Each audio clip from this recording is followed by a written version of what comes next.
Hey, Janet, Yes. is my background the right way? No. It's opposite? It's opposite and it's inverted. Right. Okay. Or mirror image, I should say. How's that? No. And I Did just you- hit mirror. I didn't have it on mirror in my video. Maybe Okay. there Is you that go. one? That That one's one's- perfect. Okay. Thank you. Mhm. The other thing I want to check, I'm going to turn this off for now. As I was playing with my settings. Okay, can you hear me?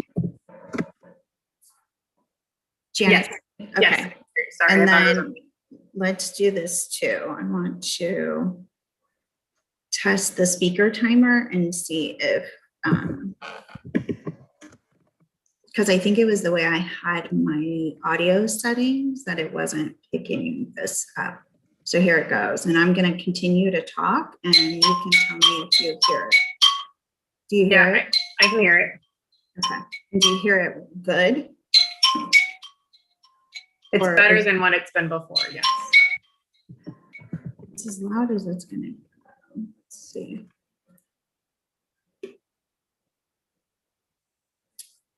Let me just see if I can adjust, make it louder. I'm gonna make my speaker louder. So I'm gonna try it again.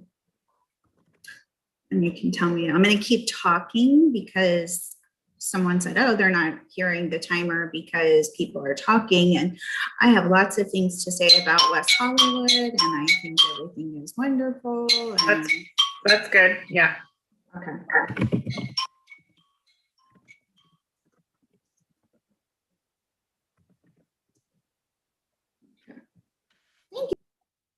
You're welcome.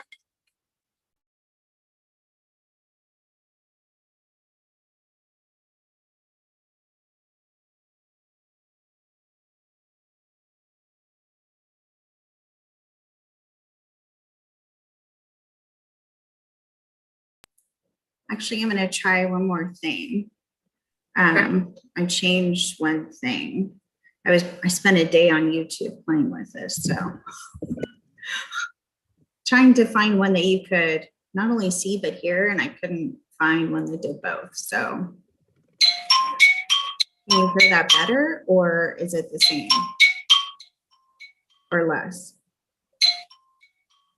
Well, it was a little bit better at the very beginning and then it trails off. I don't know if it's because you paused it.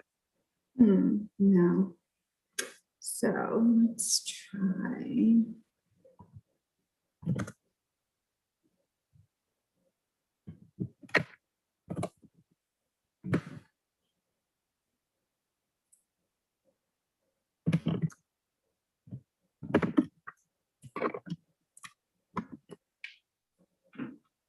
I'm just trying different audio settings. Can you still hear me? Yes. Okay, but I can't hear through my headphones, so that's not gonna work. Can you still hear me? Yes. Yeah. Okay, again, coming through. So no, that's not gonna work.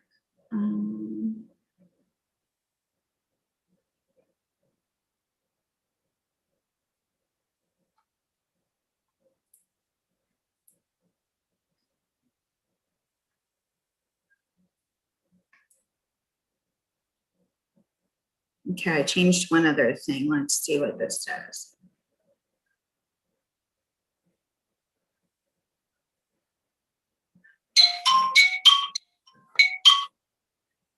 The same. It's about the same. Yeah.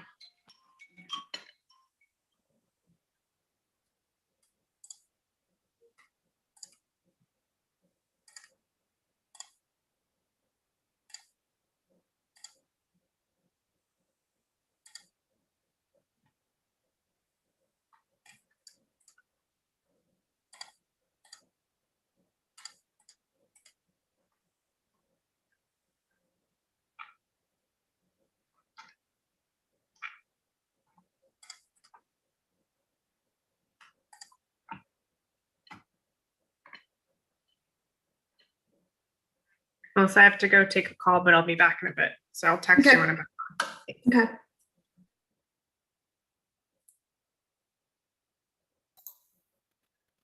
I'm here if you still need to work on it.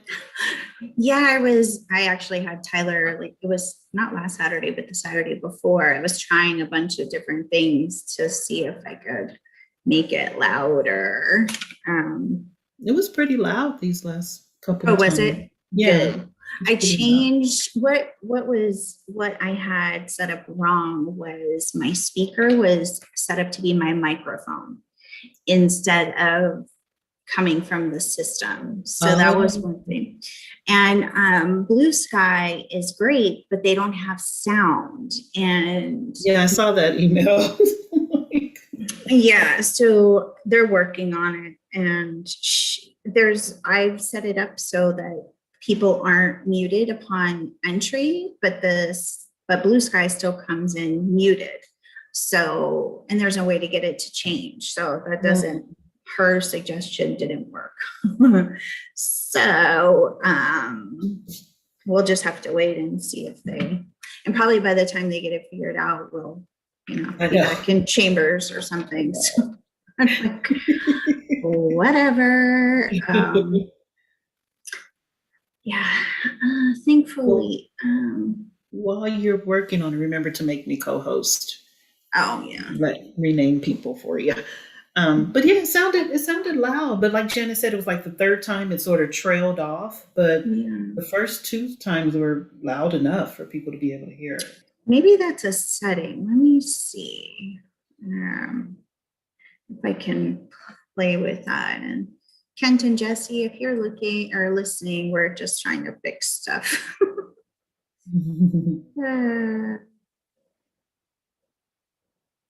Let's see.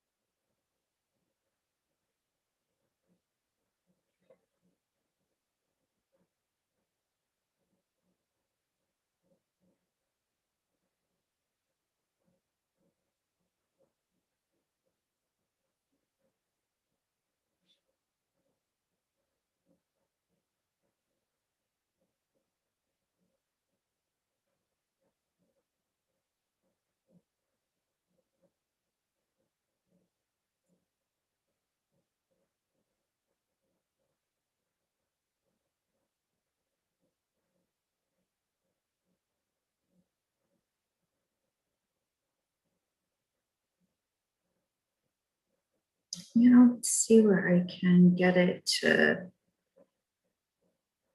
And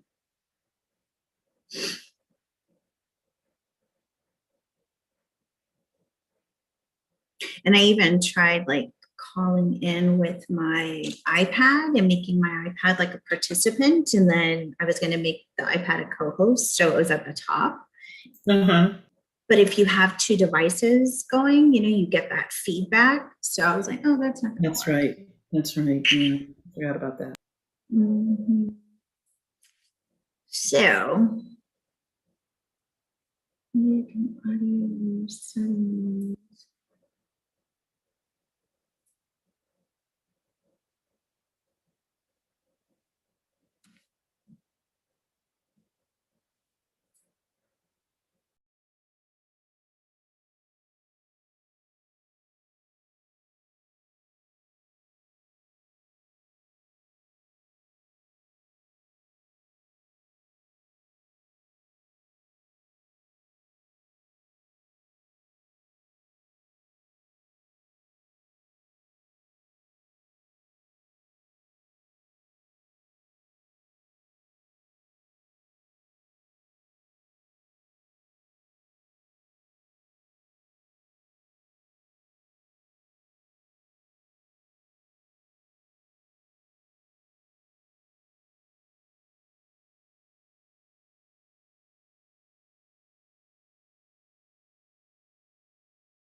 I'm gonna see if my iPad's louder.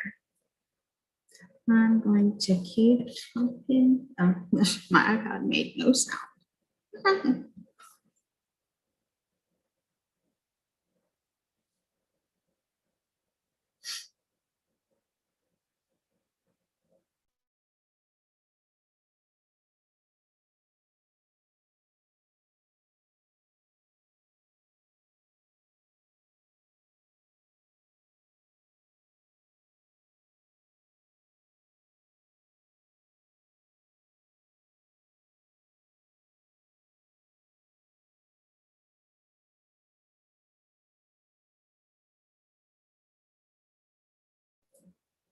To my iPad and it's louder. I'm going to keep talking and I'm going to keep talking. And here I keep talking. Yeah, I hear it really well. Okay, then I'll use that. Okay.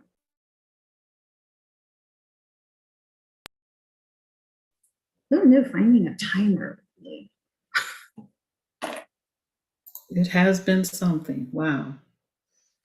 Yeah.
Hi, Fanny. This is Melissa Crowder, the acting city clerk. Which item did you want to speak on?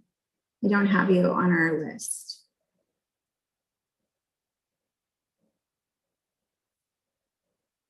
You can press *6 to unmute yourself. Hi, good evening.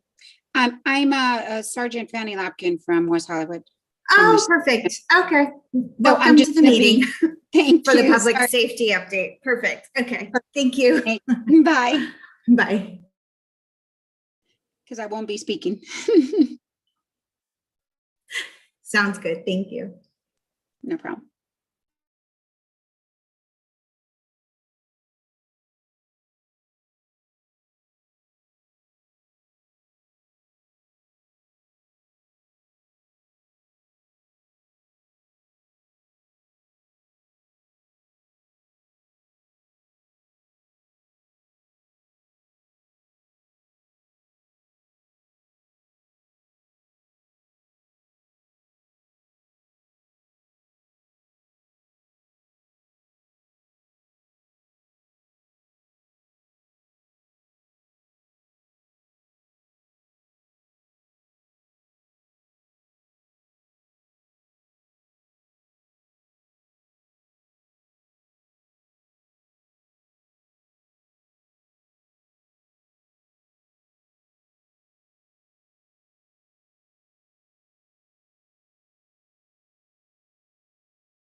It's backwards.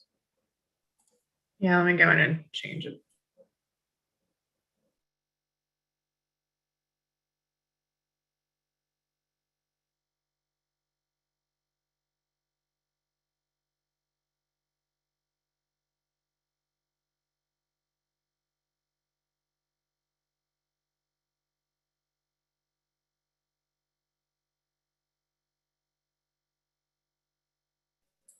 It's still backwards.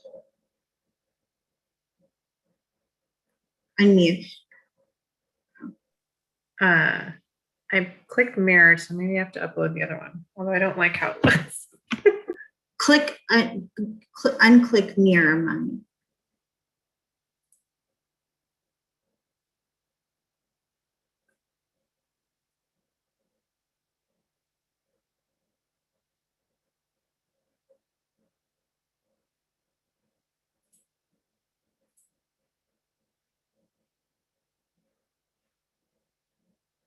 Yeah, it's still.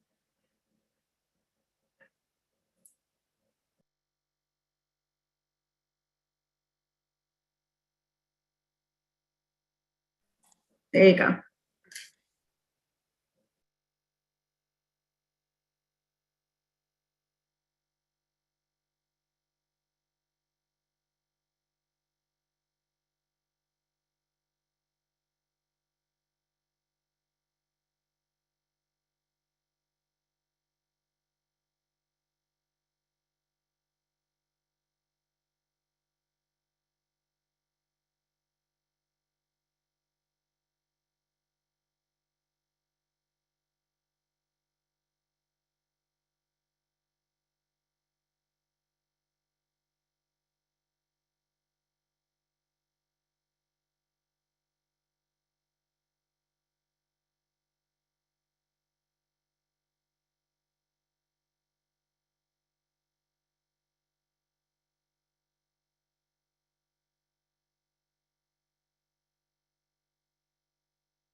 evening, everyone. This is Melissa Crowder, the acting city clerk.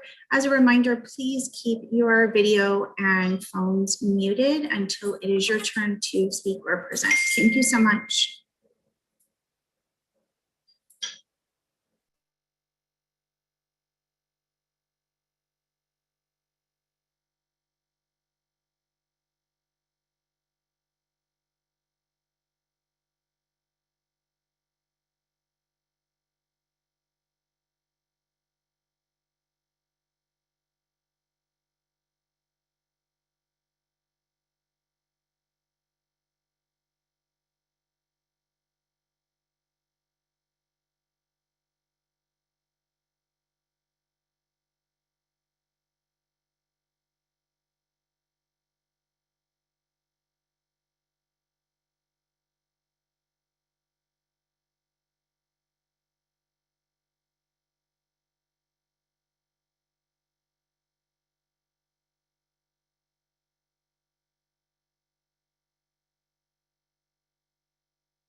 Madam City Clerk, do you know if Councilmember D'Amico has signed on?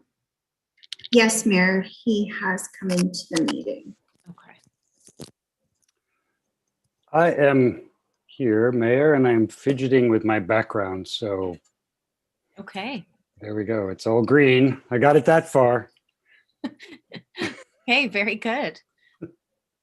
Madam City Clerk, are we good to go? Yes, Mayor, broadcast is good.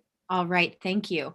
So in compliance with California Governor Gavin Newsom's executive order to protect public health and prevent the spread of COVID-19, this city council meeting is being conducted via teleconference on the city's website and is also provided on a wide array of streaming media platforms to offer access to the public to the fullest extent possible.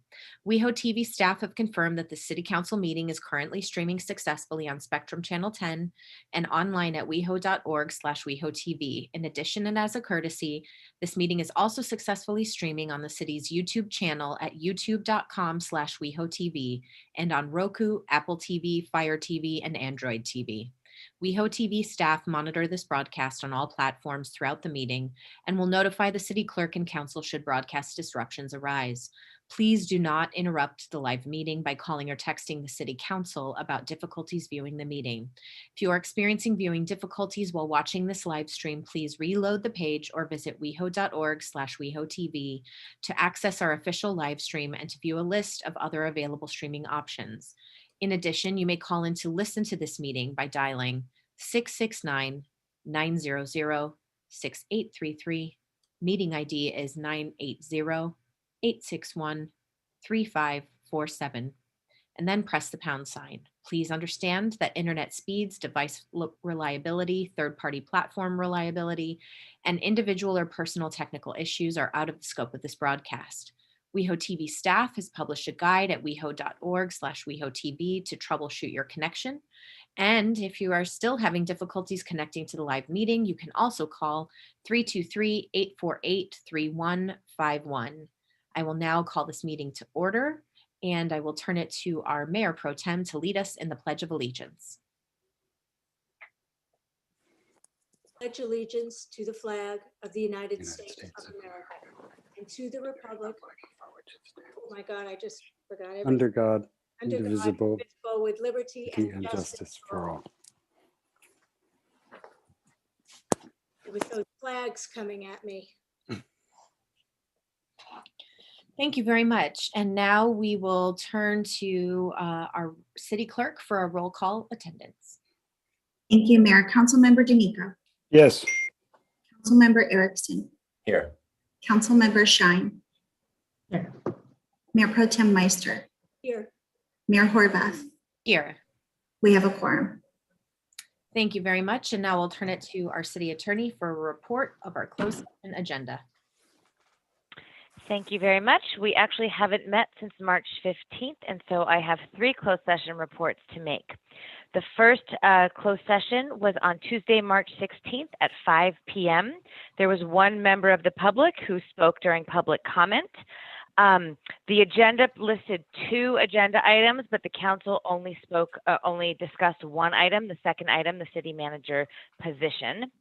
That was the first closed session on March 16th. The second closed session was on March 22nd. There was another closed session at 5 p.m. There were no public speakers that evening. The council only spoke on the 1 item of posted business, which is the city manager position, and took no reportable action at either of those meetings. The third closed session happened this evening on April 5th at 5:30 p.m., lasted for 40 minutes. There were no members of the public to speak during public comment. The council spoke about the 1 item listed on the posted agenda, the city manager position, and took no reportable action. That concludes my closed session reports. Thank you. Thank you. And now we'll turn to approval of our agenda. Madam City Clerk, are there any staff requested changes to our agenda tonight? No, Mayor, there are no changes from staff. Okay, I will now turn to my colleagues. Are there any requested changes on the agenda tonight? Seppi or Councilmember Shine? Yes, I would like to move items 5A and 5D to consent. D or 5B as in boy? D as in dog. So item 5A is reprogramming of contract savings. I actually have some comments on that, if we could leave that on the agenda. 5D is the housing element annual progress report for calendar year 2020. I'm comfortable moving that item if everyone else is.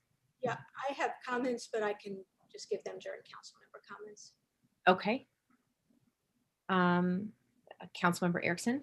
I know it might seem a little out of order, but I feel like maybe we could do a nice spring greeting to our commissioner advisory board appointments and maybe move that up to the first thing in unfinished business to kind of give them the night of not having to stay up to 11. But I don't know if that's unorthodox or not, but would see if we can move that up a little bit further in the agenda.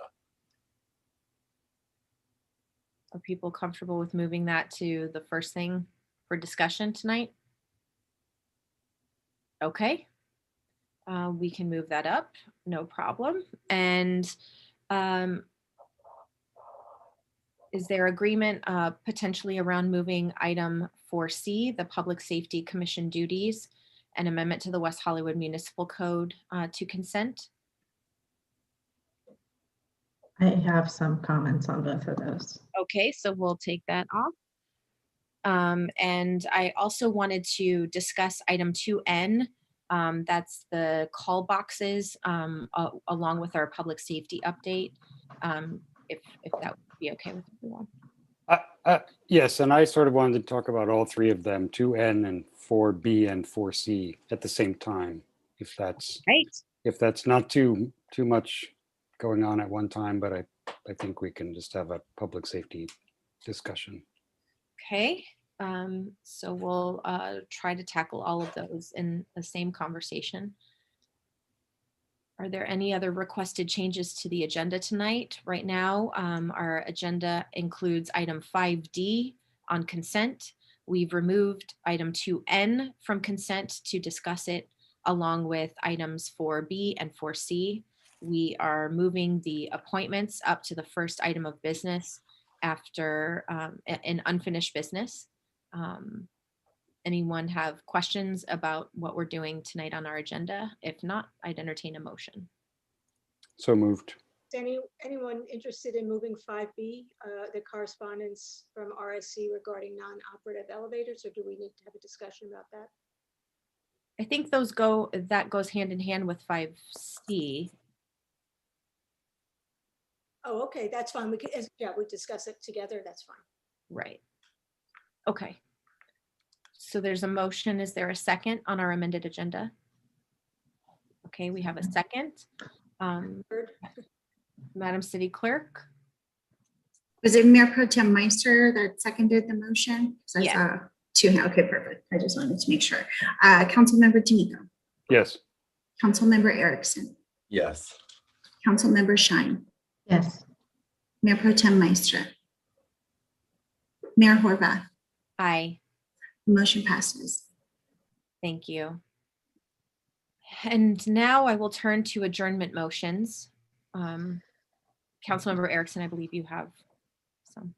Yes, thank you so much, Mayor. I would like to first adjourn in memory of Michael Spearman. He was the brother of Nevada State Senator Pat Spearman, who this community knows. It was her brother. And then in addition, I would like to ask that we adjourn in memory of Dr. Steve Wallace, who was the father of our current West Hollywood city poet, Brian Sonia Wallace. Thank you very much. Are there any other adjournments? Councilmember Shine. Thank you.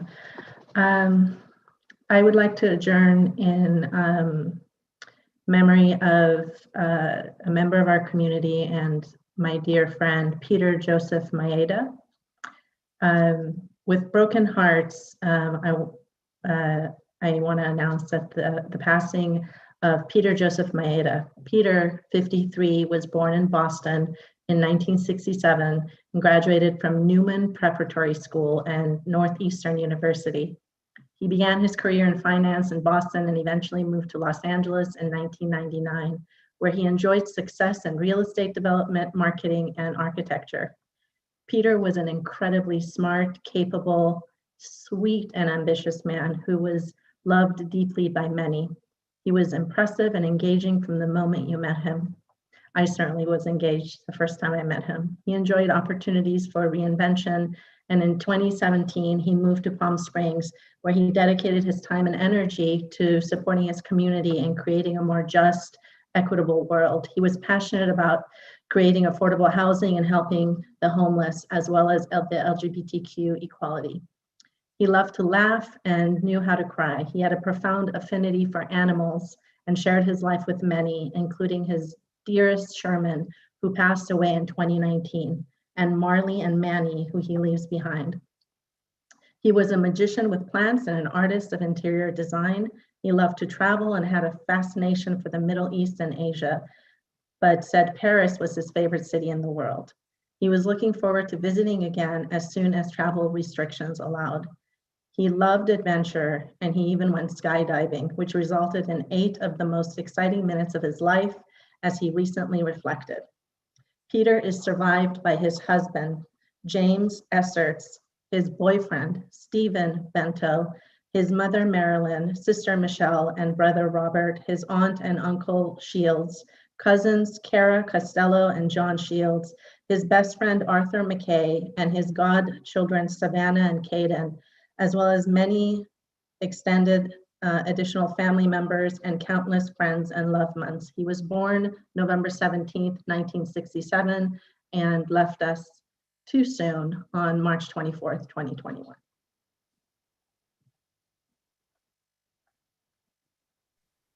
Thank you, Councilmember Shine. Councilmember D'Amico, Mayor Pro Tem Meister. Okay, I have unfortunately quite a few this evening. Since our last council meeting, there have been 4 mass shootings in our country. I'd like to adjourn in memory of the 26 victims who lost their lives in these senseless acts. On March 16th, a shooting took place in the southeast area of Springfield, Missouri, leaving 4 victims dead. They are Troy D. Rapp, age 57, Shannon R. Perkins, age 46, Matthew J. Hicks Morris, age 22, and Officer Christopher Walsh, age 32. Also on March 16th, 8 people, 6 of whom were Asian women, were shot and killed in 3 Atlanta area massage parlors. The victims are Delana Ashley Yon, age 33, Paul Andre Michaels, age 54, Xiaoji Tan, age 49, Daoyu Fong, age 44, Soonchung Park, age 74, Hyunjung Grant, age 51, Sooncha Kim, age 69, Young Ah Yo, age 63. On March 22nd, 10 people were killed at a grocery store in Boulder, Colorado. The victims are Officer Eric Talley, age 51, Ricky Olds, age 25, Denny Strong, age 20, Nevin Stancic, age 23, Tralona Bartkowiak, age 49, Suzanne Fountain, age 59, Terry Leiker, age 51, Kevin Mahoney, age 61, Lynn Murray, age 62, Jody Waters, age 65. On March 31st, 4 people were killed at a mass shooting in Orange, California. The victims are Matthew Farias, age 9, Genevieve Regosa, age 28, Letitia Solis Guzman, age 58, Luis Tovar, age 50. There were no military deaths since our last council meeting. And now we'll turn to presentations. I'd like to turn it over to Councilmember D'Amico for our first presentation this evening. Thank you very much. I am, let's hold on. I'm trying to get my screen to participate with me. I am honored and disappointed to be presenting this plaque. Let's see if we can do this digitally, to Alexis Sanchez. The plaque was sent to Alexis, and I have a digital copy. She joined the Trans Advisory Board, and I think, changed the life of the city, and obviously it changed her own life as well. She's a super amazing, terrific advocate who is moving on to, I want to say bigger and better things, but it's so hard for me to think there's anything bigger or better than West Hollywood. But I understand that you're moving on, Alexis, and I'm so happy for you and your years of work and commitment to the city. Have not gone unnoticed and are much appreciated. And I'm embarrassed to say that I was searching in my archives for the time when we got together just before you started, and I can't actually remember how long ago that was. It seems like it was more than just 2 years ago, but maybe you can remind us if you know. So thank you, Alexis, from myself and from the entire city and the staff and the Trans Advisory Board. Thank you so much. Let's see if I can say anything without crying. Yeah, it was 2016 December, I believe, that me and Councilmember D'Amico met at Tocaya Organica on Sunset Boulevard. There was a vacancy on the Transgender Advisory Board, and myself, after the shooting at the Pulse nightclub, just wanted to do more for my community. And I didn't quite know what that entailed, but I just started volunteering and seeing any way that I could help. And that led to an appointment on an advisory board, which were 4 of the most fulfilling years of my life. The opportunity to help community members, to listen to people and help craft policy solutions to the problems that people in the community were facing. A lifelong passion was ignited for me during my time on the Transgender Advisory Board.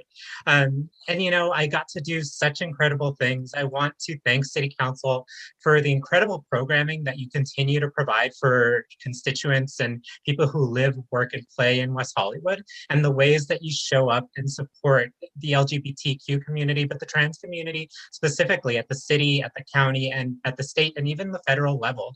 I know the City of West Hollywood supported our board in going to do federal level advocacy, and we went to lobby for the Equal Rights Amendment and met with lawmakers on Capitol Hill in Washington, D.C. And that, you know, for me, really reaffirmed the choices that I was making with my life.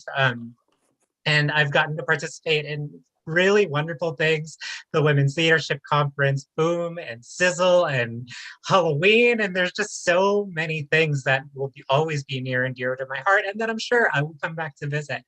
But I think for me, what I discovered while I was on the Transgender Advisory was that I was really good at public policy work. You know, I am the nerd that reads the staff reports and reads the entire city council agenda, like from top to bottom, clicks through all the links, looks and sees like what is trying to be, what you as a body are trying to accomplish and the avenues that you're trying to do that through. And I said, I'm really good at this. I really like this. I think this is what I want to do. So I've pursued that everywhere that I can. And I'm leaving West Hollywood to be the director of advocacy for the Sacramento LGBT Center, where I'll get an opportunity to take the skills that I learned here in West Hollywood, when it comes to public policy work, but also when it comes to how to show up for communities, because I think this is a city that does it so extraordinarily well. And I get to take that and do really incredible work at the city and the county and the state level. I know that I'll be in Sacramento, but West Hollywood will always be a part of me. And I know that I'll be at meetings in Sacramento where I'll reference, well, the city of West Hollywood did this in 2018 and we saw some really, really great results from it.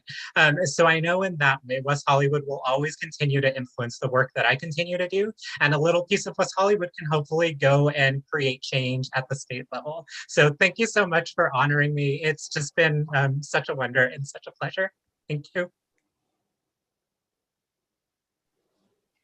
Thank you so much, Alexis. And you have certainly left an indelible print on all of our community. I think each of us who've had the pleasure of working with you know just what a joy it has been, and we wish you all the best.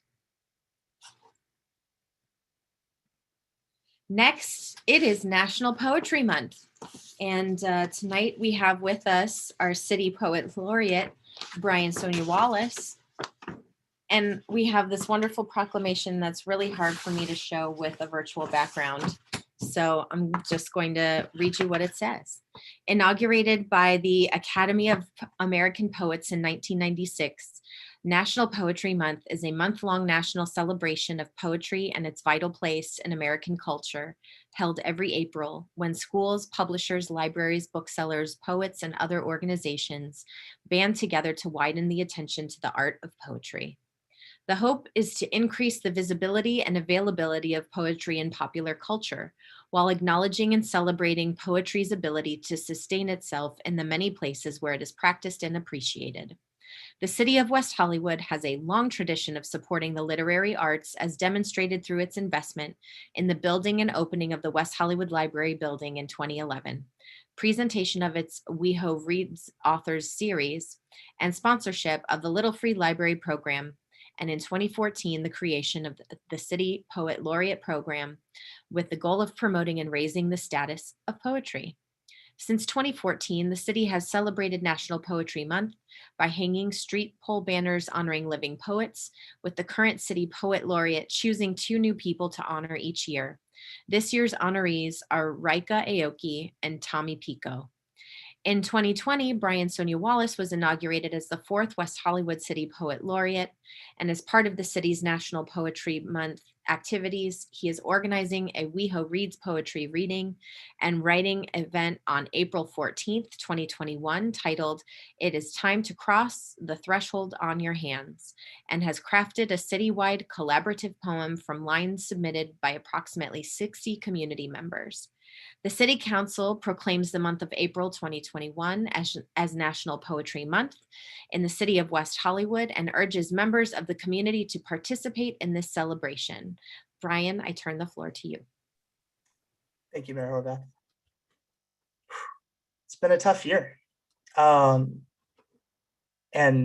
you all have soldiered through it and reacted so many times and so quickly.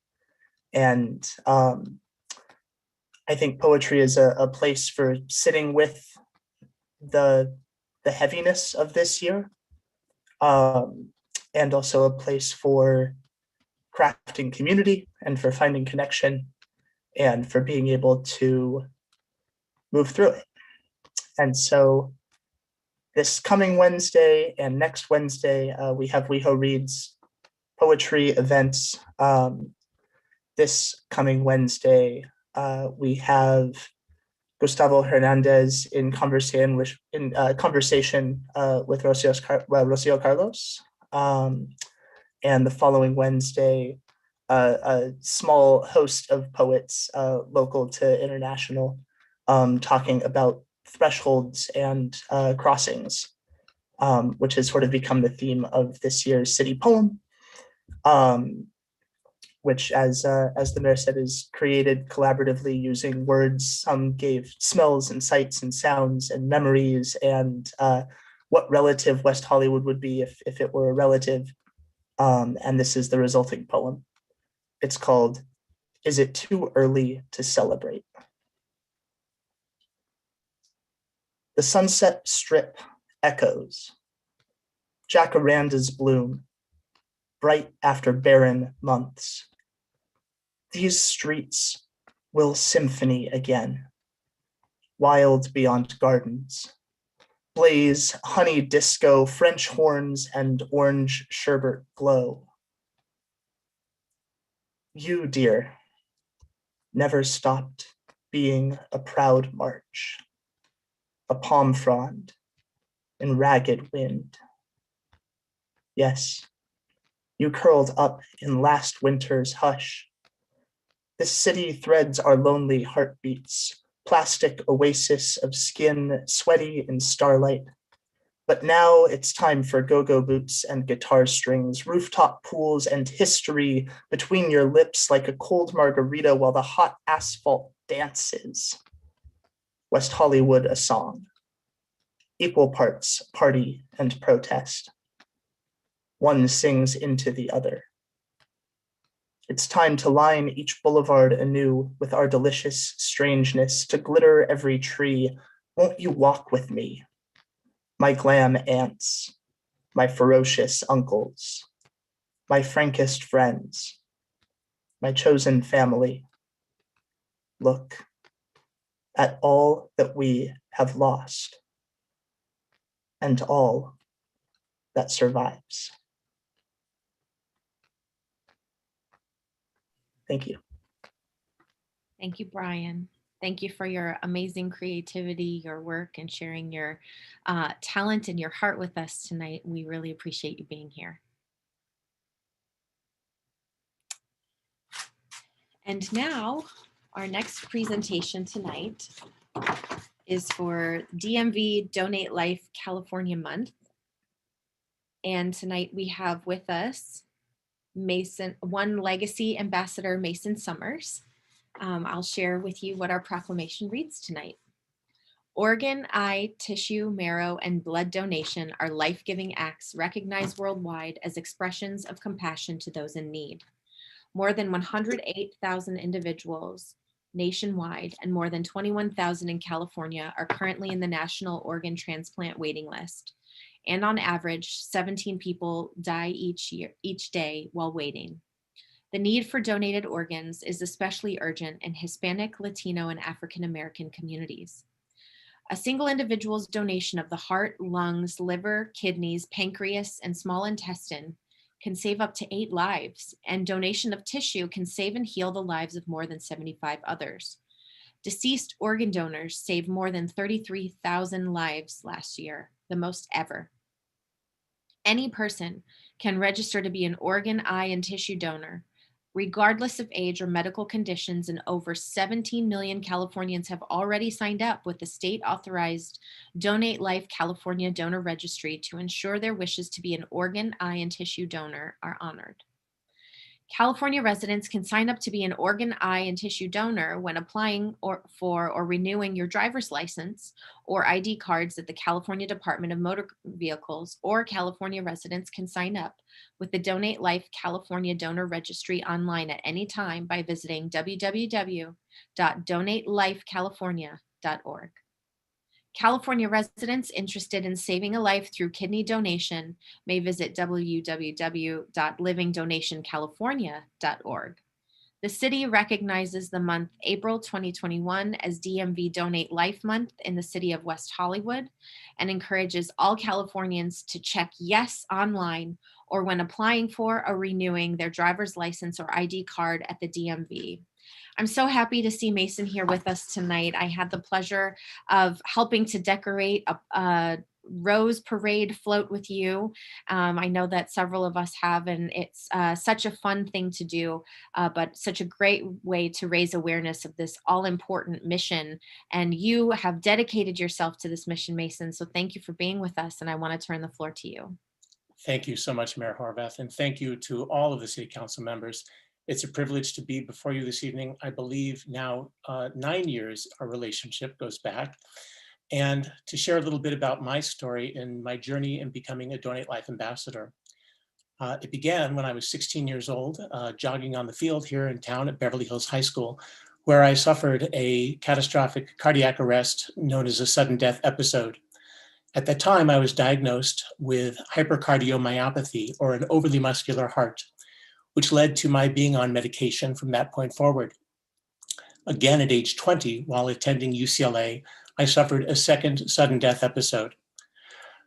However, soon after that, I resumed my studies at UCLA and moved into the city of West Hollywood, where I was a proud resident from 1977 through 1984, enjoying all of West Hollywood's palaces of fine art and discos and restaurants, and went through graduate school and became a clinical psychologist in private practice in Beverly Hills. At the time that I turned 50, I had outlived my cardiologist, and it was time to find a new one. And everyone that I interviewed made sure that I was aware that I needed an implantable defibrillator pacemaker. So I got one, and it worked just great. And for at least a couple of years, I was returned to a great health. However, I was soon in chronic congestive heart failure, where even breathing and walking became challenging. I was having to sleep sitting up.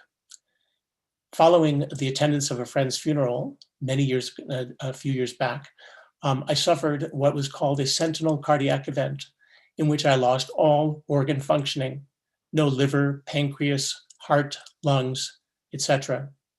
I was rushed by my partner to UCLA Medical Center, where I was put on many devices to keep myself afloat. Among those were those that would allow my heart to be beating through a compressor, and also receiving supplemental work for my kidneys and other organs.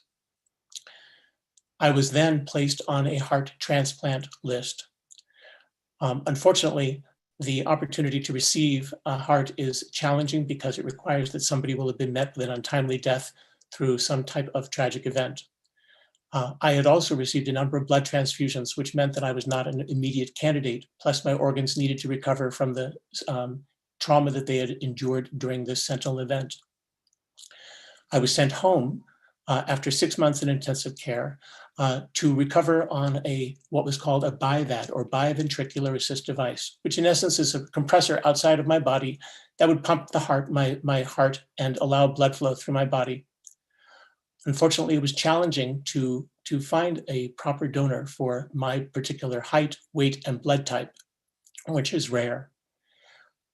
Lucky for me, in April of 2010, I received a call at 11:30 in the evening. It was UCLA Medical Center.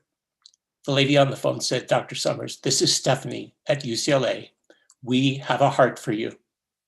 Sadly, a 23-year-old man had met with an untimely death through traumatic brain injury, and I would become the recipient of his beautiful heart. That event is now almost 11 years ago this week, and I am thrilled to be the custodian of this generous young man's heart. It is a true testament that through signing up to become an organ donor, that you can save lives. And I am here today because somebody chose to put that pink dot on his driver's license. So it is magnificent that the city of West Hollywood, which acknowledges so many contemporary important issues in our lives, also recognizes April as Donate Life Awareness Month. That the fact that you can contribute and donate your organs means that somebody else will be able to have a life that is either increased or restored. So I thank you all for being here this evening. I thank you, City of West Hollywood, for being among the first cities in our Los Angeles basin to recognize April as Donate Life Month. And I've had the privilege of receiving a proclamation from at least 3 of you there, Councilman D'Amico, Councilmember Meister, and yourself. And all of you have come to the Donate Life Rose Parade, which happens around Rose Parade, except that we didn't have one last year, and had the opportunity to see the magnificent work of all of our volunteers. So to all of you out there, if you haven't become an organ donor, I encourage you to do so, because the life you save may be somebody that you know and is a member of your community. Thank you so much. Thank you, Mason. And wouldn't it be great if gay men could also donate blood? We need to continue the fight to make sure that equality exists and that we continue that fight as well too. Now we turn to public comment, and I will turn it to our city clerk to administer public comment this evening. Thank you, Mayor. Our first speaker this evening will be Adam Darvish. Adam, please press *6 and you will have 2 minutes to speak on item 2P.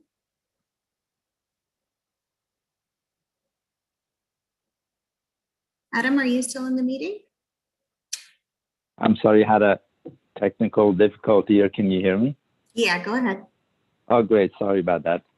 Good evening, Mayor Horvath and council members. I'm Adam Darvish. I'm calling as a resident this evening, and I have comments to make on some items under the consent calendar. The first item is item number 2P, has to do with the traffic calming and safety treatments for Larrabee Street, specifically under this item that I've been involved with. I wanted to thank Walter Davis and Richard Garland at the Department of Public Works for the amazing work that they have done. Walter himself has been engaged from day one, and Richard too, calls with the neighborhood, the neighbors, and myself.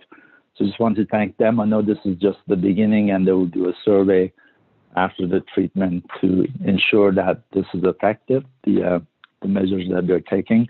The second item that I'd like to support is item number 2R, is smoking cessation program for staff to evaluate and potentially expand the smoking cessation program available for the residents in West Hollywood. And then the last item is item number 2T, as in Tom, and that has to do with the resolution denouncing hate crimes and acts of violence against Asian Americans and Pacific Islanders. This one's close to my heart. I came to New York as a student, running away from the revolution in my home country, and I faced hate crime due to my national origin, and I had to deal with that at a young age while learning English in New York, trying to attend college. It was very overwhelming. I can't imagine this for someone born in this country as an American, but Asian American background, how they would feel about it. So again, totally support this one, and it's very close to my heart. So thank you so much for having this on the agenda. And that's it. Thank you, Adam. Our next speaker is Victor Omolchenko. Victor, please press *6 and you will have 2 minutes to speak. Go ahead, Victor.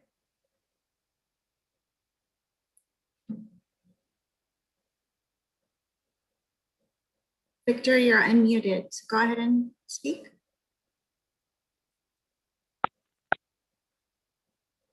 Okay. Let's Ty Sunanen. Ty, please press *6 and you will have 2 minutes to speak. All right, good evening, City Council members. Ty Sunanen, West Hollywood. Item 2T, just like the previous speaker. Thank you, Council members Shine and Erickson. The resolution to denounce hate crimes against Asian Americans, Pacific Islanders. It's unfortunate that we come to the point multiple times in our American history that we have to do this, right? Not the first, not the second. I think about the internment of Japanese Americans after the war. And while the staff report is correct that we see isolated incidents in the Bay Area and New York, the New York Times just released an article that we're seeing upticks in places like Boston and also in Dallas.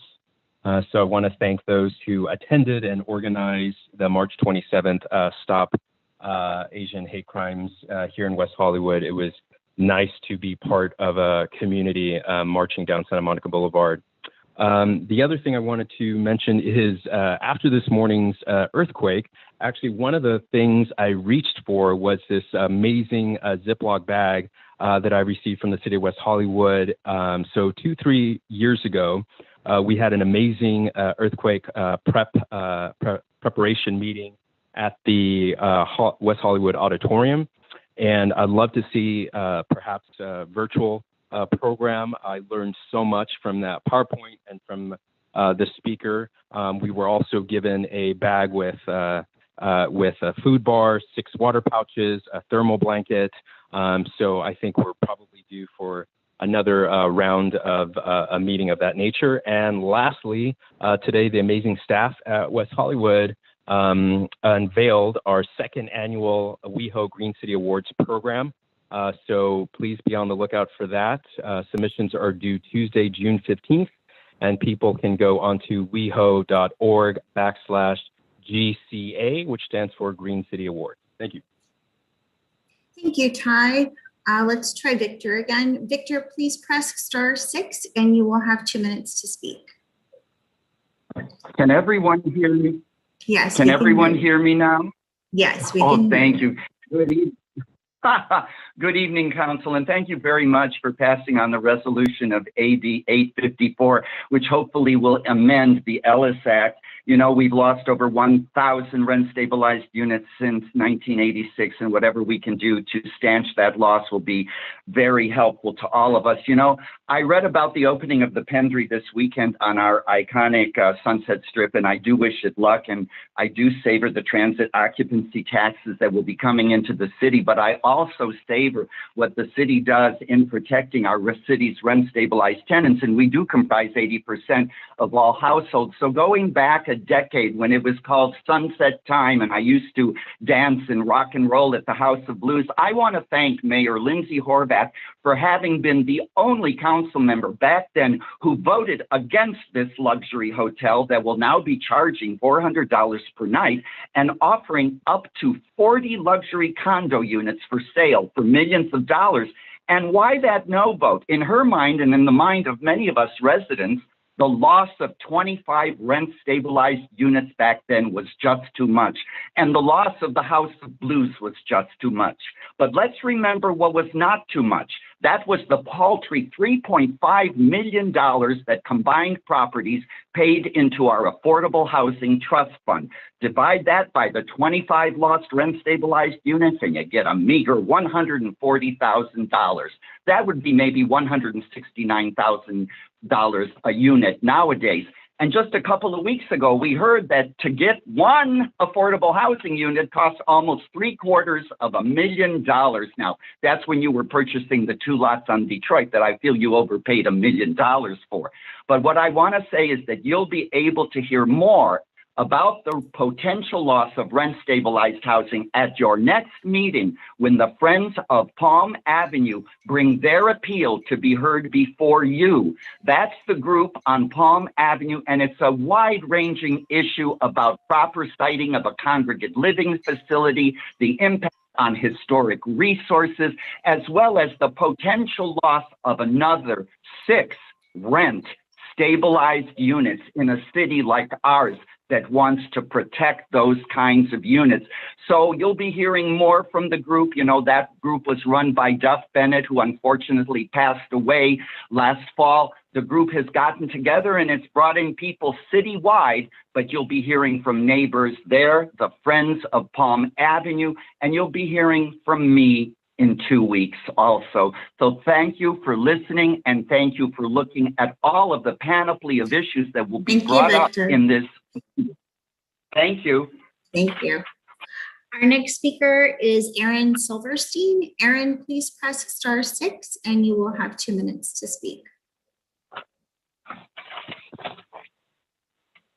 Good evening, City Council and staff. My name is Aaron Silverstein. I'm a West Hollywood resident, cannabis licensee, and I'm also the CFO of the West Hollywood Tourism and Marketing Fund, which has been established by West Hollywood in cooperation with all of the licensed cannabis companies in the city. I just want to refer you to our chairman, Jake Stevens' letter discussing our work together with staff and City Council to establish this organization. We're now set up, and I would like to ask the City Council and the staff to continue their great work, not only supporting cannabis, but also helping us to use the tax rebates to establish a kind of joint marketing fund for all of the cannabis companies in the city of West Hollywood, which will bring in a lot of new jobs and tax revenue. And I would just, as Chairman Stevens directed, show you the letter which asks to confirm that we will eventually have not only a portal showing all these tax revenues that we can spend, but also setting up, once everything has been checked by staff, regular disbursements of these tax rebates so we can start marketing West Hollywood as the premier destination for cannabis in all of Southern California. Thank you very much and have a great night. Thank you, Aaron. Our next speaker will be MJ Godges. MJ, please press *6 and you will have 2 minutes to speak. Okay, hi. Hi, we can hear you. Oh, great. Hi, City Council in West Hollywood. It's MJ Godges, longtime resident on the 800 block of West Knoll Drive, and we're paying close attention to what's happening on our 600 and 700 blocks. In 2019, when the speed lumps were installed in front of our residents and in front of several of our concerned neighbors' residences, my wife and I reached out to City Council and Walter Davis to report on the hazard this created. I also sent video at the time. To date, we nor our surrounding neighbors have been included in any feedback participation. Though we are in favor of speed bumps, we've observed the current speed lump to be ineffective and dangerous. As a pedestrian and for cyclists on this particular street, leaving an open lane on both sides of the street makes it easy for speeding cars to avoid the lumps by driving toward pedestrians on the sidewalk. It only took a minute with my video camera on to catch several cars turning toward me and coming within inches in order to swerve around the lump so close you can feel the wind of these cars. All of us have driven over sloping speed bumps that also reach across the entire street, tapering down toward the sidewalk to still allow for parking. In contrast, the West Hollywood speed lumps rise to a sharp pointed peak, triangle in shape. From looking at speed lumps online, it appears our design is missing a middle flat plateau section.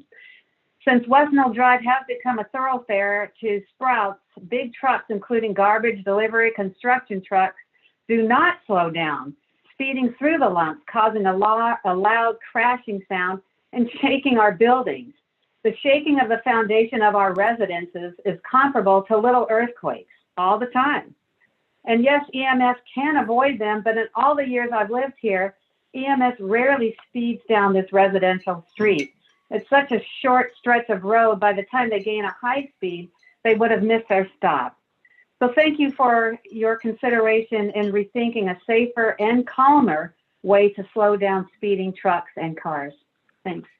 Thank you, MJ. Our next speaker is Jordan David. Jordan, please press *6 and you will have 2 minutes to speak. Good evening, this is Jordan David. I'm calling from occupied Tongva land, and I'm a voter in West Hollywood elections. We ran a housing emergency before the pandemic started, with nearly 80,000 unhoused people in LA County. During the pandemic, this crisis has increased tenfold, as many people become unhoused for the first time. Homelessness is projected to skyrocket during the next year unless we create a safety net now. People are not becoming homeless because of a moral failing. Lawmakers have failed to regulate the cost of housing, failed to keep wages tied to productivity, and thus allowed incomes and rents to become so out of balance that a large amount of our population can no longer afford shelter.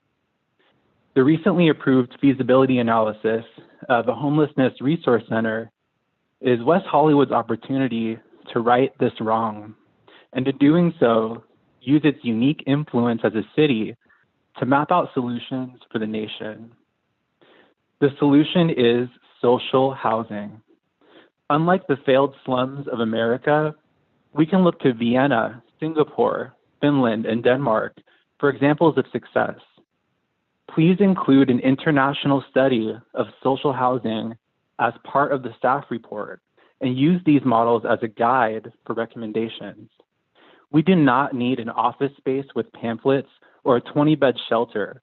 We need large-scale, publicly owned, mixed-income housing that's desirable to live in and scaled up to a size that will serve all in need, effectively ending homelessness in West Hollywood. Thank you. Thank you, Jordan. Our next speaker is David Nash. David, please press *6 and you will have 2 minutes to speak. Good evening, this is David Nash, West Hollywood resident.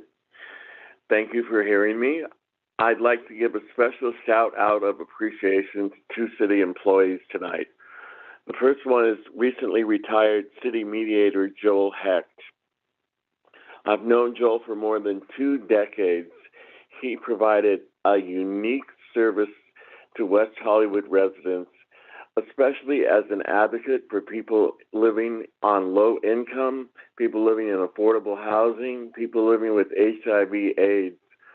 Once the city mediator looked into your issue, you were heard in a manner different to which you were heard before. Joel had a kind heart, an open mind, was a great listener, and really made a great positive impact on my life.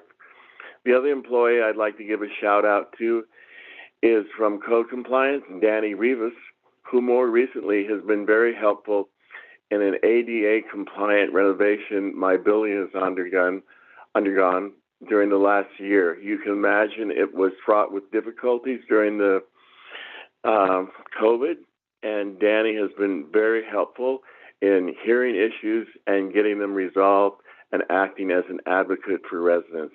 I'd like to thank both Joel Heck for his decades of service and Danny Rivas for his help in the last year. Thank you, guys. Thank you, David. Our next speaker is Nick Remedio. Nick, please press *6 and you will have 2 minutes to speak. Good evening. Can you hear me? Yes, thank you. Hi, everyone. Nick Remedio here, Chair of the West Hollywood Chamber of Commerce, Chair of the Design District, Secretary of the West Hollywood Travel and Tourism Board, and General Manager of Lapeer Hotel. Many thanks to Mayor Lindsay Horvath, Mayor Pro Tem Lauren Meister, and Council Members D'Amico, Erickson, and Shine, in addition to our city staff led by Paul Aravallo. On behalf of the West Hollywood Hotel Council, I'm delighted to share our excitement in climbing to the orange level today, which not only lifts or relaxes business restrictions, but also increases confidence in tourism travel, which in turn drives business to our hotels and restaurants as we all strive to recover to pre-pandemic levels. With that in mind, our Hotel Council recently re-engaged work that we had instituted in 2019, which represented our long-standing commitment to employee safety. Tonight, I am proud to share with you that we are releasing our West Hollywood Hotels 5-Star Promise tomorrow, which includes 5 key components. Some highlights include the following: reinforcing our already existing efforts that promote safety and security for our employees. That includes training for diversity and inclusion in the workplace, anti-sexual harassment training and protocols for reporting abuse, as well as providing employees with safety devices such as panic buttons to help them feel safe on the job. Our 5-star plan will provide a transparent line of communication to City Council and staff that will include an annual report. More details will be coming tomorrow as we send the full plan to Council and staff, as well as issue a press release to the media describing our commitment. Overall, our 5-star plan is a commitment to protecting our employees, continuing our ability to create jobs, and to maintain our hotels as vibrant centers for tourism as well as residential employment. I invite each member of Council, as well as city staff, to speak with our Hotel Council, our leaders, for feedback. My colleagues Genevieve Morrow and Bill Karpiak will also be sharing their thoughts on this great news that I feel honored to be sharing with you this evening. Thank you.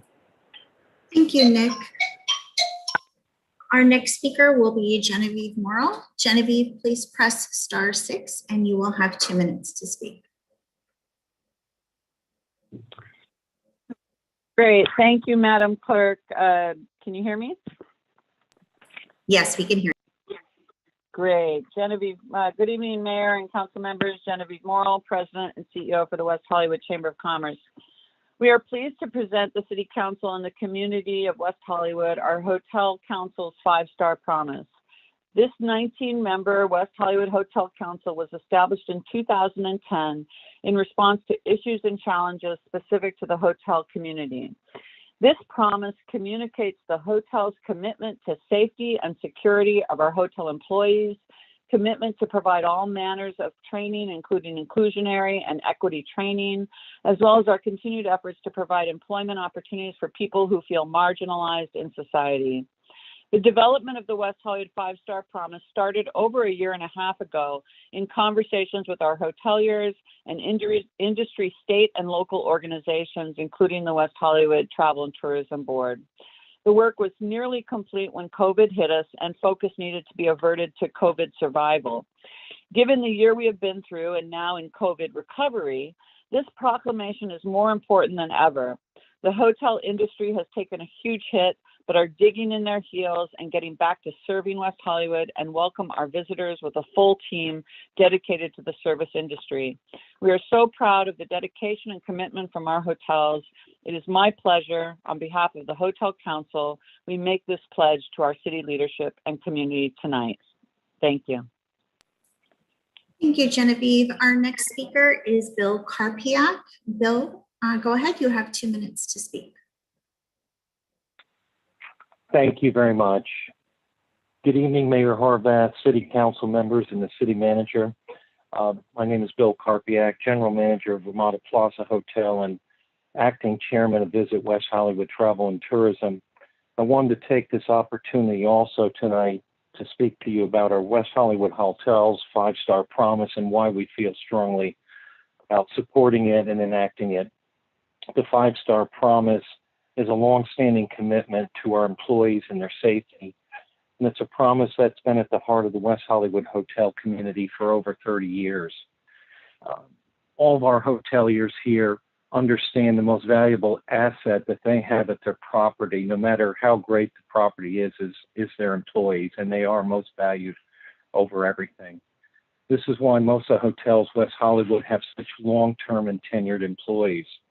It's because they realize when you work in West Hollywood Hotel, you're going to be kept safe, you're going to be valued, you're going to be treated fairly, and you're going to be part of a great group of hospitality professionals.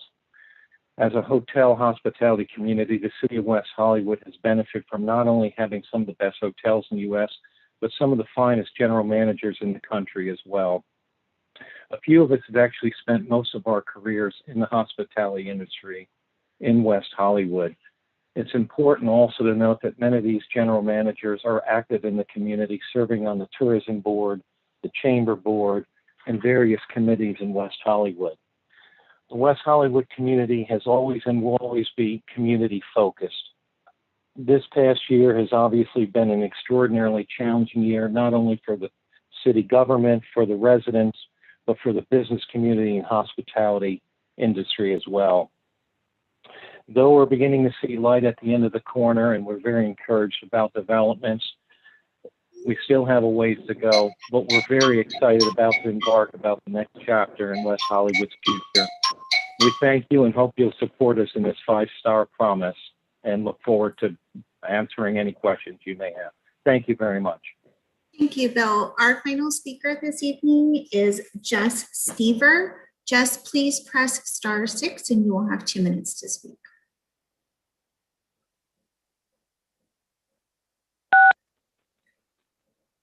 Hi, my name is Jess Beaver, and I am a member of the West Hollywood Committee of the End Homelessness Now LA campaign. On January 19th, City Council directed staff to issue a request for proposals to complete an analysis of the feasibility of locating a combined housing and services facility in West Hollywood to serve people experiencing homelessness. The homelessness crisis in LA County has become even more desperate during COVID, with many experiencing homelessness for the first time and navigating unprecedented dangers in already unwelcoming streets. This feasibility study is a great starting point for West Hollywood to address this catastrophe, but I hope that Council will prioritize researching permanent solutions. I specifically request that Council direct staff to include an international study of social housing as part of the staff report and look to models in Vienna, Singapore, Finland, and Denmark as a guide for recommendations. Social housing is a form of public housing that diversifies the economic classes of its residents, with rents calculated to adjust for income and the costs of property maintenance. Complexes can include a range of amenities and services that are typically lacking from America's forms of public housing. The implementation of social housing could not only help end houselessness in our city, but also help the community and workforce of WeHo to actually afford to live here. I echoed Jordan earlier, saying that we don't need a resource center with pamphlets and a few beds. We need a large-scale solution that is out of private hands. Thank you so much. Thank you, Jess. Mayor, that was our final speaker. Thank you very much, Madam City Clerk. And now I'll turn to my colleagues who would like to begin. Councilmember Erickson. Let me unmute myself. Thank you very much, Mayor. I want to wish everyone a belated happy Easter and Passover. I was watching my nieces and nephews find bunny eggs and all these things all over on Zoom, and I can't wait to go home and watch it in person. But I want to wish all of our communities celebrating a happy Easter and Passover. I want to thank Alexis Sanchez for all of her service to this community. She is just such a bright light in every way, shape, and form. And I'm going to try not to cry because she's such an amazing person to our community, out there on Halloween giving out Narcan and talking to people about overdosing and testing their drugs to make sure that if they were doing anything, they did it safely. Her advocacy on public safety, transgender issues, LGBTQIA issues. She is just a force to be had. And Sacramento, watch out. And if I do say so myself, I think we have an elected official sometime in the future in our midst. And I hope that's you, Alexis. And I am so glad that we could honor you in some way, shape, or form. I am amongst your champions, and I will always be there to stand alongside you. Additionally, I want to congratulate Mayor Horvath on her tenure as president of California Contract Cities Association and all of the work you've done. Now more than ever, it's been a very interesting year, and your leadership and compassion through many of the issues was felt, and I want to thank you for your service. I also want to report back that I was appointed to the League of California Cities Committee for Transportation, Communities, and Public Works by the president. So I want to let people know about that.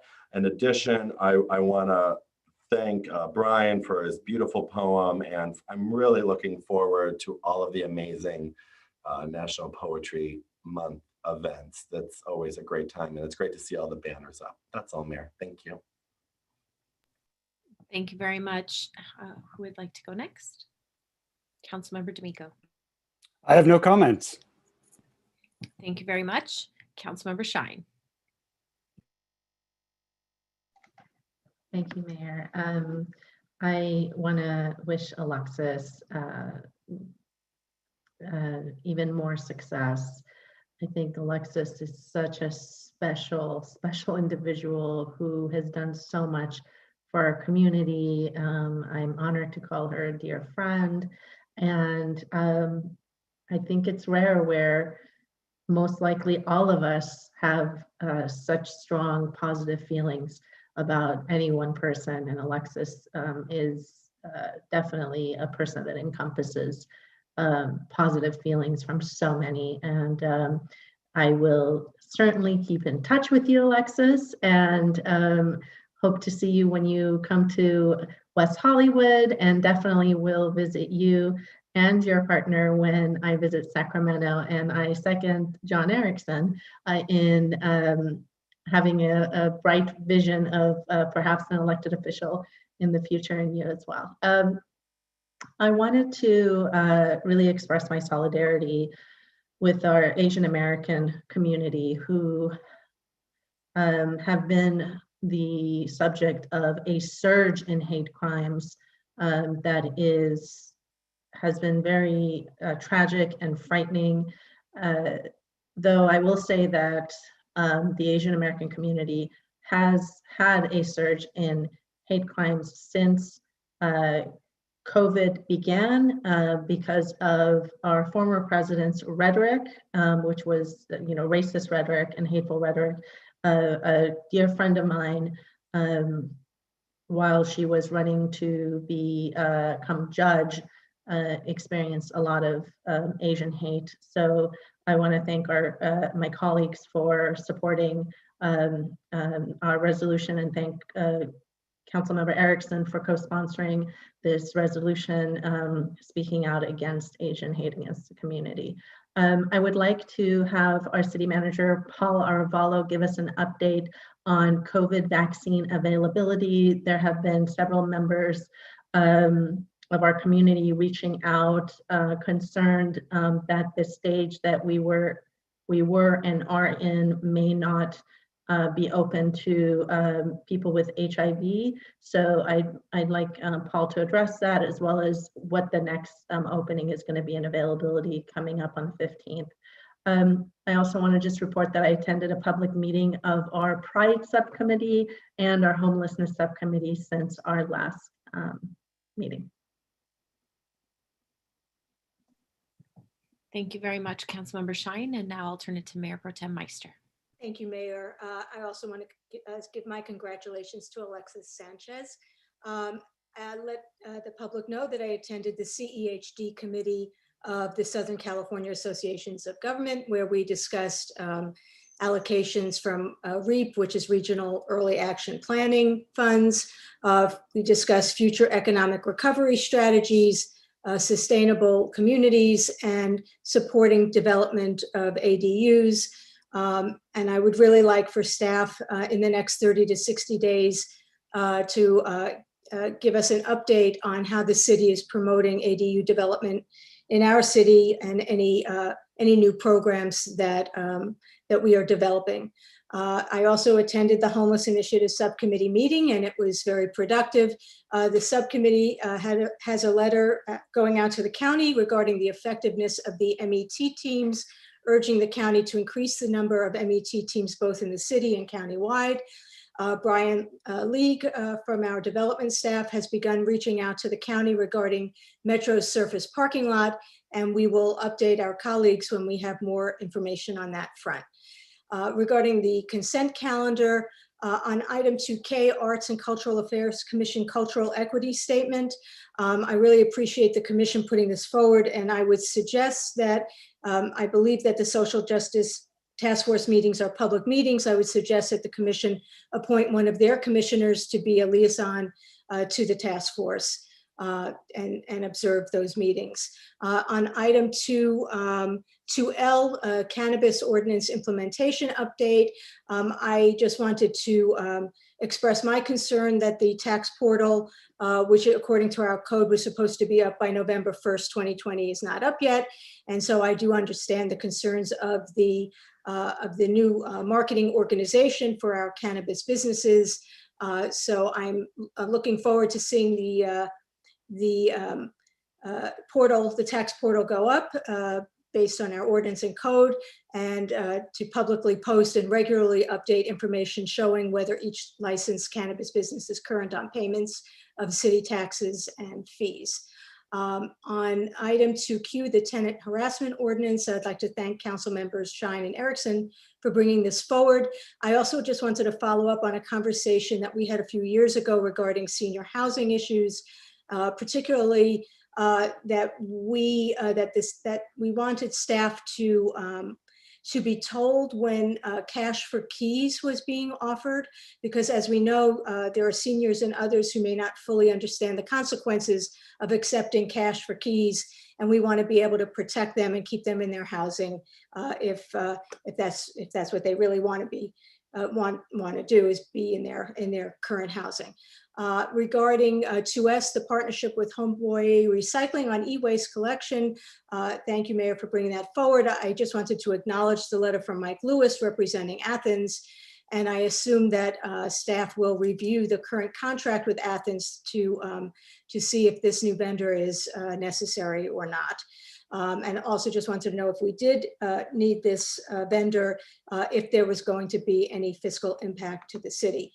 Lastly, I'd like to ask the city manager or our assistant city manager to update the council on the feedback received from the outreach to West Hollywood West Residents Association, the Norma Triangle Neighborhood Group, and the Robertson Boulevard businesses regarding the business closure. Regarding the Robertson closure, I attended one of the meetings, but I don't know if my colleagues have been updated on the concerns, and I just wanted to make sure they had the opportunity to hear that as well. Those are my comments. Thank you, Mayor. Thank you. And I too want to once again congratulate Alexis on your new position. Thank you for your years of dedication in our community, and you are always welcome here. We can't wait for you to come back and tell us about all the great things that you're doing. And maybe you'll have some things to bring back to us to learn from too. And our partnership will always exist wherever you go. Best wishes and best of luck. As far as our consent agenda tonight, item 2S, this item is to bring e-waste collection right to your doorstep. Yes, I did speak with the Athens representative. I didn't receive correspondence, a letter from him, but I did speak with him on the phone about this item, and our staff, as directed in this item, since we're in agreement, will be looking into our contract and what already exists in our contract and the best way to be able to bring this service to residents. The proposal tonight doesn't include any cost to the city. community, and hopefully we'll be able to move that forward in a way that doesn't have any cost to the city and maybe even to the residents. But I think bringing e-waste recycling right to your doorstep, especially during the time of COVID, is a benefit for the community that we could all use. And so I'm glad to have the support of my colleagues on this item, and we'll leave it to staff to figure out exactly how that's done. With item 2T, I also want to thank my colleagues for bringing this item forward. I too want to thank the organizers of the march that took place, especially Conrad Pratt and all of the organizers. You all did an amazing job, and I think this is the best of what West Hollywood does, showing up for each other, standing for justice, and letting our voices be heard. I'm just so proud to be part of this community, and thank you all for making sure we're on record in this moment, that we are and remain in solidarity with all the members of our community to make sure West Hollywood is a safe place for everyone. Since our last City Council meeting, I participated in the International Conference of Mayors Against Anti-Semitism, highlighting the city's record of protection and cultural celebration of the Jewish community, and also our importance of why we must be ever more vigilant on these issues. It was really amazing to see mayors from around the globe get together and share our opinions and experience. I know the U.S. Conference of Mayors has also established a resolution this year combating anti-Semitism in communities across the country, and I'm proud to be part of this. And I know that West Hollywood is always on record. I know everyone who has been and will be mayor agrees. So I've also attended the Clean Power Alliance Executive Committee, Legislative and Regulatory Committee, and board meetings. Lots of exciting work happening there. Just as a reminder, our city is a default 100% renewable city. So we opted in at a rate that allows us to achieve California's goals much earlier, on a much earlier timeline, and really great work happening there. So thank you to all of you who are Clean Power Alliance members. We are literally changing our environment. I also participated in the Contract Cities board meeting and virtual LA County lobby days that took place.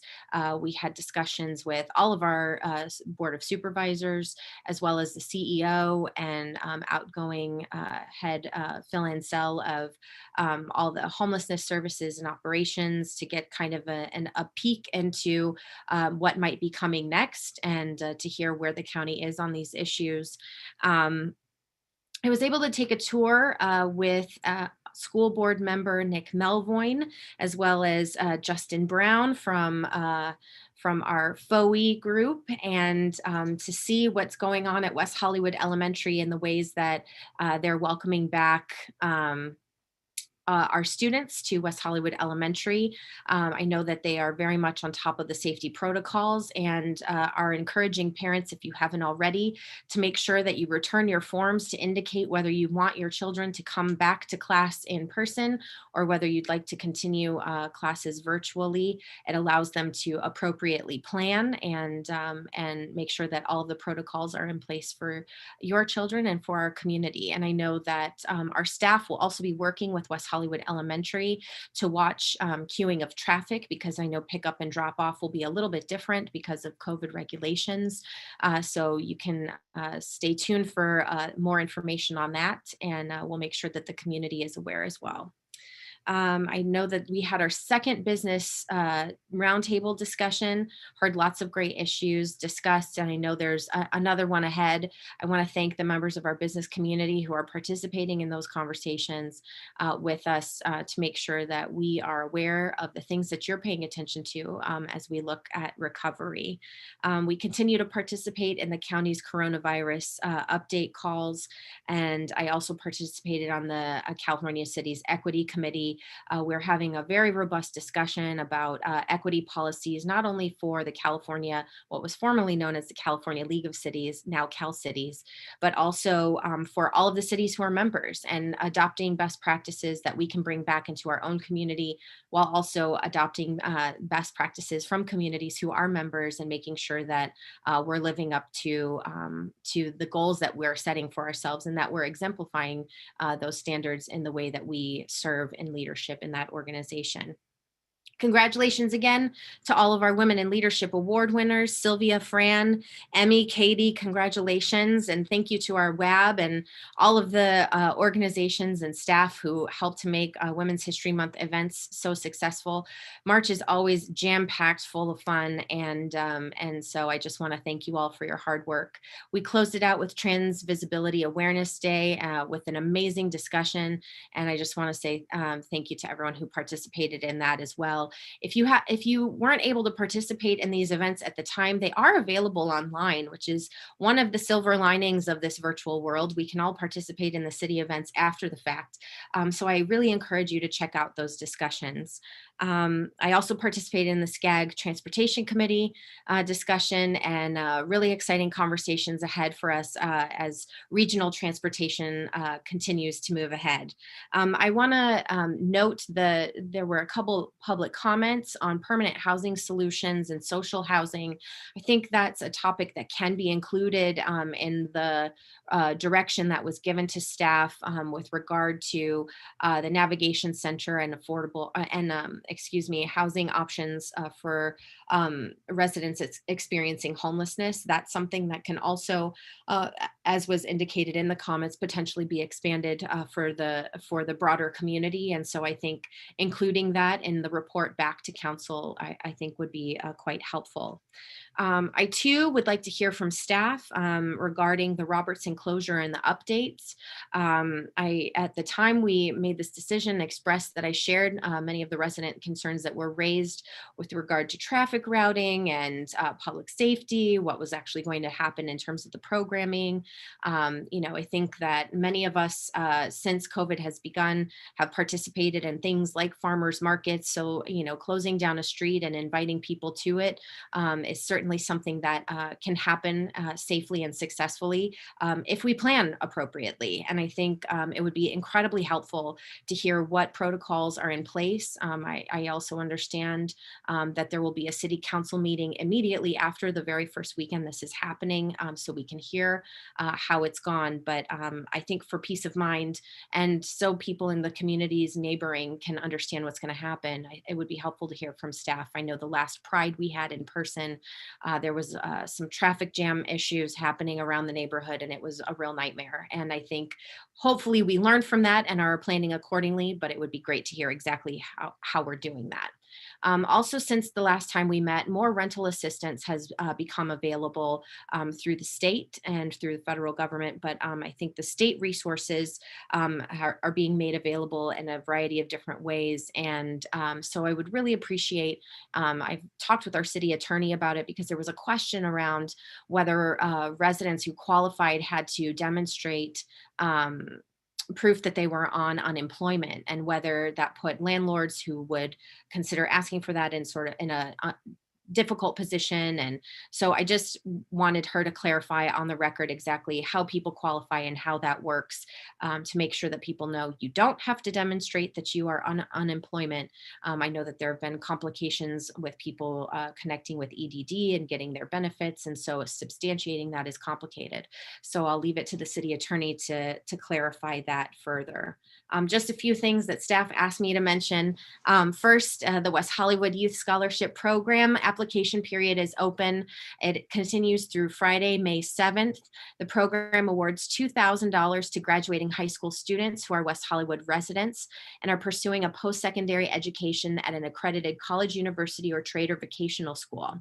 Students must have completed 150 hours of community service to be eligible, and the scholarship money can be used for any expense incurred in pursuing a post-secondary education. You can go to the city's website, look for Youth Scholarship Program for more information. There's also a link to the application there. And if you'd like to support that program, the city encourages donations from community members and businesses. All of that information is also on the city's website. I'd like to congratulate Rabbi Denise Egger. She's our local rabbi at Congregation Kol Ami. She received an honorary doctoral degree from Ben-Gurion University. Rabbi Egger is receiving this degree because of her work as a Jewish leader, AIDS and LGBTQ activist, author, and founding rabbi of the West Hollywood Reformed Synagogue. We congratulate her. And in case you weren't already aware, the COVID vaccine is available to people living with HIV/AIDS in response to questions from community members that happened all the way back in February during our town hall. People living with AIDS and HIV are eligible to receive the COVID-19 vaccine under the category of individuals with health conditions and disabilities. If you'd like to make an appointment, you can go to vaccinatelacounty.com to get more information, but it's because of your questions and activism here in West Hollywood that change happened. Currently, anyone aged 50 and older is eligible. I'm really excited that individuals aged 16 and older will be eligible beginning April 15th, waiting my turn in queue, but residents with disabilities or without computer access can call 833-540-0473 7 days a week between 8 a.m. and 8:30 p.m. and they will help you with appointments. I don't know if you felt it early this morning, but there was a small earthquake, and April is also Earthquake Preparedness Month. The state of California is asking residents to sign up for earthquake warning apps. It's the Earthquake Warning California app. You can go to earthquake.ca.gov for more information. Earthquake Warning California is the country's first publicly available statewide warning system that could give California residents crucial seconds to take cover before you feel shaking. Managed by the Governor's Office of Emergency Services, Earthquake Warning California uses ground motion sensors from across the state to detect earthquakes before humans can feel them, and can notify Californians to drop, cover, and hold on in advance of an earthquake. To receive these warnings, you can download My Shake app and ensure phone settings are adjusted to receive emergency alerts. One last item, the California alternate rates for energy and the family electric rate assistance programs have reduced energy bills for eligible customers. These programs are available for individuals and families who participate in a public assistance program or meet income requirements. Since the start of the pandemic, participation in these programs has increased 7 to 10% overall to about 30% of all customers in SCE territory. This shows the great economic hardship that is caused by COVID-19. Just one more way we're seeing it. If you are interested or would like to learn more about these programs or would like to see how they might be able to help you, you can go to sce.com/residential/assistance/care-FERA, and you can find more information there. That was a lot, but I want to make sure you get all of the information, and now I'll turn it to our city manager and city attorney. Thank you. That was a lot. So anyway, yes, to add a little bit more, the mayor was correct in regards to Councilmember Seppi Shine's question about people living with HIV. While it's not specifically called out, people with HIV are qualified. There is information on the county website, so people can use that as the portal to sign up for their vaccinations. Councilmember Meister asked about the ADUs, and that's coming back at the first meeting in May. So we'll be providing information from staff and an update then. Also, a reminder, this Thursday between 12 and 1:30, we're hosting the Yamashoa event. And that's a virtual event, and you can register online. It's going to be a good program. We do this every year. So just a recognition that is going to be happening. A number of things to discuss from my report is, as mentioned earlier, we did host 2 business roundtables. The third business roundtable is scheduled for Friday, April 16th, and that'll be will be at 8:30 a.m. You can register at weho.org/business. And I hope we have another robust conversation with our business community. As noted earlier, LA County moves into the orange tier effective today. Bars open outdoors only at 25%, and their hours are restricted from 11:30 a.m. to 10 p.m. Indoor dining goes up to 50% or 200 people, whichever is fewer. Indoor gyms are at 25%. Movie theaters are at 50% or 200 people, whichever is fewer. And also indoor retail and personal care is at 75%. All of the protocols are published on the county website at publichealth.lacounty.gov. Some other announcements from staff, recreations and facilities. We have our spring rec reader and registration for our virtual spring activities is now available at weho.org/recreation. Also, we're having conversations with LA County to reopen the library. We have a set date of Monday, April 19th. The hours of operation will be Monday through Friday from 11 to 6 p.m. And it'll be closed on the weekends. In regards to questions regarding Out on Robertson, which is the branding for the program, and this is going to be the weekend closures on Robertson Boulevard. Staff has been working on the pilot program, which was approved by council in February. We anticipate doing the soft launch the weekend of April 17th with a formal ribbon cutting on May 1st. Staff hosted a neighborhood meeting with the residents from West Hollywood West and Norma Triangle. Obviously, their concerns regarding noise, security, traffic, and parking, all those were brought up at the meetings. Staff has taken feedback from the community and will ensure that the space is monitored by security, whether it's the sheriffs or block by block. We'll also have code compliance and parking enforcement available on the weekends. Staff has also developed a FAQ, which is posted on our website right now, and that's at weho.org/outzone, and it'll provide more information regarding the closure and mitigations that we're taking to alleviate any potential challenges within both the residential area and the business area.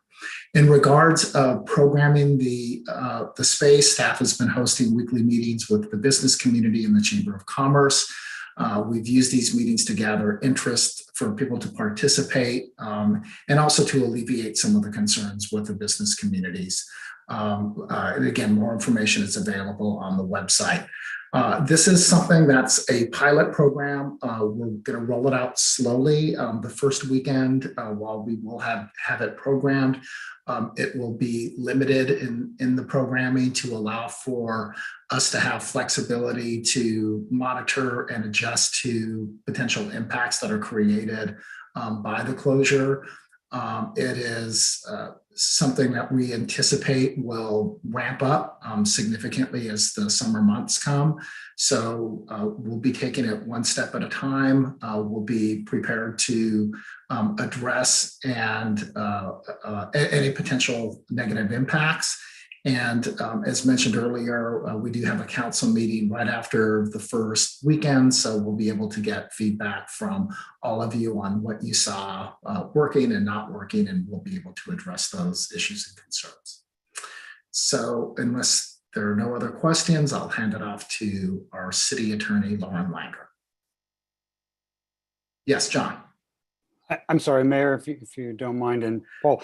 And I apologize for not mentioning this earlier, but I do think there is a sort of building sense of excitement of being out in the world again, and our businesses, which used to be able to accommodate thousands, probably tens of thousands of people, are now accommodating thousands, potentially in the coming weeks or months, tens of thousands of people on the street. And I just want to state that I hear from our local businesses that it's concerning that there are so many people on the streets, and I hear from our code compliance that they are doing all they can, and I think doing enough at this point. But there may be additional need for intervention along our streets with our sheriff, with our block by block, to help to mediate and moderate the crowds. And so I get that this is not on our agenda. There's not really anything to vote on, but I just want to say that I see it. I go for a walk. I see that there are long lines of people waiting. And so I'm bringing it to your attention, Paul. I know you probably hear it from the staff already, but I also think it's important our residents and our businesses know that we're paying attention. Thank you. Yeah, 100%. Yeah. Good news is we're popular. Bad news is we're popular. It's a good problem to have, but we do need to do a better job monitoring it and addressing it and working with the business community to get their help in dealing with patrons. But definitely hear you, Lauren. Okay, I will just add quickly. The mayor asked me to report on the state's COVID-19 rental relief program, and I think we are all happy to hear that the rental relief program is up and running. The funding for the program comes from $2.6 billion in federal rental assistance, and the best place to get information about the program is a website called housingiskey.com. It is the state's application portal, and they have done a wonderful job putting information together. It lists all of the eligibility requirements for landlords, for tenants, and it's a very comprehensive website, housingiskey.com. And there is also a phone number, 833-430-2122. I just want to point out a couple things. We've heard some questions about residents being confused about the City of LA's rental relief program, and I just want to point out for the record that City of LA's program is different because they are a larger city that's greater than 200,000 population. The City of LA set up its own program, but for cities with smaller populations in LA County, the program is run through the county, and the county is utilizing the state's application portal to provide relief funds. So please make sure to go to housingiskey.com. The city's rent stabilization department also has all the information, and I believe is sending out a mailer to residents to provide information about the program. Landlords who opt in may get reimbursed for up to 80% of an eligible renter's unpaid rent for the period of April 2020 through March 2021 if the landlord agrees to waive the remaining 20% of unpaid rent for that specific time period. So there is funding available. To respond to the mayor's question, the landlord and the tenant do not need to provide proof of being on unemployment in order to be eligible for the funds. That is one way to show of a reduction in income for the year 2020, but it's not the only way. And so housingiskey.com is the best place to find all of the eligibility information for rental relief for both landlords and tenants. And the Rent Stabilization Department for the City of West Hollywood has all the information, websites, and phone numbers available.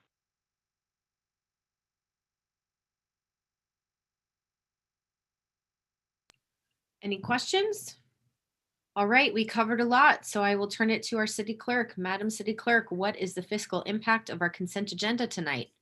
Thank you, Mayor. The fiscal impact on tonight's consent calendar with the removal of item 2N as in Nancy and the addition of item 5D as in David is $267,843 in expenditures, $0 in revenues, and $0 in waived fees.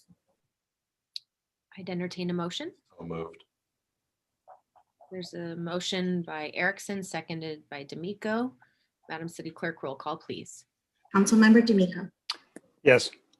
Councilmember Erickson. Yes. Councilmember Shine. Yes. Mayor Pro Tem Meister. Yes. Mayor Horvath. Aye. Motion passes. Thank you. And now we are taking item 4D out of order. This is as our first item on our unfinished business. We will go to item 4D, which are Commission Advisory Board and Social Justice Task Force appointments and reappointments. I also was asked to take the Social Justice Task Force first. So what I plan to do, just so everyone knows how we're going to do this, is I'll walk through and ask for first if there are any direct appointments that need to be made, and then ask for any nominees that people would like to put forward for consideration. And then our city clerk will go through each of us one by one and take our votes. So is everyone clear on how that will go?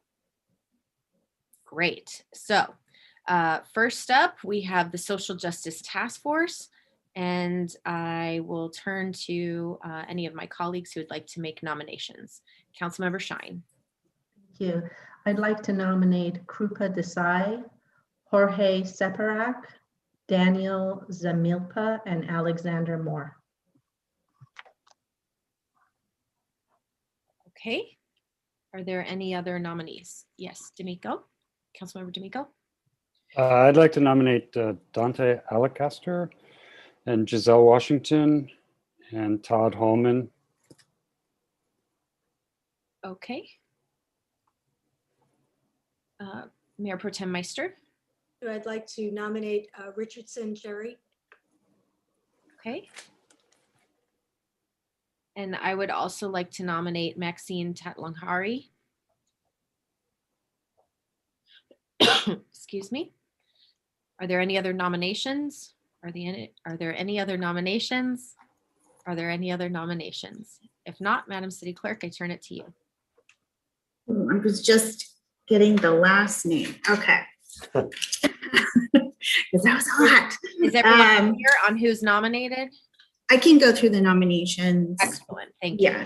So we have Krupa Desai, Jorge Separac, Daniel Zampala, Alexander Moore, Dante Alicante, and if I mispronounce that, I apologize, Todd Hallman, Richardson Jerry, and Maxine Tatlanghari. Is that everyone's nominees? Okay. So I will go first with Councilmember D'Amico. I'll vote for Todd Hallman and Dante Alacaster and Giselle Washington and Daniel Zampala. Okay. Councilmember Erickson. I will go with Krupa Desai, Jorge Separac, Daniel Zampala, and Alexander Moore. Councilmember Shine. I will go with Krupa Desai, Jorge Separac, Daniel Zamilpa, and Alexander Moore. Thank you. Mayor Pro Tem Meister. I'll go with Richardson Jerry, Daniel Zamilpa, Krupa Desai, and Giselle Washington. Okay. Mayor Horvath. Desai, Separac, Tatlanghari, Alancaster. Okay, so Daniel Zampala, Krupa Desai, Jorge Separac, and then we need to vote one more time for the fourth one because they all got a tie of 2.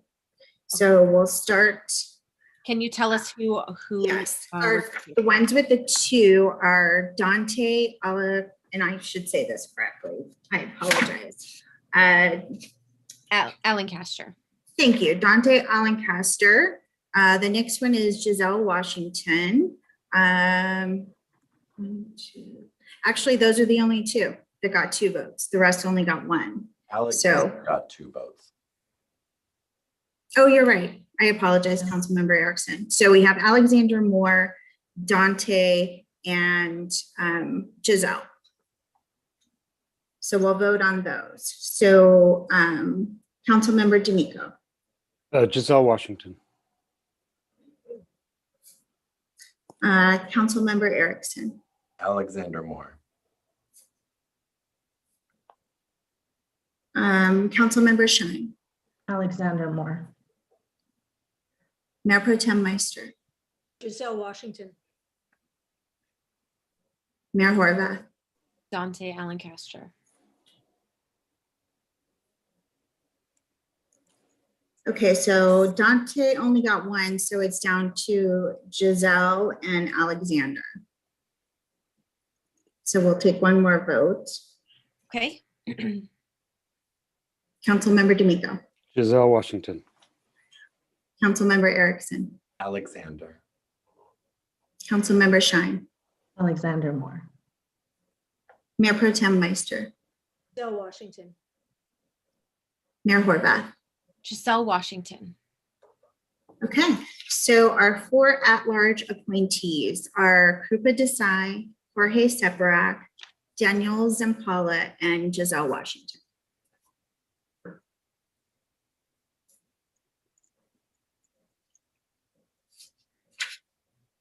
Okay, so now we will go back to the start of commissions. We'll go. We have a couple directs that we still need to do. Did you want to do those first? Yes, that's, well, no, I want to do them as we're going through each commission. Perfect, okay. So we'll start with Arts and Cultural Affairs Commission. First, we have 2 at-large appointments to make. I'd entertain any nominations for at-large candidates. Mayor Pro Tem Meister. Susan Diner and Todd Williamson. Okay. I'd like to nominate Dan Fultz. Okay. Hold on one second, Mayor. I'm just pulling it up on this whatever application. Whatever. No offense, City Clerk. Just trying to figure out where it is on this. It is quite challenging in general to do appointments, but especially with everything digital. So. Hold on, I'm almost. Do you want me to go through the list quickly? No, I think. No, you don't need to do that. I apologize. It's okay. Lordy. Okay, I'm here. Thank you. All right. So right now we have 3 nominees: Todd Williamson, Susan Diner, and Dan Fultz. Anyone else? Okay, Madam City Clerk. Okay. I'll go in a different order. What? Councilmember Erickson. Sorry, I just know how happy one of my colleagues is right now. Yeah. Dan Fultz and Todd Williamson. Councilmember Shine. Dan Fultz and Todd Williamson. Councilmember D'Amico. Dan Fultz and Todd Williamson. Mayor Pro Tem Meister. Well, it sounds like we have 3. So doesn't that mean? We do. Done deal? Then Dan Fultz and Todd Williamson. There we go. Okay. Chef's kiss. Now we move on. So that completes our Arts and Cultural Affairs Commission. Next, we have our Business License Commission. We only need to make at-large appointments on this commission. Madam City, or I'm sorry, I'll entertain any nominations. Councilmember Shine. I'd like to nominate Mark Farhad Yusupov and Rob Colonian. Okay. Are there any other nominations? John Erickson. I would like to nominate Keith Anthony. Okay. Are there any other nominations? I would also like to nominate Anthony Vulin.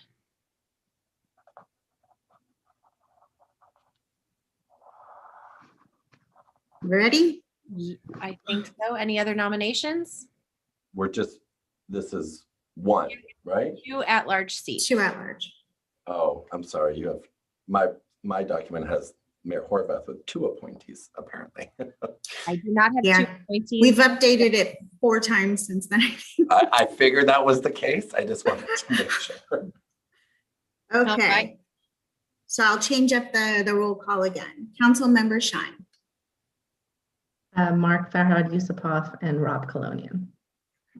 Councilmember Erickson. Anthony Vulin and Keith Anthony. Councilmember D'Amico.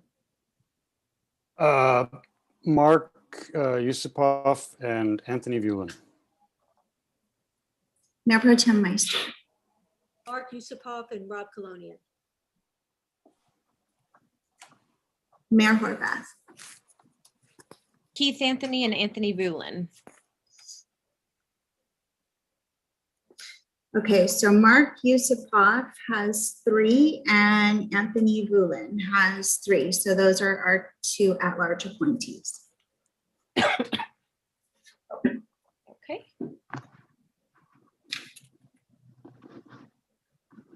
That completes our Business License Commission. Now we'll go to Historic Preservation Commission. I'd like to reappoint Ed Levin to the commission. And we have 2 at-large seats to fill. Councilmember Erickson. Thank you, Mayor. I'd like to nominate Yarwar Charlie and Jacob Lejoie. Okay. Are there any other nominations? Mayor Pro Tem Meister. I'd like to nominate Gail Ostergren and Melissa Perner. Okay. Councilmember D'Amico. I would like to nominate Andrew Campbell. I don't think he applied to this, did he? Is this the Historic Preservation Commission? Yeah. Okay. I don't have him on my Yes. list, but let's do it. Andrew Campbell. He is also not on my list, just so no one else is going crazy with who's on who. Well, maybe it's worth reading off this list just to be Sure. 1000% clear. I have 4 names on mine, so maybe Yeah, you can read them. Melissa Perner, Andrew Campbell, Mallory Robinson, and Jacob Lejoie. All right.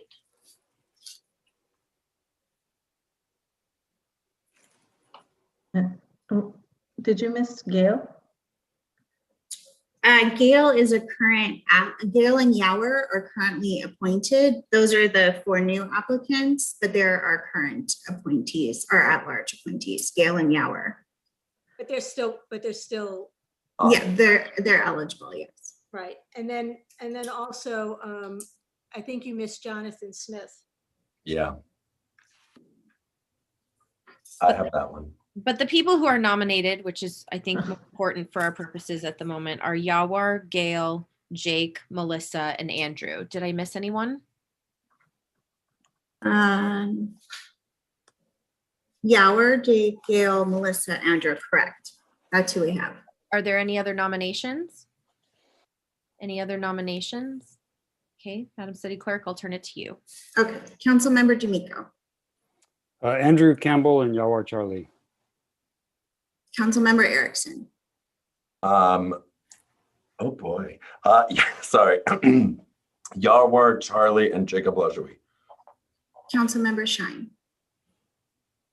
Gail Ostergren and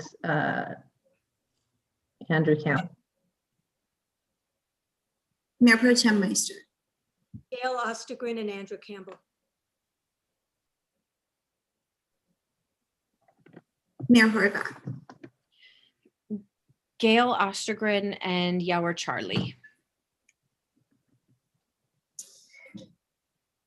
So Yower has 3, Gail has 3, and Andrew has 3. So we'll have to do a runoff vote for those 3 to determine who gets it. So it'll be Yower, Gail, and Andrew. Okay. Councilmember D'Amico. Yawar Charlie and Andrew Campbell. Okay. Councilmember Erickson. Yarwar, Charlie, Andrew Campbell. Councilmember Shine. Gail Ostergren and Andrew Campbell. Mayor Pro Tem Meister. Gail Ostergren and Andrew Campbell. Mayor Horvath. Gail Ostergren and Yawar Charlie. Okay, so Andrew Campbell has 4, so he's one of our appointees, and Yower and Gail are tied again, so we have to take another vote on those 2. Okay. I have a question. Yeah. Are we supposed to have 2 people who have some kind of certification, which I think Gail has? And So that was brought up by the Historic Preservation Commission liaison, that there is a certification required, and the 2 applicants who had that are Gail Ostergren and Jake Lejoie were the 2 who had that certification. okay, Thank you. But it's not required, right, Madam City Clerk? So my office was made aware of that requirement a few weeks ago. It's not included in the code. It's not on the commission page, but apparently it's needed to keep a historic preservation certification. I believe John Kehoe is in the meeting and he can speak more to what that certification preserves for the Historic Preservation Commission. John Kehoe, if you could jump on.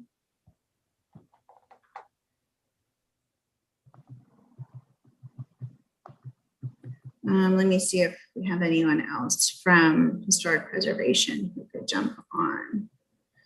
I don't see anyone else in the meeting. If you want to hold off on the other appointment for this one, we can move to the other ones and come back to this one if John Kehoe comes into the meeting. That sounds right. Is that okay? Okay, so for now, one of the at-large appointments is filled by Andrew Campbell. And then we'll take the vote on Yower and Gale if we hear from staff on that requirement. Jennifer Alkires sending me Teams chats. Did you want to move to Human Services or? Oh, you're on mute here. We can move on to the next one if our staff is not prepared to address that issue. The next commission is the Human Services Commission. We have 2 at-large seats to fill. I'll now entertain any nominations. Mayor Pro Tem. Thank you. I'll nominate Jimmy Palmieri and Sam Borelli. Okay. Any other nominations? Councilmember Shine. I'd like to nominate Joy Freeberg. Okay. Any other nominations? John Erickson, Councilmember Erickson. Thank you so much. I'd like to nominate Danny Wang. Okay, and Councilmember D'Amico. And I'd like to nominate Carrie Belboni. Okay. So Jimmy, Sam, Joy, Danny, and Carrie. Are there any other nominations? Are there any other nominations? Okay. Great. Councilmember D'Amico. Carrie Belboni and Jimmy Palmieri. Councilmember Erickson. Jimmy Palmieri and Danny. Councilmember Shine. Jimmy Palmieri and Joy Freeberg. Mayor Pro Tem Meister. Go with Jimmy Palmieri and Joy Freeberg. Mayor Horvath. Jimmy Palmieri and Joy Freeberg. Okay, so our new at-large appointees are Jimmy Palmieri and Joy Freeberg. And Jennifer Alkire has come into the meeting. Jennifer, if you want to unmute and we can talk about the HPC requirement. Thank you. Hi, thank you. So sorry about that. I was watching on YouTube and there's a slight delay, so it was hard to jump in. We have a certified local government status from the State Office of Historic Preservation. And every year we have to file a report with the state office. And one of their requirements for maintaining the certified local government status is that we have a certain level of expertise on our Historic Preservation Commission. And what's preferred is to have at least 2 members with a certified historic preservation background of some kind. That isn't mandatory to maintain the status, but it's certainly preferred. And so that's what the situation is with the certification requirements. So I'm happy to, yeah. Councilmember So, yes, do any of the at-large members, do any of the direct appoint members currently have that certification? I'm thinking actually, of course, of Ed Levin, who is an architect and has participated in that commission for many years. Yeah, Ed Levin is, and Gail Ostergren are current members that have the certification. You mentioned Jake LaJoy also has it. I wasn't aware of that, but so he would be another of our current members that has it currently. Okay. Okay, so we are. Thanks, Jen. Thank you very You're much. welcome. Of course. We have one confirmed candidate, and so now our second candidate is who we need to vote on, I believe. Councilmember Shaw. Mayor, yeah, I just want to clarify something that Jennifer said. Jake LaHoy is not a current member of the commission because I replaced him. So he's, just to clarify. Yeah, he's expressed interest in being appointed as an outreach. Yes. Okay. Do we have any other questions? Mayor Pro Tem Meister. No, I was just going to start.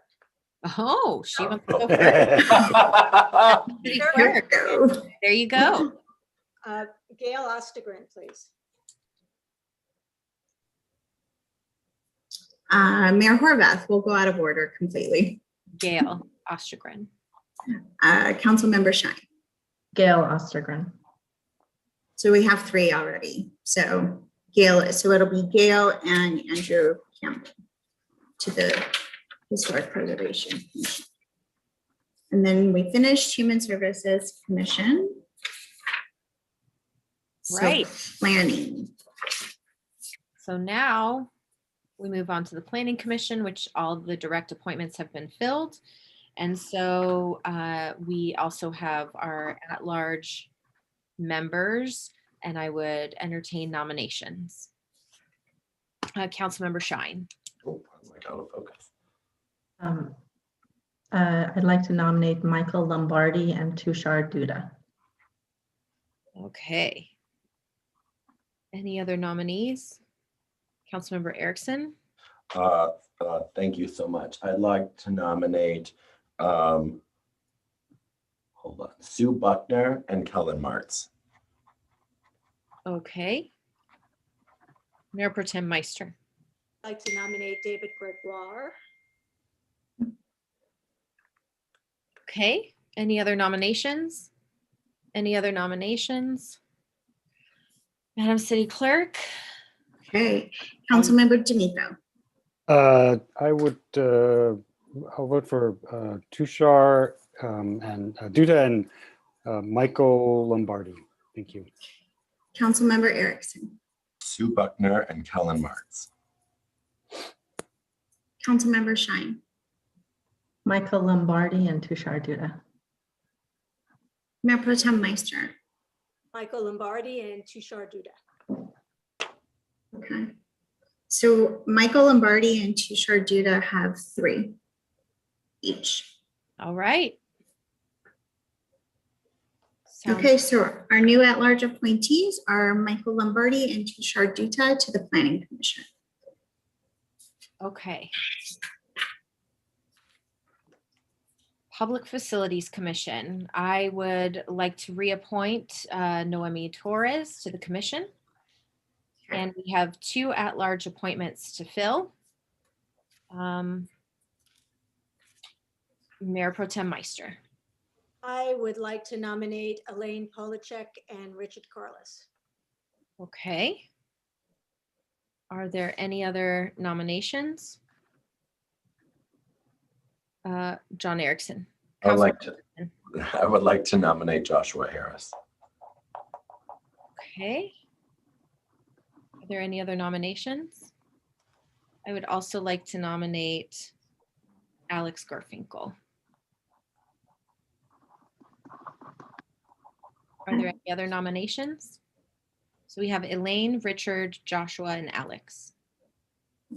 Okay. Councilmember D'Amico.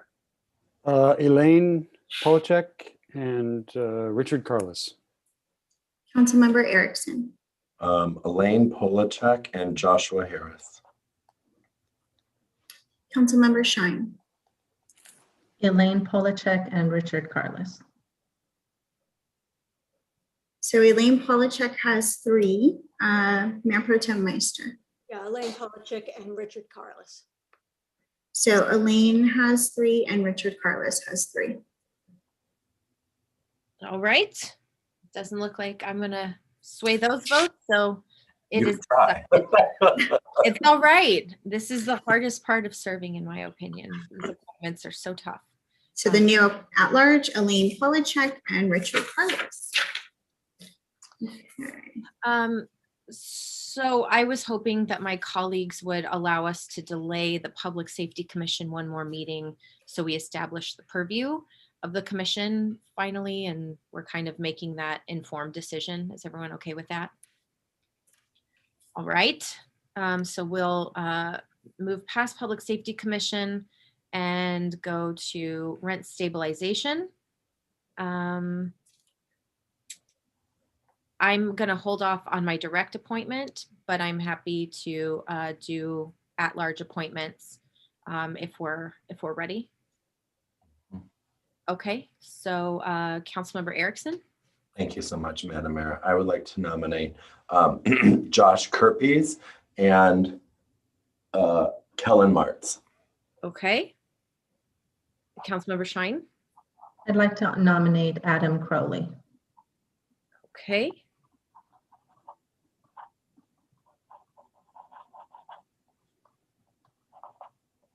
Good. All right. Madam City Clerk, roll call, please.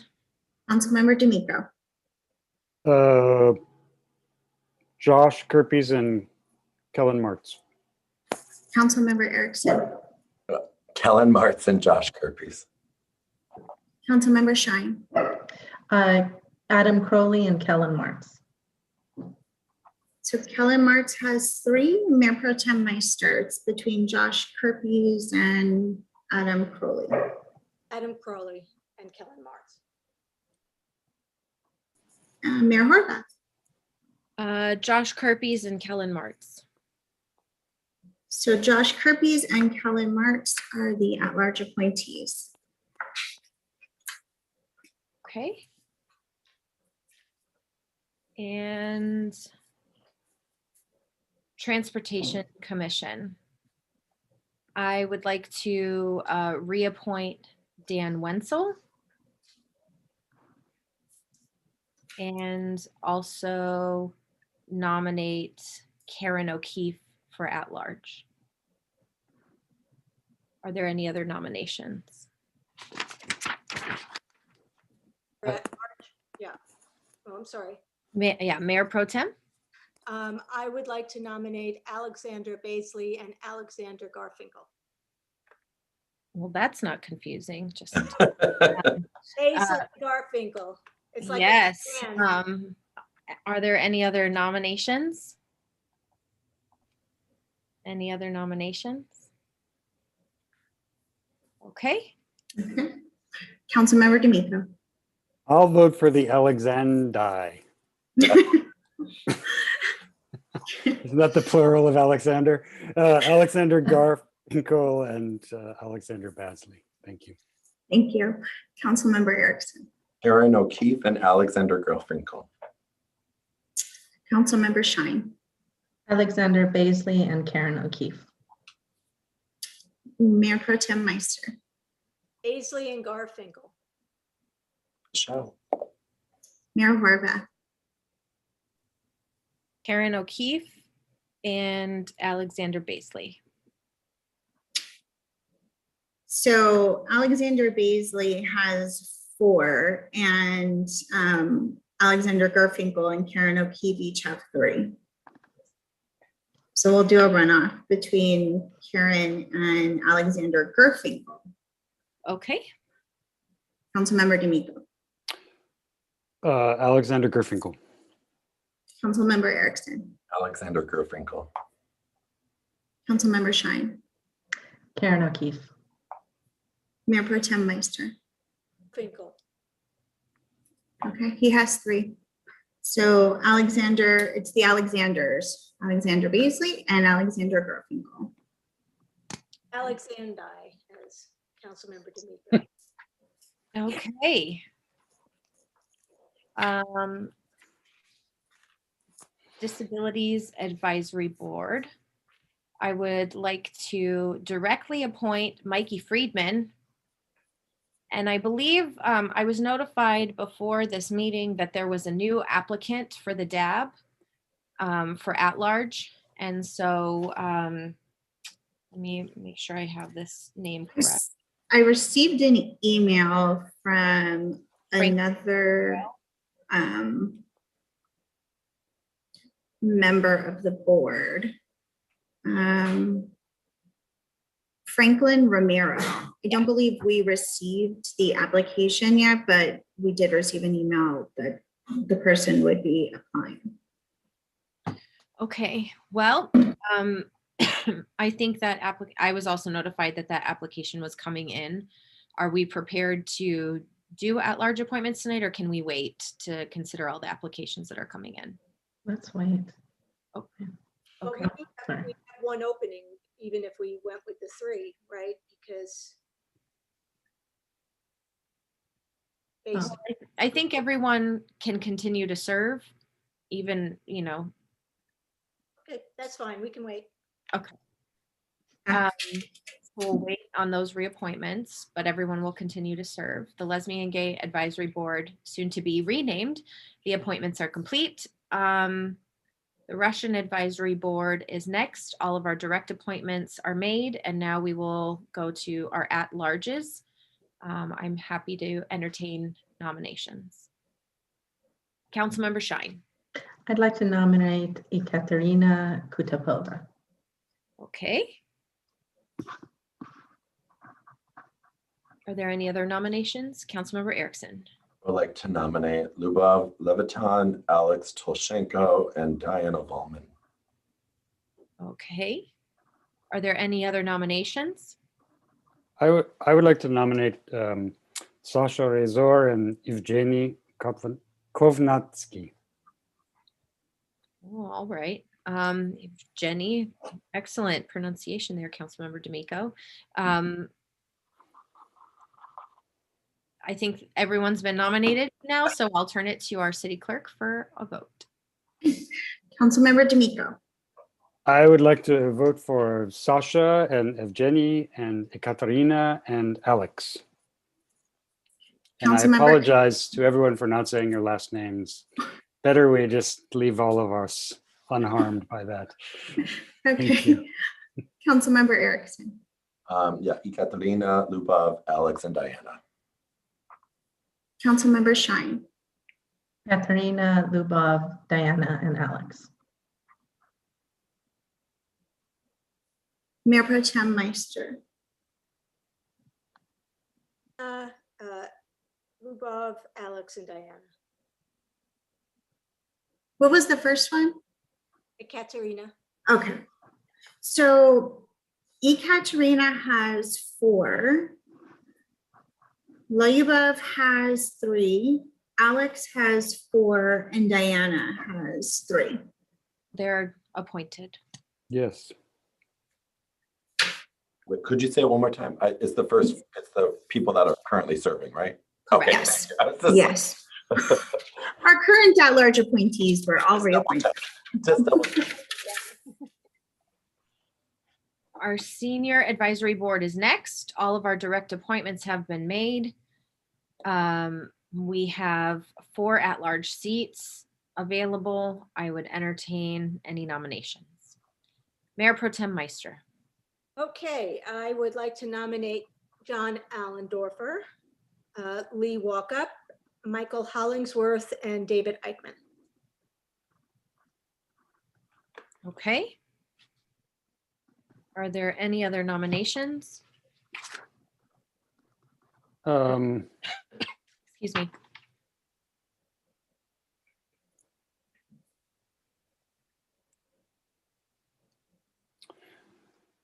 No. Okay. So it sounds like they are appointed. And those are our 4. Yes. By acclamation. Don't let it. Acclamation. And okay. So our next advisory board is the Transgender Advisory Board. I confirmed that, in fact, Karina Smala does want to continue serving, so we will keep her on the board. And we have 4 at-large positions to fill, I believe. Yes. Right? Councilmember D'Amico has filled his. Not yet, No, he but I'm has a about to. vacancy. Oh, okay. Very good. I knew that you were appointing someone, so I thought it had been done. So I apologize for skipping that very important step. Councilmember D'Amico. Yeah, yes, I would like to appoint Mallory Robinson. Great choice. All right. So with that, Councilmember Shine. I'd like to nominate Eden Luna, Shane Ivan Nash, and Andy Ruiz. Okay. Are there any other nominations? Councilmember Erickson. I would like to nominate Jacob Rostovsky. Okay. Any other nominations? I will nominate Erica De La Cruz and Leslie Monroy.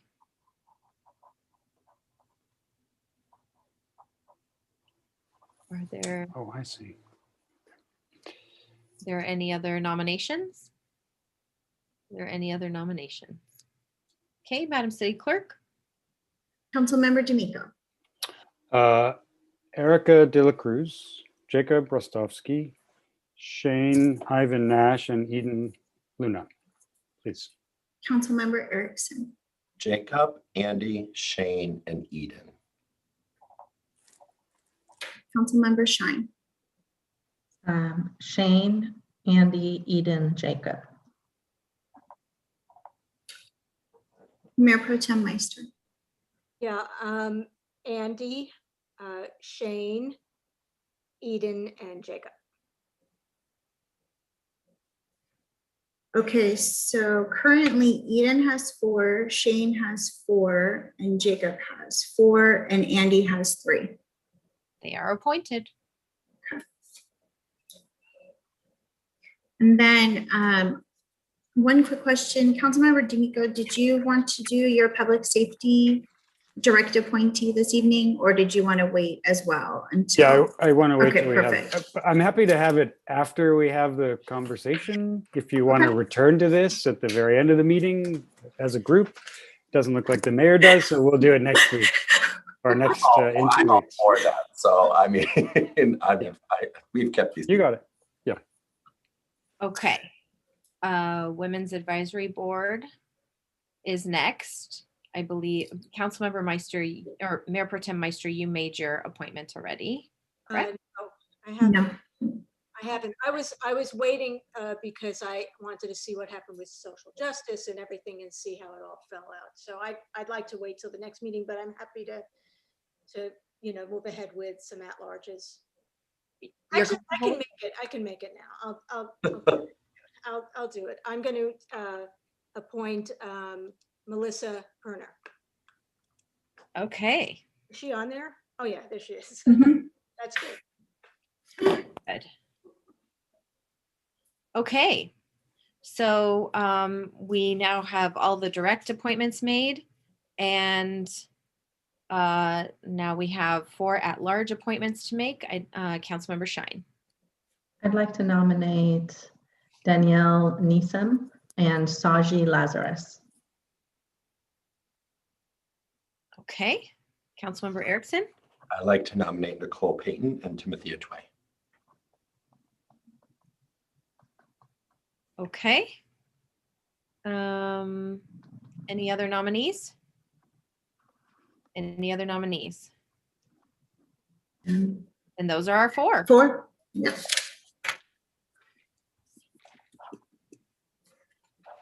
Very good.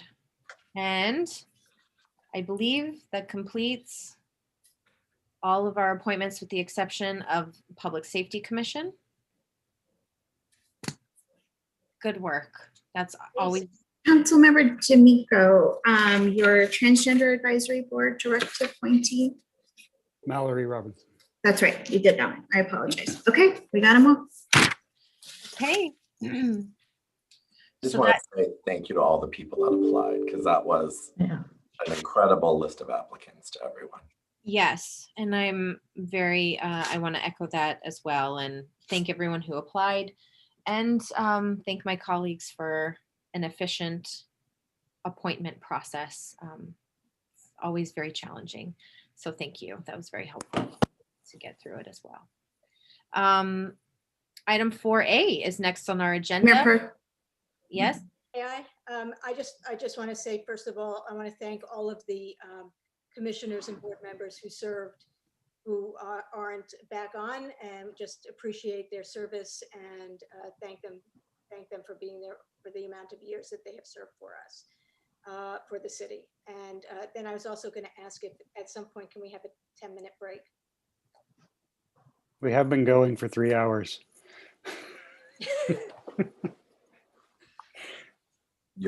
Would you like to do that now? That would be super. Okay, 10 minutes. Great, thank you. For those of us who look like 50-year-olds, but above. feel like octogenarians. I we don't need a think break. you want to say anything like that tonight. We'll just wait 10 minutes and we'll see you back then.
Mayor, can you hear me? Because apparently people are having trouble hearing me. I can hear you.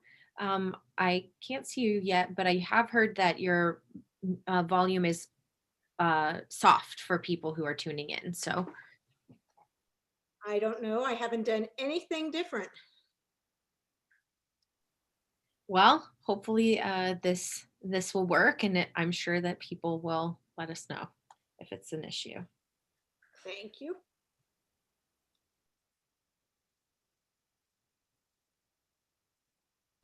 I said, I hear you just fine, Mayor Pro Tem. I have really good hearing. I honestly am like, I go like this too much now.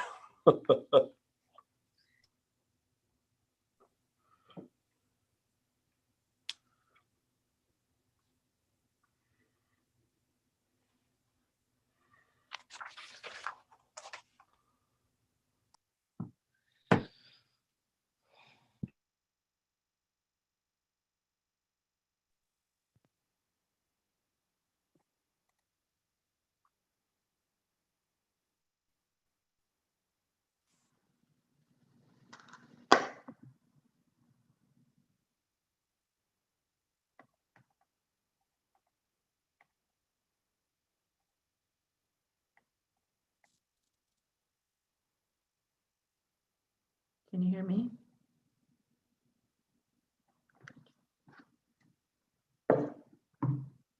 We're like a Verizon commercial. Can you hear me now?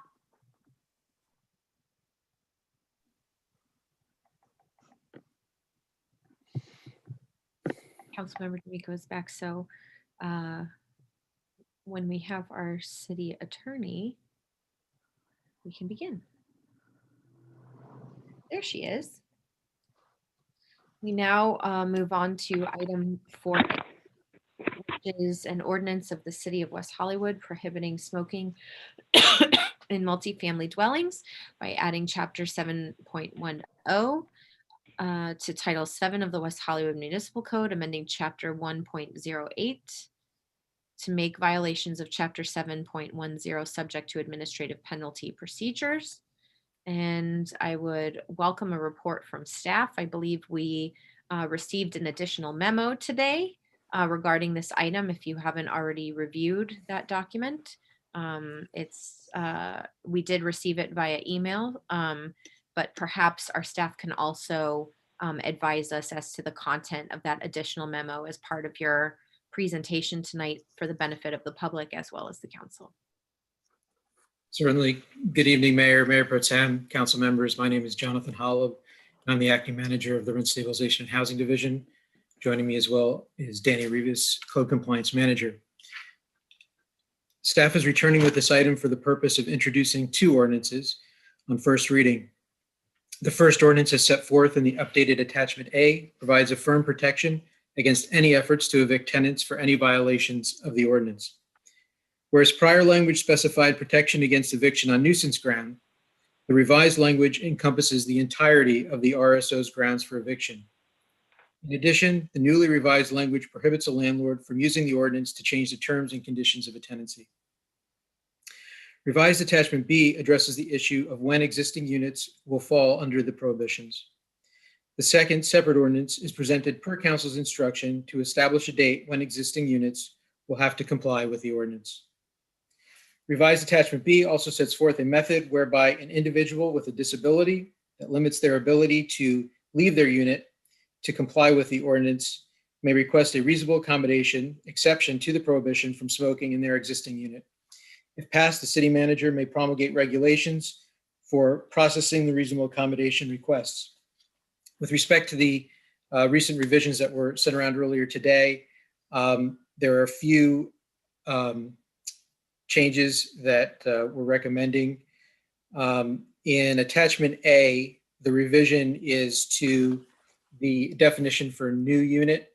A new unit would be considered anything that would happen on the effective date of the ordinance if it's adopted tonight and passed through second reading in 2 weeks.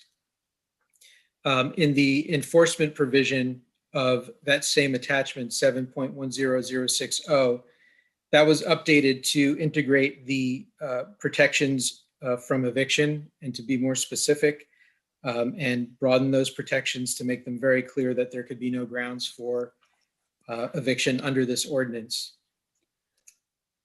In attachment B, the existing tenancies provision 7.10.040 was changed in that the eviction protection provision was moved to where I just mentioned. And it was also clarified to make clear that the existing unit, once they became part of the ordinance, would also include private balconies and private patios, just like new units would be upon passage of the initial ordinance. Just to be clear for everyone, these ordinances would do the following. Smoking tobacco in common areas will be prohibited after July 15th, 2021. Smoking cannabis and vaping will be prohibited in all common areas after July 15th, 2021. Smoking tobacco inside new units, including new tenancies and in private balconies and patios, will be prohibited after July 15th, 2021. And smoking in all existing units would be prohibited after a date to be determined by the council. I am available and Danny is available for any questions if you have any. Can you, can you go over the specific provisions of the memo?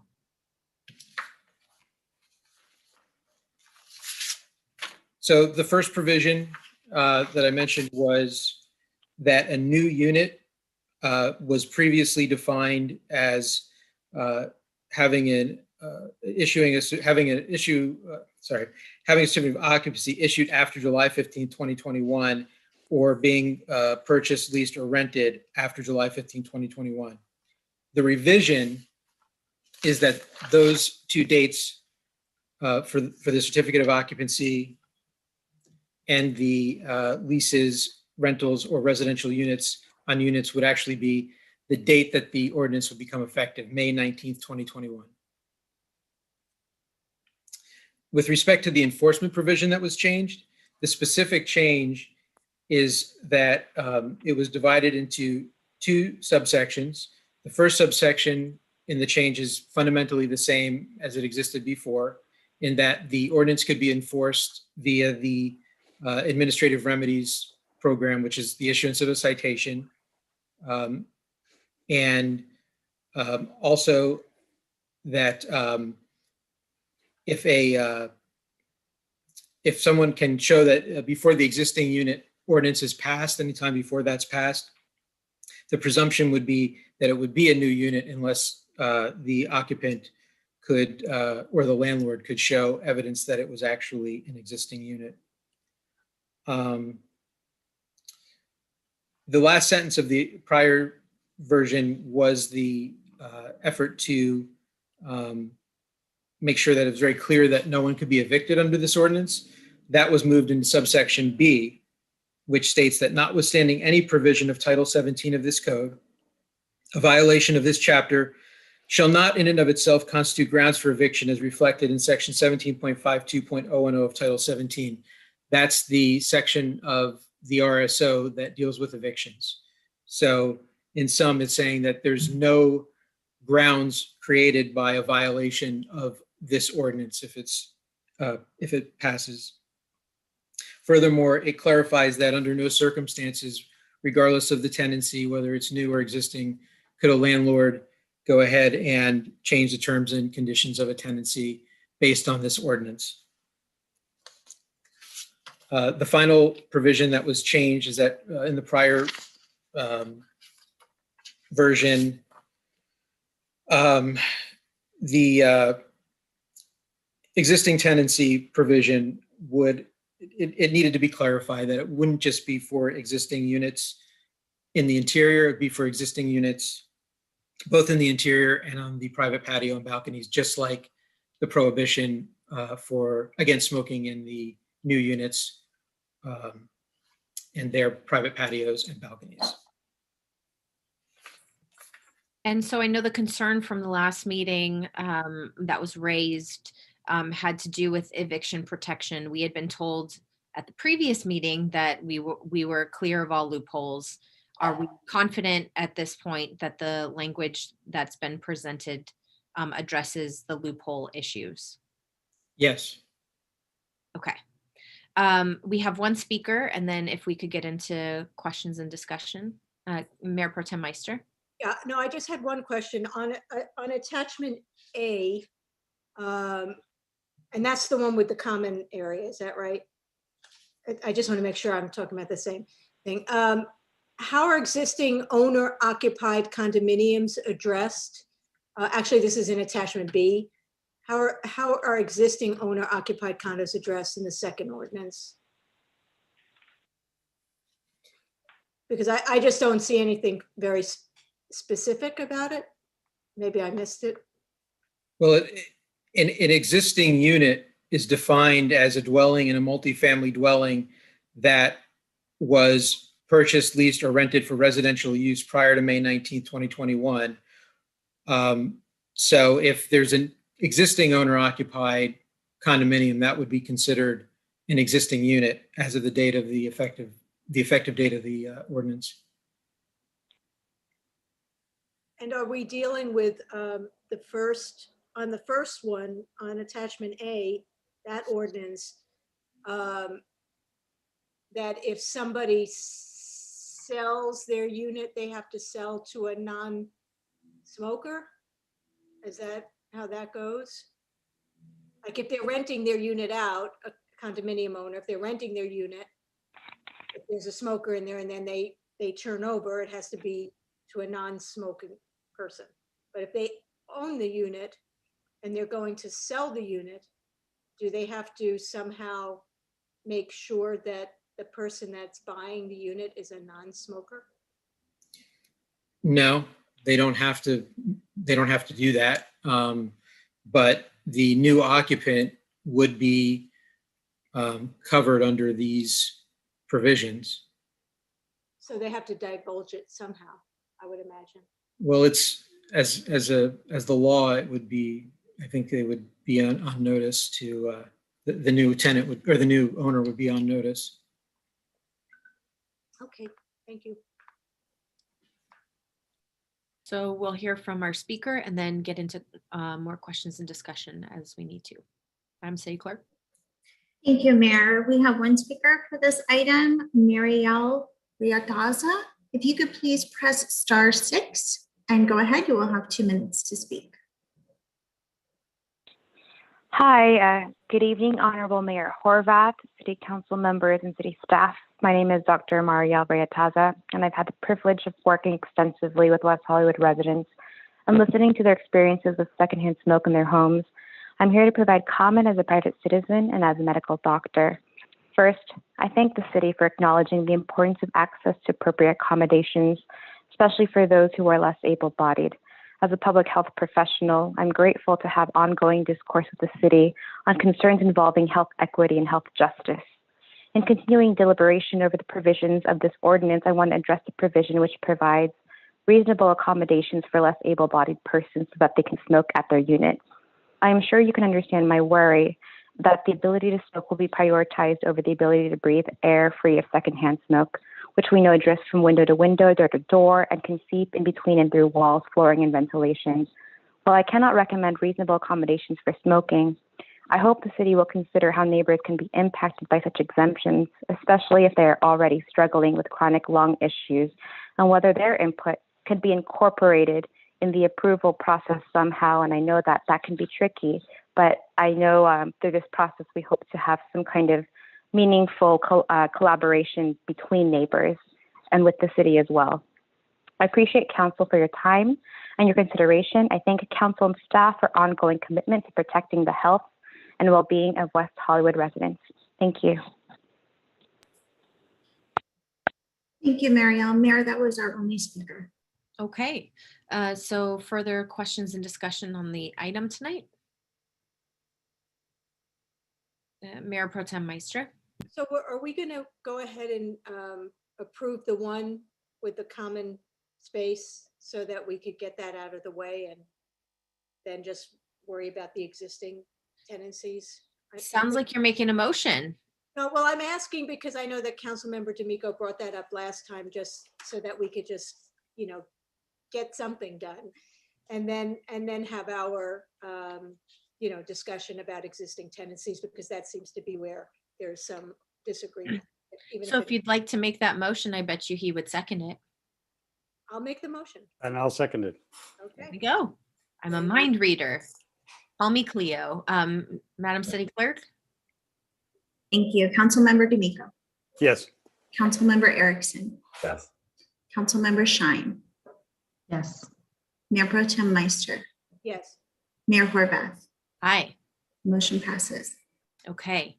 So now we deal with the second part of the council of the staff direction, the second ordinance. And we can go to discussion on that item. Mayor Pro Tem Meister? I have a lot to say, so I'd like to hear from my colleagues first. Okay, well, you raised your hand, so I thought you wanted to speak. I guess I do have a couple of questions. First, would the definition of disability in this case include anyone who is dealing with addiction?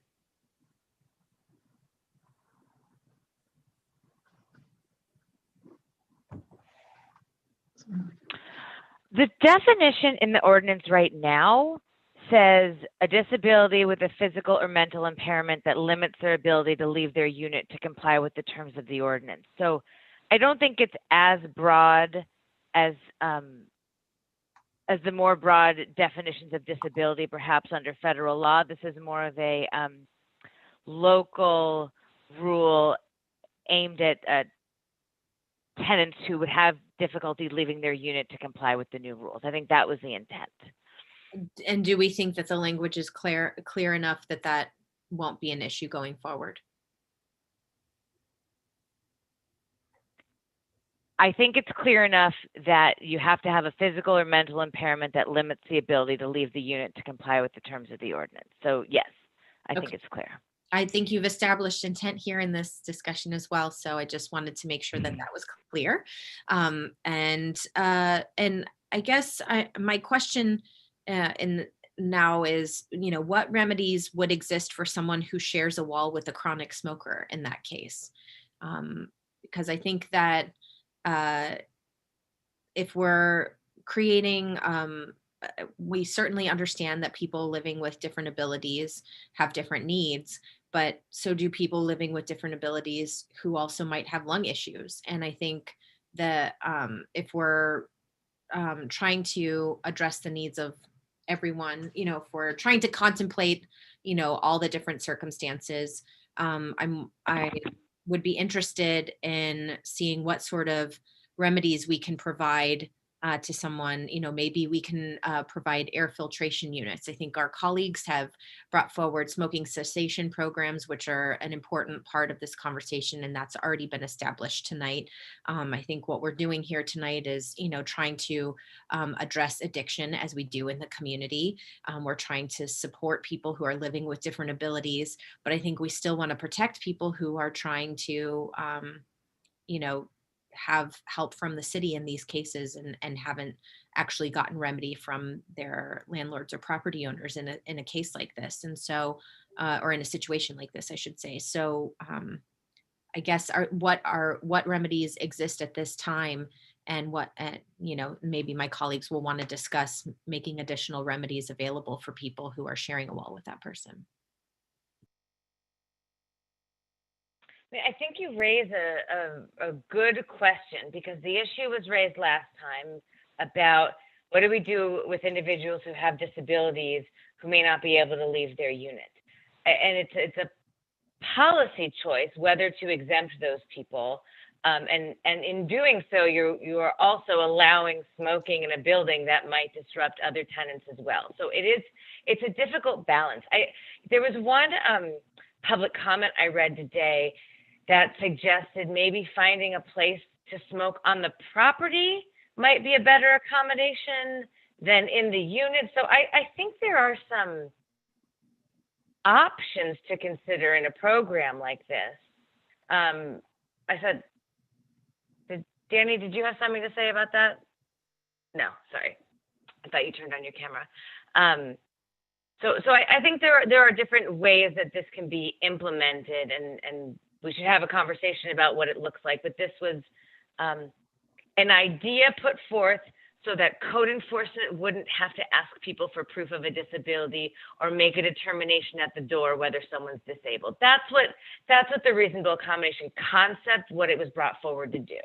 It was to alleviate that burden from code enforcement, because I don't think it's something code enforcement is qualified to do at someone's front door and could create awkward and difficult situations. But again, in the situation where this, where something like this might occur, I understand we've now accommodated, the situation for code compliance and in their investigation, but what are we doing for the tenants who are, what provisions exist for the tenants? The tenants that have to endure the smoking from the disabled. There's no provisions in here at the moment that address that topic, but it's absolutely something to be explored. And like I mentioned, one option that I thought of, I read in the comments, was allowing the person to smoke on property somewhere that's less disruptive, maybe not in their unit. So I think there's options, but there's no specific protections for the other tenants in the building proposed in this ordinance. Okay. Councilmember Shine? I would be open to Mayor Horvath, your idea of providing, discussing maybe providing air filtration units to the neighbor who is making the complaint. Okay, that's great. I'm amenable to that too, Mayor. Okay. Mayor Pro Tem Meister. I have some questions. What happens if someone can't pay the fines or they can't pay the rent because they're paying the fines? I mean, I'm just wondering, if they can't pay the fines, is there a loophole for landlords to evict because they're not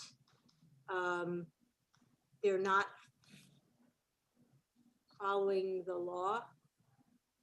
I mean, I just feel like there's loopholes here in this, that a landlord, even though they can't evict on the grounds that they're smoking, that they can evict on the fact that they're breaking the law. Whether it's because they're not being able to pay fines, or they're ensuring the health or safety of others, or whatever that is. But I'm just really concerned that that landlords are going to use this. They're going to find a loophole to evict, and because we're stating in the purpose about the health and safety of people, and then we have a provision that says, notwithstanding the public health and safety, that they can be evicted. So if you look at 52010, this under H, the little one, a change in tenancy required by a government agency charged with responsibility for ensuring public health, welfare, and safety. I mean, I think if that went before a judge, I don't know. I mean, I think it's just going to be a tough, it's a tough one, right? Because we have this purpose,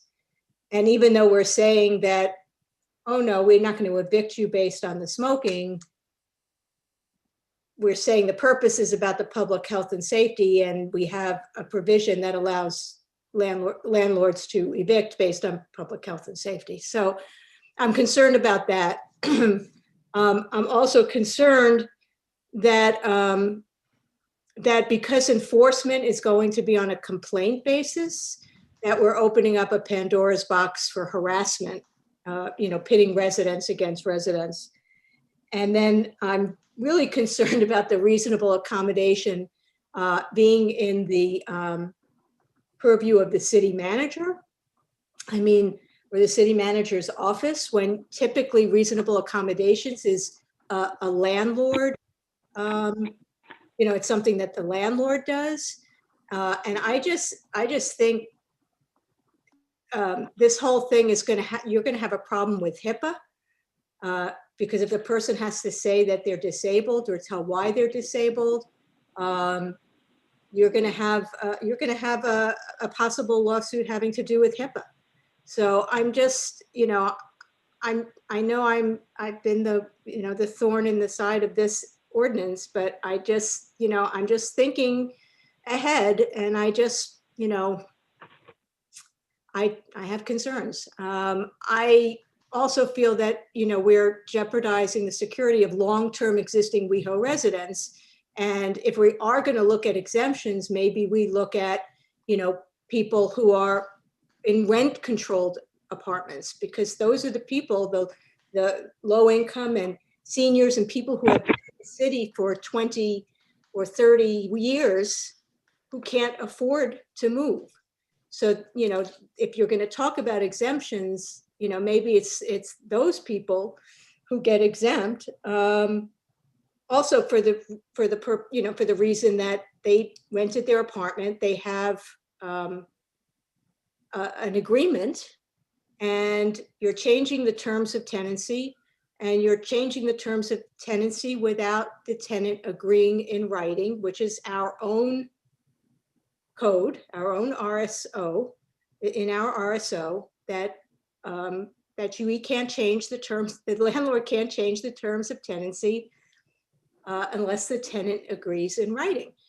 And so to me, that's just a major conflict. Again, if it goes to court, what are you going to tell the person who smokes if they don't sign the agreement? That might be something that, then all of a sudden they're getting evicted, and that's the loophole. I'm not sure. So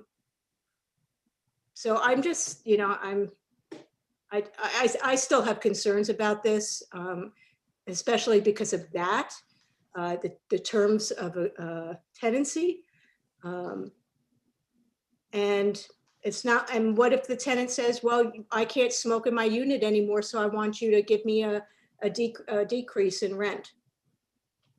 It was something they had before that they don't have now, that ability to use their terrace to smoke or whatever. So I still think that there's some things that need to be fleshed out of this. And I also think that the spirit of the state law was, the spirit of it was that, we're leaving the people before January 1st, 2012. If they, if that was a smoking unit, we're not saying you have to do anything there. That was the whole reason that the city of West Hollywood put in the ordinance about it, smoking not being a nuisance. And yet we're saying everybody, instead of saying, not rent controlled units or not before 2012. Councilmember Erickson. Thank you very much, Madam Mayor. I want to thank the individual who called in for public comment, as well as individuals who have emailed us and taken issue with this. I also want to thank my colleague for the smoking cessation item. I get to thank her on that one earlier. So thank you, Seppi, for bringing that. I know that was a big issue for the both of us. I want to thank Mayor Pro Tem Meister for bringing up these comments. I'm glad we were able to make these changes to this existing ordinance. I don't share the same concerns that she does, but I think that it's great that we were able to make this even stronger, in my opinion. So I want to thank staff on this.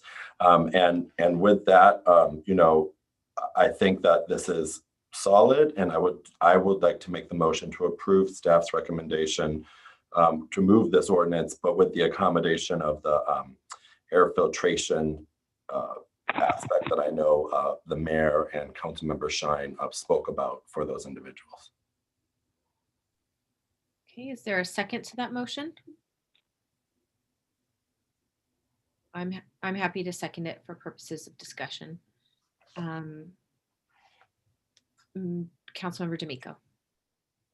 So I want to thank Councilmember Meister too. I think she brings up very, very important questions, which causes me to to come to a slightly different conclusion, which is that we should ban all smoking in all units and not begin to question the health and welfare of particular individuals, and or wonder about whether the right set of disabilities or any set of disabilities qualifies someone to smoke in their unit. I do think there will be some bumps in the road if we make a determination on a particular date, some number of months from the date of the ordinance, but we also, I think, can get a 6-month update 6 months before the ordinance and check in to see how many people have participated in smoking cessation programs, how much interest there is, what sort of response we've gotten from the ordinance. I do want to say that I will support whatever ordinance we bring forward this evening to assist with smoking cessation, but I think Councilmember Meister is a bit of a Cassandra this evening, in which she is in fact seeing the future and no one is listening.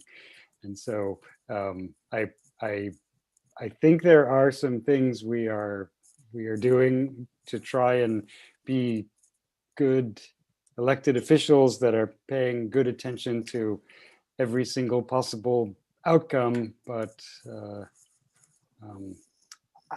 I just returned to something I said the very first time we talked about this with a somewhat different set of council members.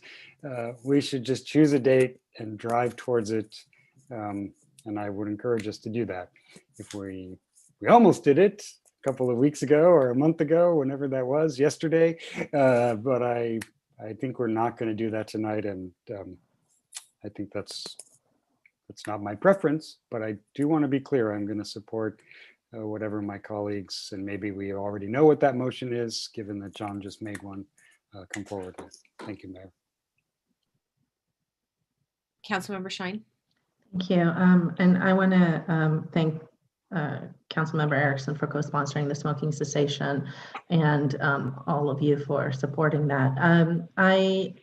Well, first, my two biggest concerns were related to the accommodations, and I am happy with the way it's written. I would like, Lauren Langer, if you can, after my comments, maybe address Mayor Pro Tem Meister's concerns about HIPAA and kind of just address those concerns.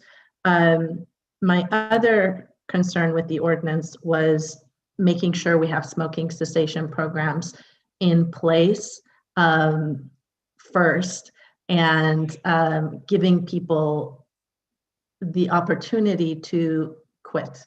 It takes time to quit smoking, and at the end of the day, we will have a better ban and have better policy if we give our residents programs and pamphlets every time they get a warning that say these are smoking cessation programs. So with that said, I'm glad this passed tonight. I will say that in that item, this is going to come back to us in our mid-year budget, which is what, July or so?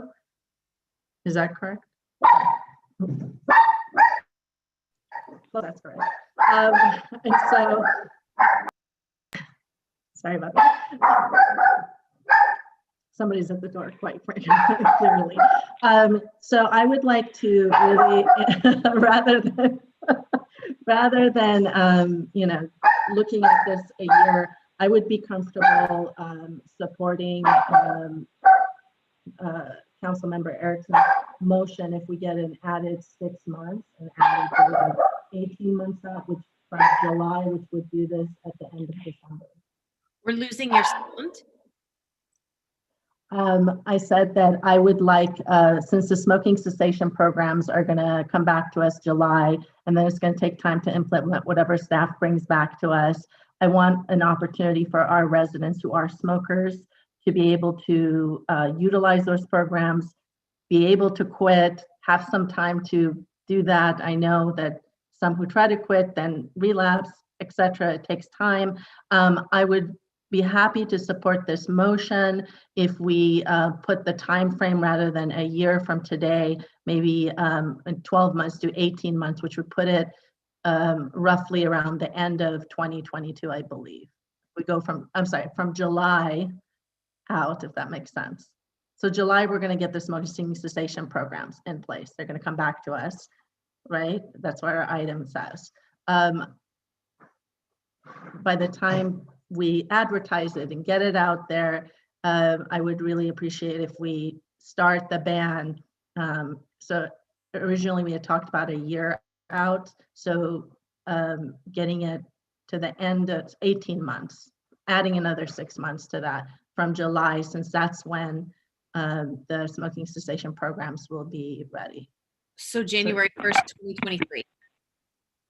Or December, yeah, whatever that 6 months is, or December, end of 2022. Okay. Councilmember Erickson, is that amenable to you? That's fine to me. I agree that we should pick that date, and I agree. So as long as that date's firm, and I'm happy to. So can you be clear about what the date is?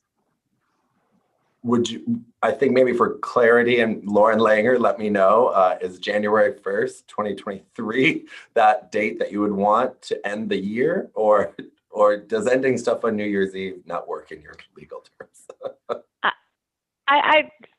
I think January 1 is probably a better date because it would be prohibited. Oh, you know what? Actually, it says prohibited after. So let's go with the December 31st, 2022, because then it will start January 1, 2023. I did want to respond to one of Councilmember Shine's and Councilmember Meister's questions, and then I have a question or thought. With respect to the HIPAA, as I mentioned earlier, this is not the type of reasonable accommodation that is required under federal law. It's modeled after that, though. And so there are provisions in the code when someone needs a reasonable accommodation to get fair access to housing. They do have to provide some sort of justification of why a reasonable accommodation is required. And those decisions are actually made, the one that's in the zoning code is made by the Planning and Development Services Director. So it's a way to receive the information in private rather than in public. And I think the level of detail that's required in order to justify the accommodation could be set out more in the city manager's regulations. But I had another thought. If the ordinance, if the existing tenancy provision isn't going to go into effect until the beginning of 2023, and there's a little bit of discomfort with it, and after listening to you do all these wonderful appointments tonight, maybe this is something that the Disability Advisory Board should consider, because if it's relevant to existing tenancies, it's not going to be needed for another 18 months. So perhaps some of the concepts like air filtration and what other remedies could be available could be reviewed and discussed by the Disability Advisory Board in the interim before this provision is needed.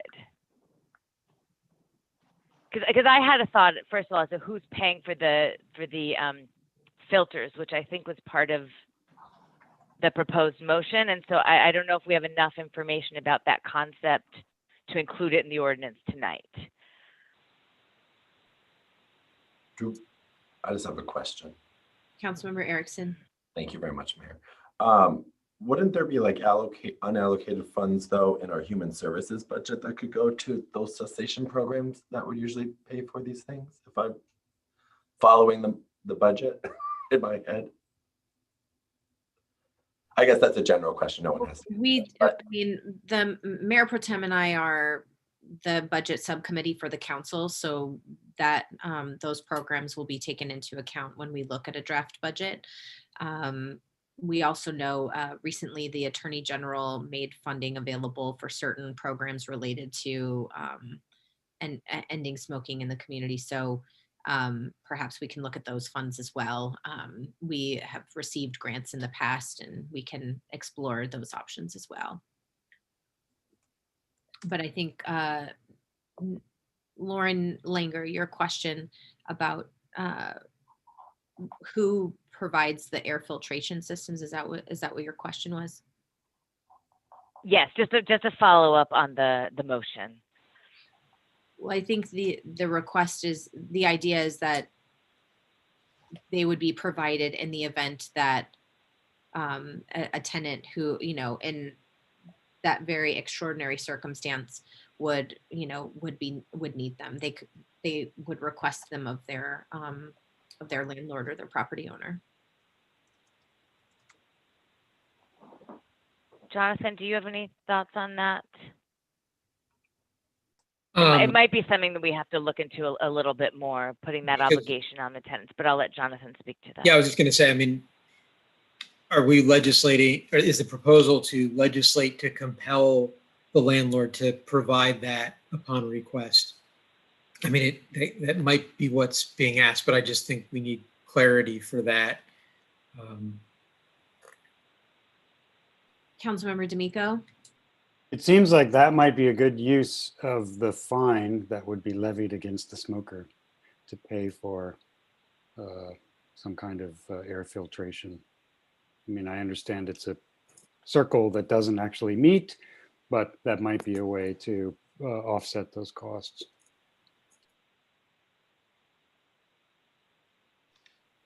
Mayor Pro Tem Meister?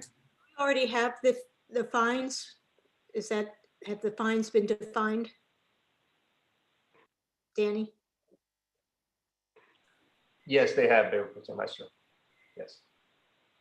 And that was a part of the first ordinance that the council just adopted. But on the existing units, are the fines going to be, on this ordinance, are the fines going to be implemented immediately when the ordinance becomes law? In other words, becomes law? No. There's no prohibition on smoking in existing units unless ordinance B is adopted. I'm talking about. So there's a fine amount. Yeah. Aren't we talking about B now? Yes. Okay, so that's what I'm asking. I mean, on the existing units, when that law becomes law, the ordinance, and and people start turning in other people, and they haven't had a chance to have their, they're not done with their cessation program, or they've gone back to smoking. As an ex-smoker, I can tell you that happens at least 10 times. Are the fines starting right away? And are we talking about $500, $1,000? Is it a fine that just keeps getting bigger after every citation? Yeah, so Mayor Pro Tem Meister, so yeah, so the fines are in place, and so the fine schedule that was adopted, that was proposed, is the initial is a $250 fine with a $50 administrative fee tied to that, and then for the second citation, it goes to $500 with the $50 fee, and then $1,000 with the $50 fee. Prior to the issuance of the first citation, there will be a warning notice that will be issued prior to that, but that essentially would be the fine schedule. Okay, so Councilmember Shine. Thank you. And just to also, with the warning notice, we'll always be giving a pamphlet of the smoking cessation programs that are available, right, Danny? Absolutely, Councilmember Shine. We'll definitely be including that as a part of the warning notice. And if a citation is issued, that same information will continue to be provided as well. Great. I don't think I'm comfortable having the landlord get involved here, because when a neighbor has someone next to them that's smoking and they call code compliance, involving the landlord for air filtration system is not what I was thinking. I was thinking we would budget something out for the city to provide that, since we are instituting this ban as a city. And Mayor Horvath, I don't know if that's what you were thinking, because I think that's what we were talking about, the air filtration. Was that along the lines of what you were thinking of, who would pay for this? I'm open to that if that's what helps move this along.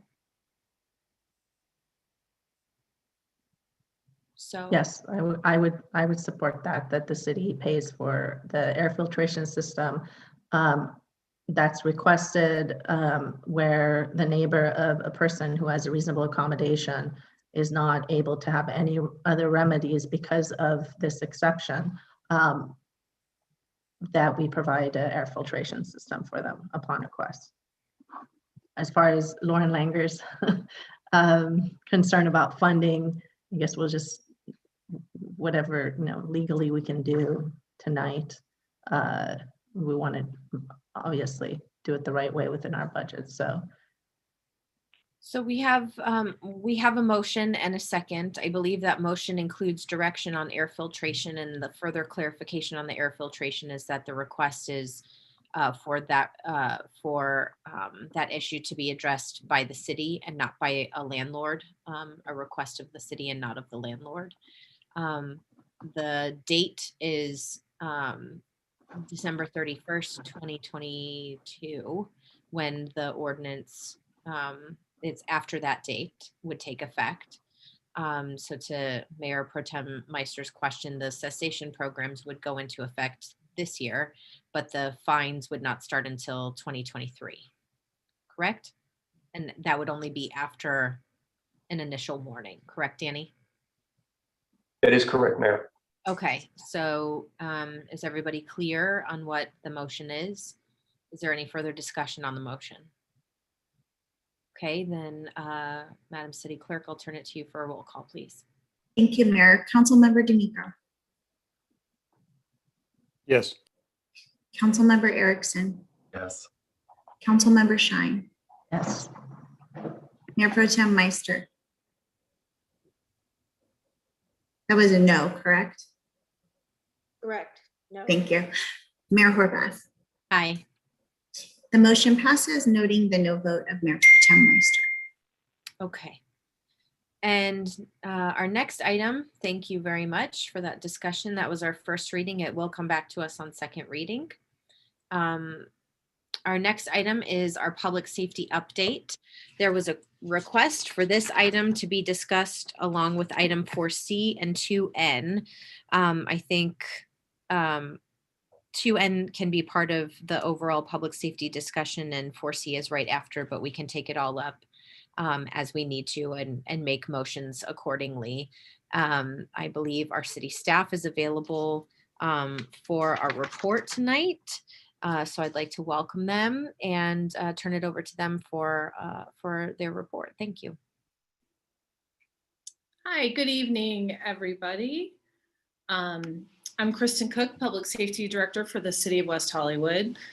With me this evening from Sheriff and Fire are Captain Ed Ramirez of the West Hollywood Sheriff Station and Assistant Chief Drew Smith of LA County Fire.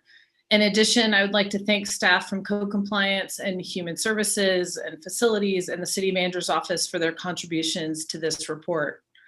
Since our last 6-month report, the county has begun to make great progress with COVID-19 vaccinations. And as of late last week, over 4 million vaccinations have been administered in LA County, with over 1.3 of those for second doses. And thank you, Mayor, for bringing this up earlier. All residents age 16 and up are eligible on April 15th for vaccination, and we encourage you to sign up for a vaccination as soon as you're eligible, and to also continue to adhere to the LA County Health Order to protect yourself and those around you. The City of West Hollywood has a long history of promoting justice and equity and funds extensive social services and hybrid civilian sworn approaches, such as our MET team. The city, the Public Safety Commission, and sheriff's personnel have been working over the past few months to promote justice and equity in policing, including partnering with the Center for Policing Equity to conduct a data study on arrest and use of force statistics. We're excited that that study will be beginning soon, as attorneys for CPE and County Council are coming to final agreement on an MOU for the study. The Public Safety Commission is also assisting staff with planning for a joint meeting with the Sheriff Civilian Oversight Commission meeting, tentatively slated for June. Before I turn it over to Captain Ramirez, I would also like to thank both Sheriff and Fire Department personnel and our wonderful healthcare partners for their ongoing response to the pandemic. While life is getting a lot better for most of us, our first responders are still out there day in and day out, wearing PPE, taking care of those who are ill, and we're very appreciative. And with that, I'd like to turn it over to Captain Ramirez.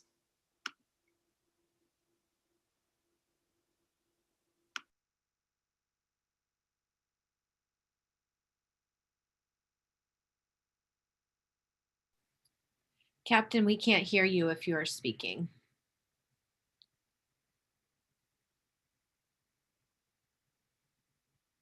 Captain Ramirez? I know he's Okay. here. There he is. There he is. Okay, there we go. Okay, good evening, Mayor, Mayor Pro Tem, City Council members, city staff, and members of our community. Each year has its defining moments, but how could anybody could have predicted this past year? From the continuing global pandemic to West Hollywood being engulfed in protests, to waves of political change, to calls for reform and defunding police, West Hollywood Station personnel stood resolute. The community, local leaders, and the West Hollywood Sheriff Station were able to withstand the storm together as one united front. The dedication, devotion, and collective wisdom of this collaborative effort was unwavering and truly remarkable. Through this challenging time, the West Hollywood Station was dedicated to ensuring the community was safe and protected. With the lifting of some COVID-19 restrictions, West Hollywood Station stands committed to community engagement and ensuring West Hollywood is a safe place to live, work, and visit. Building trust with the community is fundamental to effective policing, and West Hollywood Station is dedicated to building that trust and working with our community. West Hollywood Station is devoted to providing the highest quality law enforcement services and keeping an open dialogue with the community we serve. Although addressing crime is a top priority for the station, we are also committed to creating effective and humane strategies to address quality of life issues. Recently, we started a COVID mask enforcement team to ensure the community complies with the West Hollywood Mask Ordinance. Deputies who work this team focus on educating the public on the importance of masks, and they only issue citations if warranted. The spread of COVID has led to the lowest number of residential burglaries West Hollywood has experienced in the past 5 years. This increase is due to many of our residents remaining at home following California's stay-at-home orders. However, with the stay-at-home order, many of our local businesses have been closed. The closure of these businesses created an opportunity for burglars to prey upon these businesses. To combat the commercial burglaries, West Hollywood Station implemented a whole community approach, which included the following. We increased our engagement with businesses and provided them with effective strategies to protect their businesses from burglaries. We posted burglary tips on our social media platforms and encouraged the community to report suspicious behavior. West Hollywood deputies conducted high visibility patrol during peak times when criminals target businesses. And the West Hollywood Station's Detective Bureau created burglary bulletins, attended briefings, and ensured patrol deputies were aware of trends and possible suspects. Partnering with the community is a cornerstone philosophy at the West Hollywood Station. As businesses, residents, and visitors start to return to a new normal, West Hollywood Station personnel stand ready to provide superior customer service and strengthen the trust essential to successful policing and crime prevention. Recently, there was an advertisement article authored by a home security company peddling home and business security systems, which purported to have conducted a crime study. This study unfortunately received significant media coverage due to its skewed and unsubstantiated findings. The company listed the most dangerous cities in California in 2021, which included the city of West Hollywood. The article indicated the security company used the Bureau of Justice statistics to arrive at that conclusion. It is difficult to determine what methodology the security company used or how the group arrived at their findings. It appears they may have used a formula or methodology which is not used in law enforcement or endorsed by the FBI when looking at crime. The security company indicated they obtained the crime statistics from the Bureau of Justice statistics We reached out to the Bureau of Justice Statistics section and had them review the article. And they indicated that the security company may have used the Bureau of Justice Statistics website to define some terms like violent crimes and property crimes, but it appears the security company did not use the website to source the data they used. Although West Hollywood has approximately 36,000 residents, it is important to note that on any given day, the number of people driving through the city or coming here to shop, dine, or visit a bar, club, or restaurant dramatically increases the number of people enjoying our city. This does not include our special events such as Pride, Halloween, and the Los Angeles Marathon, to name a few. It is not clear what period the security company used to collect these statistics. It also appears the security company may have used a method where they compared the number of crimes for a population of 100,000. To achieve this comparison for West Hollywood, they seem to have just tripled the population of the city and tripled the number of crimes. This process, unfortunately, creates a system where a theft carries the same weight as a murder. The study does not appear to be an empirical or accurate depiction of crime or the safety of the city of West Hollywood.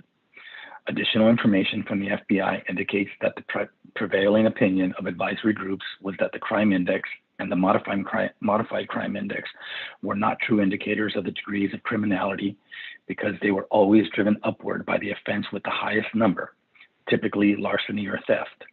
The sheer volume of those offenses overshadowed more serious but less frequently committed offenses, creating a bias against a jurisdiction with a high number of larceny thefts, but a low number of other serious crimes such as murder and rape. For instance, the security company's report indicated there were 8 murders per year in the city of West Hollywood. This information is simply false.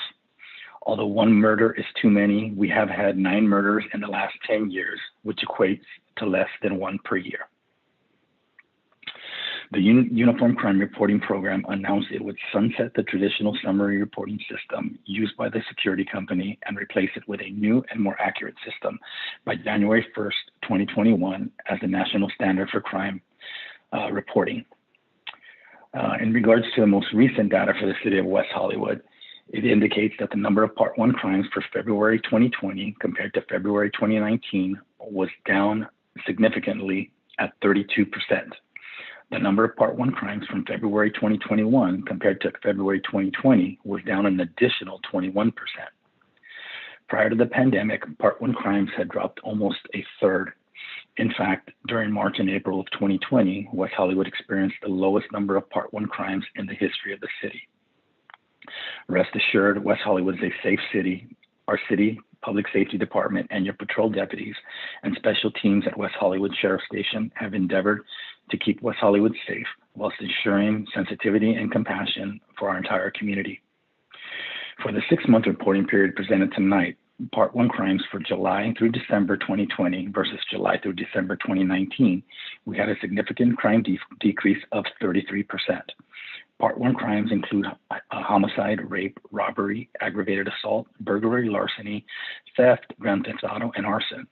Vehicle burglaries, which were reduced 74%, saw the biggest decrease, and crime was down in almost every category except other burglaries, which increased approximately 90%, and rape, which increased 31%.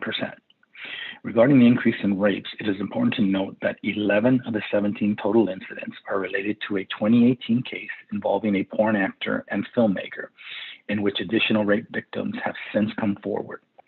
All of the incidents occurred over many years. Reporting guidelines require the victims to be counted during the month they are reported, which caused these numbers to spike significantly for this reporting period. The other burglary category is comprised primarily of commercial burglaries and burglaries to apartment complex, subterranean parking garages, and mail rooms. Businesses shuttered by the pandemic were hard hit primarily because their exposure time to burglaries increased so dramatically from years past, as a business must be closed for a burglary to occur and total closure or limited hours, often without employees checking on the store, left the businesses vulnerable. It should also be noted that larceny and theft, which includes grand theft, petty theft, and vehicle burglary, account for 53% of all Part 1 crimes in the city of West Hollywood. Regarding specific districts within the city, in the West District, there was a substantial 47% decrease in Part 1 crimes. Every category except other burglaries, which increased 76%, had solid reductions. The pandemic-related closure of bars and restaurants really impacted the West District and helped to illustrate the impact nightlife and alcohol has on the West District in a normal year. Street robberies, aggravated assaults, and theft of cell phones are inextricably linked to the nightlife and the visitors from outside of West Hollywood that they attract. The West District, with 298 Part 1 crimes, accounted for 43% of all Part 1 crime in the city. The city center saw a 17% reduction in Part 1 crimes and had the lowest total number of incidents among the 3 districts, with 196 crimes. A dramatic increase in other burglaries at 110% is the only area of concern, and this increase was caused primarily by burglaries to apartment complex, subterranean parking garages, and mail rooms, although commercial burglaries along Santa Monica Boulevard also played a role. These numbers also show a sharp rise in the rape category at 333%, but this increase is because the district is related to the one suspect from the 2018 case I mentioned previously. With 196 Part 1 crimes, the city center accounted for 28% of all Part 1 crime in the city. In the East District, Part 1 crime decreased 16% when compared to the same time in 2019. And theft, which was up 67%, was impacted by a surge in catalytic converter thefts, shoplifting, and thefts from unlocked vehicles. The East District was also the only area of the city with an increase in stolen vehicles, and it was substantial at 129%. All areas of the city were impacted by a surge in other burglaries, and the East District saw a 94% increase in this area. In terms of overall citywide crime, the East District accounted for 29% of all Part 1 crimes. I'd like to note that from July through December 2020, our transient population continued to be somewhat problematic, as 181 total homeless persons were arrested. These figures only refer to individuals arrested and do not take into account that many transients were arrested multiple times during this time frame. It is also important to note that homeless persons also accounted for 20% of all aggravated assaults and 75% of all arsons. Most arsons included burning trash cans, trash bins, a paper box, a small tree, a patio umbrella, and a car. I would also like to add that our Part 2 crime rate, which includes forgery, identity theft, non-aggravated assaults, narcotics, disorderly conduct, receiving stolen property, and vandalism, decreased by 28%. In regards to administrative citations for individuals refusing to wear a face covering, deputies have written 156 total citations to date. During this reporting period, West Hollywood Station deputies received body-worn cameras and training in October of 2020. All patrol personnel currently have body-worn cameras, and the program is fully functional. This new program has been running smoothly, and deputies have seamlessly incorporated the body-worn cameras into their duties, which promotes deputy accountability and transparency. The cameras have also assisted with resolving public complaints and incidents which could lead to administrative investigations and deterred uncooperative behavior during law enforcement interactions with the public. It is also providing additional information for deputy evaluation, training, and areas of improvement needed. As we well know, the city of West Hollywood has a long history of promoting justice and equality by utilizing creative solutions as a result. And at the City Council's direction, city staff and my personnel are finalizing a study with the Center of Police Equity to conduct a study of West Hollywood Sheriff Station's data. The primary area of the study by CPE will include use of force, vehicle stops, and pedestrian stops. This is the first project of its kind at any station within the jurisdiction of the Los Angeles County Sheriff's Department, and we expect the study to begin later this year. The study will provide a snapshot of how we are doing and pinpoint things that we could conceivably be doing better. We continue to run 2 mental evaluation teams, MET teams, one funded by the city and one funded by the county. MET includes a specialized deputy and a mental health civilian clinician, and is part of the county's plans to reduce the jail population. MET diverts clients away from jail in the field and at booking counters countywide, which supports the county's roadmap for change with an emphasis on care first and jails last. During this reporting period, most individuals encountered by MET were diverted away from the criminal justice system. Furthermore, the West Hollywood Station has entered into an MOU with the Tarzana Treatment Centers to provide opportunities for those charged with issues related to substance use to access substance abuse treatment and recovery programs at Tarzana. In addition to providing a needed service, this program creates a pathway for diversion from the criminal justice system. For the sake of time, I will conclude here. However, as you can see, the West Hollywood Sheriff's Department is committed to keeping our city safe, and the significant decreases in crime data are indicative of just that.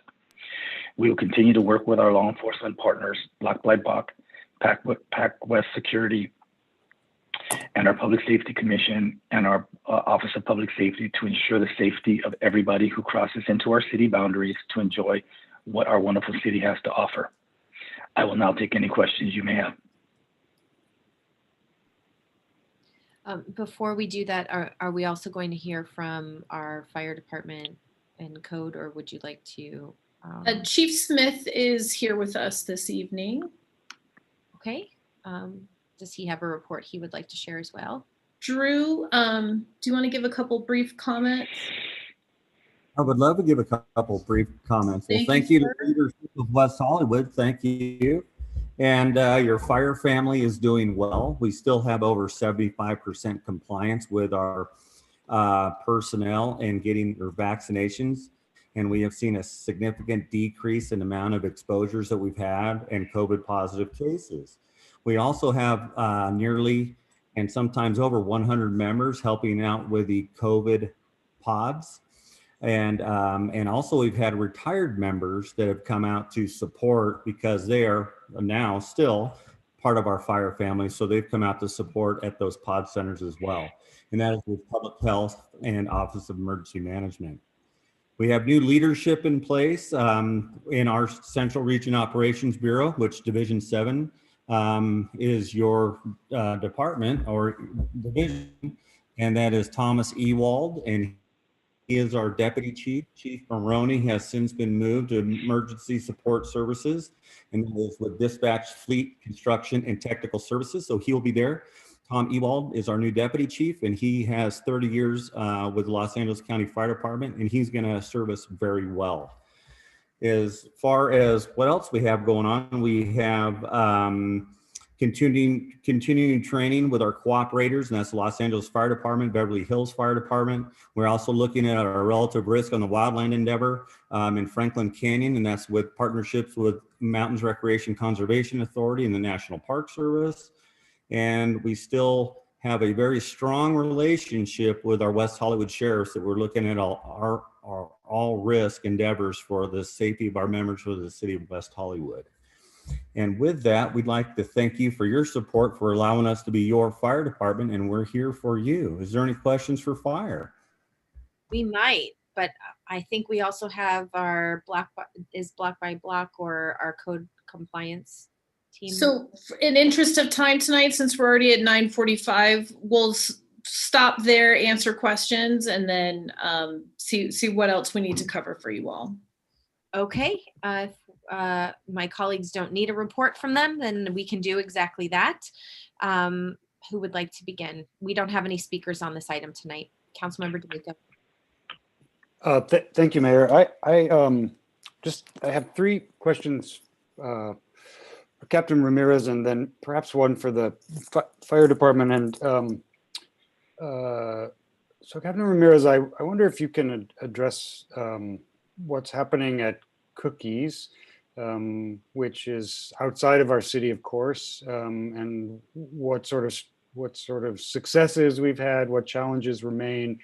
And I'm reminded that many years ago there was a set of concerns on my street long before your tenure as captain and well before I was on the city council, and the sheriff's department parked a cruiser in front of the house that was a problem, and magically the problem went away. And so I wonder if there is some way, some kind of presence in the neighborhood of Cookies, maybe inside our city, maybe outside of our city, could have more of an effect. The second question I have, and you addressed it with some sort of shocking and complicated data about the homeless and really the sort of havoc that they're wreaking on many of our community businesses, our community members, and kind of our community generally. And I mean, I have been clear that I don't have a lot of faith in our own homeless services that we're providing because of the sort of size of our city and the size of the county. And we just are, we're sort of a rowboat awash in a sea of problems that are far too large, maybe, for us to solve. But I do think it's a particularly bad time, and perhaps you could address maybe why it seems to be worse now than it has in the past couple of years, because I do think it's bad, and I don't feel like I have anywhere to send people who come to me, including, during your presentation, a business owner wrote to us about how the window of his store was busted, somebody was assaulted. I mean, it's a sort of endless, terrible sort of set of circumstances, and so I hope you can address that, or maybe, if not tonight, in the coming days or weeks, with Kristen and our Public Safety Commission, come forward with additional requests or suggestions that we might implement to help our local businesses and help our local homeless people. And finally, I just want to say that the study that you mentioned, and perhaps Mayor Pro Tem will also talk about it too, the Center for Policing Equity study, that was something that we brought forward, and I'm very happy to see that you're working on that. I know when I spoke with the sheriff, capital S, I mentioned that we are a small city and we're willing to take risks and do things. And I think it's that kind of leadership, though he's a complicated figure for the entire county. I believe he does understand that our city is interested in opportunities around policing and learning what we can do better. So I want to thank you, the Sheriff's Department, and the Sheriff, capital S, as well. So maybe you can address those two questions, and regarding cookies and the homeless. And for the fire department, I just wanted to ask about plan review. I get a lot of questions from developers and architects who are dealing with the county and their plan review efforts. And I think there seems to be a little bit of a disconnect between serving the community through plan review and through fire safety. I mean, certainly the fire safety part you all have down. I don't think I've ever heard anyone complain about you rushing to save them. But I think, reviewing plans and trying to get our housing production as sophisticated and seamless as possible is something I just wanted to bring up. I don't know that you can solve it by saying something, although I'm interested in whatever you might have to say. But I just want to say that that's an important component of what you do, and an important component of what we would like to do, which is produce housing. So I leave that with you guys, both of you, and I think above all, I just want to thank you for all of your hard work, the fire department and the sheriff's department, day in and day out. And I just appreciate all that you do. Thank you, Mayor. Captain, would you like to address Councilmember D'Amico's comments, or Captain Ramirez or Captain Smith? Sure, I'll be very brief. I think we could better, for the sake of time, I think we respond to him in writing. We get together with Kristen and Lieutenant Mulder. We can more adequately answer those questions. But in regards to parking a vehicle at Cookies and having it as a deterrent, yes, that's something we can do. And yes, that's something I would get with my team on doing. Secondly, Lieutenant Mulder and the COPS team has worked extensively with the owners of Cookies, with members of the Los Angeles City Council, with the business district on Melrose, with neighbors, in coming up with solutions to some of the issues. Some of them are working, many of them aren't. The business continues to bring in folks not from the area. and they continue to hover around. They continue to,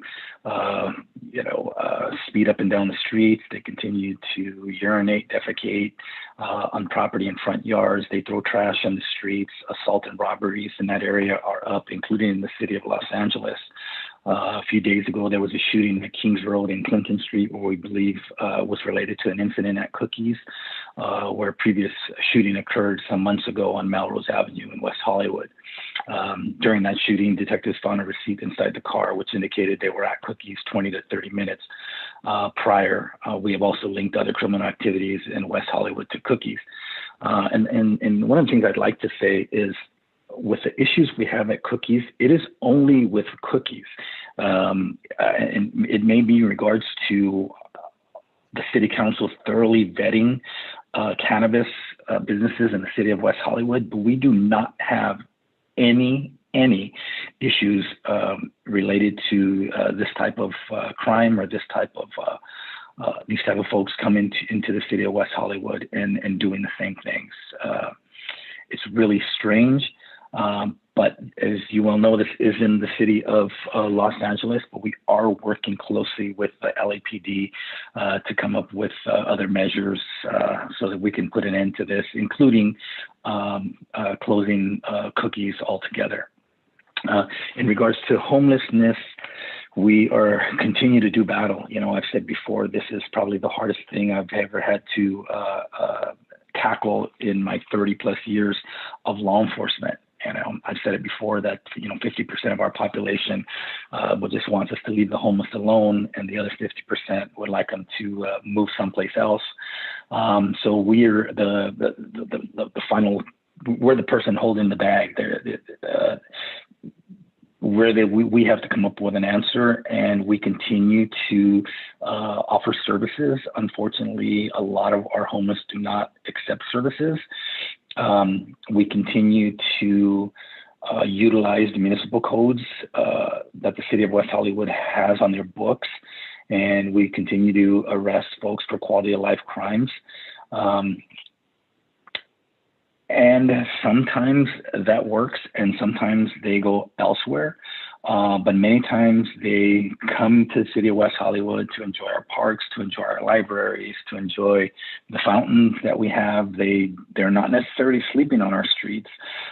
They do tend to sleep in other places, but when the sun rises and when the sun sets, they typically go back to where they live. But I too have seen an increase in homeless folks in the neighborhood. Specifically when I'm driving in, I see them leaving the area.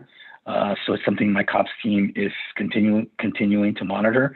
But as you well know, if you look at the state of California, it's a problem that exists in all cities in California, specifically Southern California. However, our problems aren't as bad as other neighboring cities because we do have municipal codes on the books that prevent quality of life crimes that the homeless are committing. And I hope that answers your question for now. I've written down notes, and we can address the other things further. Okay. Any other questions for my colleagues? Councilmember Shine. Yes, thank you. A lot of my questions were actually answered, but I do have a question regarding the 4B public safety update staff report, and regarding Appendix 27 of the Sheriff's report. Captain Ramirez, maybe you can answer this question for me. I noticed that the high incidence report has Crescent Heights and Fountain listed twice with 3 incidents each. And I'm wondering why that is, and if that's an error, what's the correct info? You know what, Councilman, can you tell me what page that is on? What appendix that was again? Appendix 27. 27. Let me pull that up here.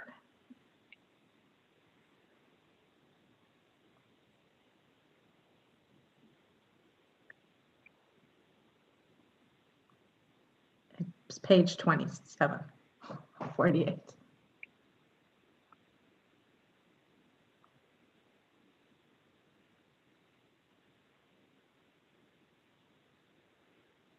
Okay, and what, that was in regards to, I'm looking at my page 27. Yeah, it says there's two graphs. The second one is, or charts. The second one is high incidence intersections report, July to December 2020. And then Crescent Heights and Fountain is rank 7, and then rank 8 is Crescent Heights and Fountain. It looks like a Yeah, I see that. I see that as well. That appears to be a typo that we did not catch. I'd like to know the correct intersection. Obviously, I'm assuming it's not Fountain twice, or so whatever. I'll double check with our crime analyst, but it should be only listed as Crescent Heights and Fountain Avenue once, and whether it's 6 incidents or 3 incidents. By looking at this, it looks like 3, but I will double check to ensure that I have the exact information, the correct information for you. Thank you so much. I appreciate that. And then since we're talking about the public safety update, I just, not related to Captain Ramirez, but I want to ask staff to outreach to Essentia and the LGBT Center regarding operations and beds, given now that LA County is reopening. The way this part was written, it was written that we've inquired and we're waiting for them to tell us. I'd actually like us to be proactive in reaching out to them to get an update now. And I also want to know if the homeless individuals that we are housing, whether temporarily or permanently, are being given resource to getting vaccinated. I'm really interested to know that answer. And if so, who is doing that? Is it any of our providers? Are we working with them to make sure that the homeless are getting vaccinated? I know that, thank you, Councilmember. Corey and David are on, so feel free for my colleagues to jump in, but there is a little pop-up vaccination clinic tomorrow, but I'll defer to David and Corey for more specifics. Perfect segue for Corey. Good evening, Mayor and Council members. We are working with the County Department of Health Services and with our agencies. They've been outreaching to community members experiencing homelessness, and we're expecting to vaccinate approximately 50 people tomorrow. And that'll be a first, it's a 2-dose vaccination that will be received, and we already have plans for the follow-up clinic to take place next month as well. Thank you. Okay, any other questions, Councilmember Erickson? Thank you so much, Mayor. Thank you, Seppi, for asking the vaccination question. You beat me to it. I know that's something that's really important to ensure that that gets done. I guess this is a general question for Captain Ramirez or Kristen Cook and Wheeler in regards to what Councilmember D'Amico said regarding that report. You know, an increase of homelessness isn't directly, you know, it's tied to many things. And if we look at the increase in poverty lately, those numbers are quite high and skyrocketing. Is this study and the ways in which we look at homelessness also directly going to look at its tie into poverty being quite significantly higher than in previous years or on a drastic rise? Again, I would defer to my colleagues, David and Corey, who are more subject matter experts than myself, but I would anticipate the economic loss caused by impacts from COVID-19 will ultimately lead to more of that if it hasn't already, but I'll defer to Corey. That's certainly something that is being anticipated, not just in West Hollywood, but throughout the region and throughout the state. As you well know, Council has been very supportive of rental assistance programs to serve as homeless prevention. And we're in, a lot of communication regionally to talk about, what other steps we can take. Certainly poverty is part of that. As we see, and we talked about some of the incidents here, mental health is an issue, substance abuse is an issue. And so, those challenges remain. We did in the last social services contract year and a year and a quarter of the contract, we were able to house permanently 68 people. our last homeless count was 112. So it's the inflow into housing, into homelessness that remains a challenge both, for West Hollywood, but for the greater LA region. That continues to be a challenge. I think just to add to Corey, for Councilmember Erickson, also emphasizes the importance of the eviction prevention and defense programs that the city has put in place with your support. As we know, the eviction moratorium is still in place. So for folks who do not have the ability to pay their rent, currently they are not, that is not cause for eviction. So, and as I think you get the updates from Paul each week or before council, we've provided over 1,700 rental assistance grants since COVID hit. And I think that's, with the support of city council that has, assisted folks in maintaining their housing along with that eviction moratorium. Thank you for that very much. In regards to the ways that the new state law regarding the debt that is rental debt being transferred into essentially consumer debt, the rise in bankruptcy cases that might occur to tenants probably will drastically increase. And if that occurs, then that only further puts people into dire situations because they, have to get a lawyer, they can be taken to small claims court.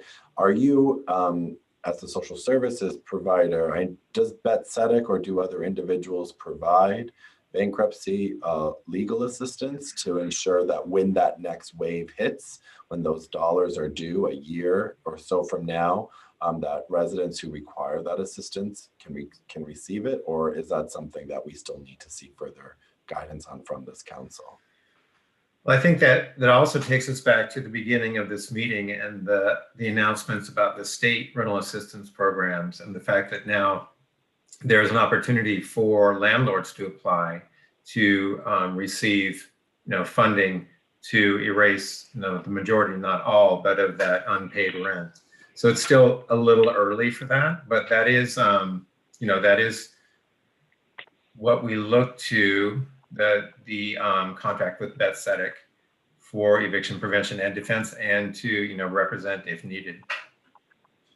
I don't know if my colleagues be willing to give that general direction for social services to come back at a different date to look at what that advice could be, but I am worried about what's going to occur with that, with an onslaught of, I think, potential spikes in poverty. So I don't know, that's something I would like to see done as further legal advice we can offer to the most vulnerable in our community or those individuals that need it. But Mayor, I saw you unmute yourself, sorry. Yeah, I was just going to say that's, it seems tangential to what we're talking about tonight. I think if you want to bring back a social services report or have an update on that, we could certainly do that. Sounds good. And then I just want to thank Captain Ramirez and Drew Smith for their service.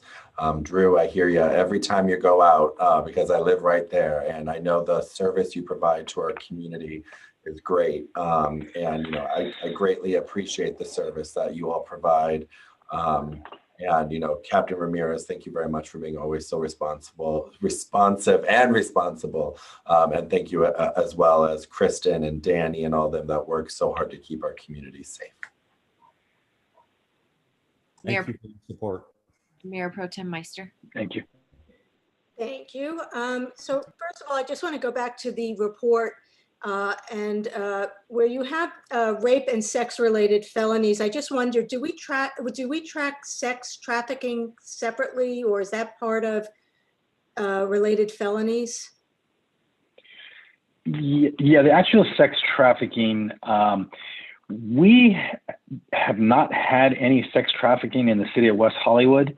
However, that would be under our Part 2 crimes. Let me pull that up here.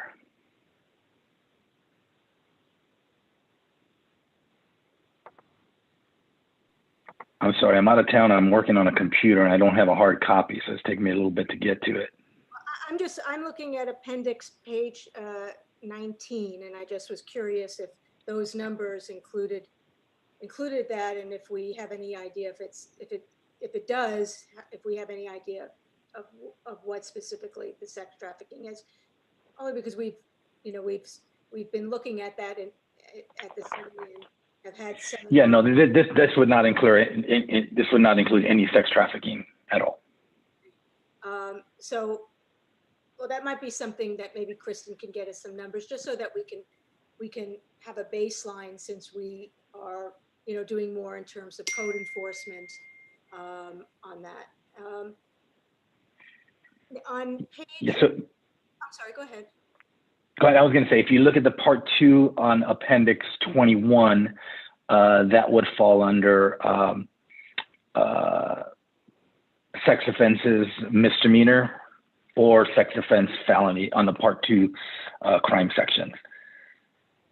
Okay, and I see on misdemeanor that has gone up. So it would just be interesting to note, because we are, been giving trainings, and we are doing more code enforcement, and so it'd be good to be able to tell if what we're doing is effective. So that's why I brought that up. On Appendix 26, the traffic division, I was just curious that the one citation, the item that it seems to really increase with the speeding citations, and I just wondered if that's what is driving everybody crazy on Beverly and Sunset. It's getting worse and worse every day, especially on Sunset Boulevard. It's like a raceway, and I just wondered if that's where those numbers would fall. Yeah, those citations are mostly written off of Sunset and off of Fountain Avenue. That is where we receive most community complaints. Those are forwarded to our traffic division here at the City of West Hollywood, and we send motor officers and our traffic officers to particular hotspots, and we address citizen concerns from there. Great, yeah, keep that up, because it's really, people are really letting me know that it's driving them crazy, especially at 2 in the morning. I wanted to mention also, if you look at Appendix 27, and this is really just more a note for staff. The total collisions for Fountain Avenue is at 37 compared to 55 on Santa Monica and 28 on Sunset. And considering our traffic numbers for those streets, that seems pretty high in comparison to Sunset and to Santa Monica. And I realize that Fountain doesn't have as many lights, and so it may be just more appealing to speed, and that might be why they're in proportion. It seems high in terms of collisions, but I just wanted to make note of that, since we have been trying to watch what goes on there on Fountain. I also, let's see. So I do want to talk about the homeless issues. First of all, I've just noticed from our reports that we get every day, and that you put out during the week, the weekly reports. It seems to me we're getting more like gun related arrests. I don't remember seeing so many gun related arrests when I first got on council. And I just wondered if you're seeing more gun related arrests, and again, is that related to certain businesses, or is it related to homeless issues? It also seems like we're getting more violent crimes having to do with homeless. And while I understand, that we're going through a terrible time in terms of rents and people being able to pay their rent, I think these crimes are among homeless who are transients, who are substance abusers, who have mental health issues. I don't think these are the people who just got evicted from, their apartment on Fountain. And so my concern is that we have to have more tools to get these people off the streets, because we just got an email today. I don't know if my colleagues happened to see it, but and I did forward it to Kristen and Lieutenant Mulder. But 5 incidents of homeless, one person relieving themselves at the bus shelter at Santa Monica, Fairfax. One person laying on the street in front of Plummer Park.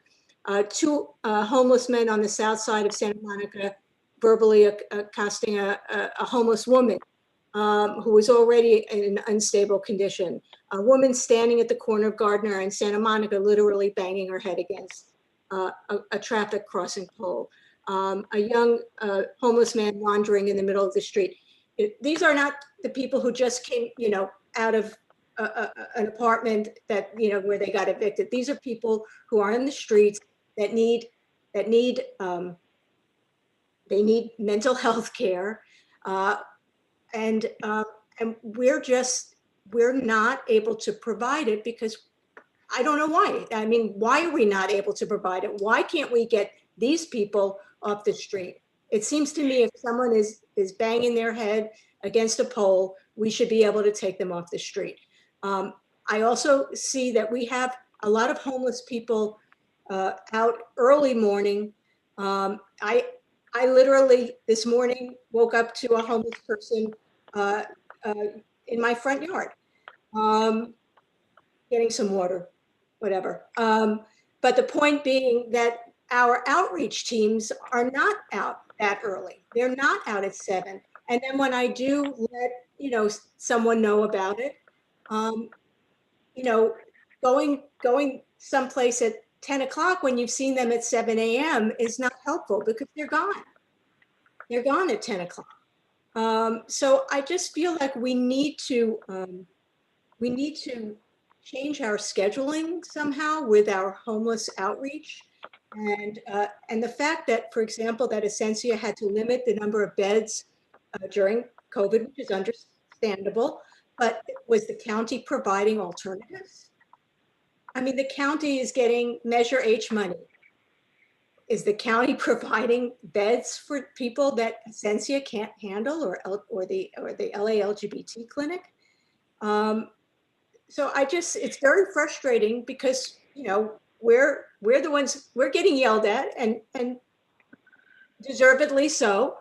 But we also don't have the tools to get people who have mental health issues, who have, who are transients, who are violent.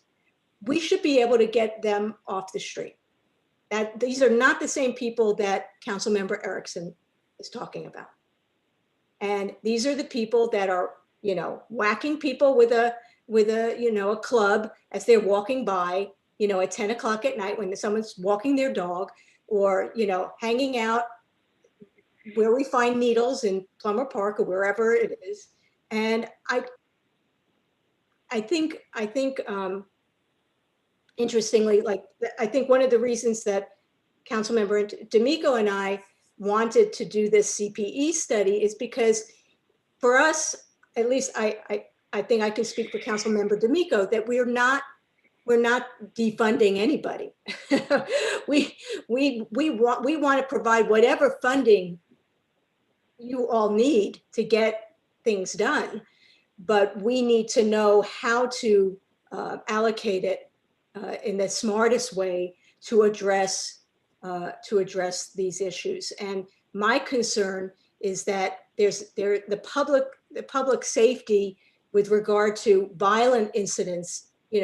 One person got killed in the Beverly Grove area. It was only a couple of blocks from a homeless person who was running through people's backyards and just stab someone randomly. These are the things that keep me up at night. So I just think we have to either think outside the box, or we have to put much more pressure on LA County partners, because if they're getting the Measure H money, then they need to be providing more services for us to take care of this. And that's one of the reasons that Councilmember Shine and I sent the letter to the county about MET, and we're looking into the surface parking lot for a drop-in center, but it's not enough.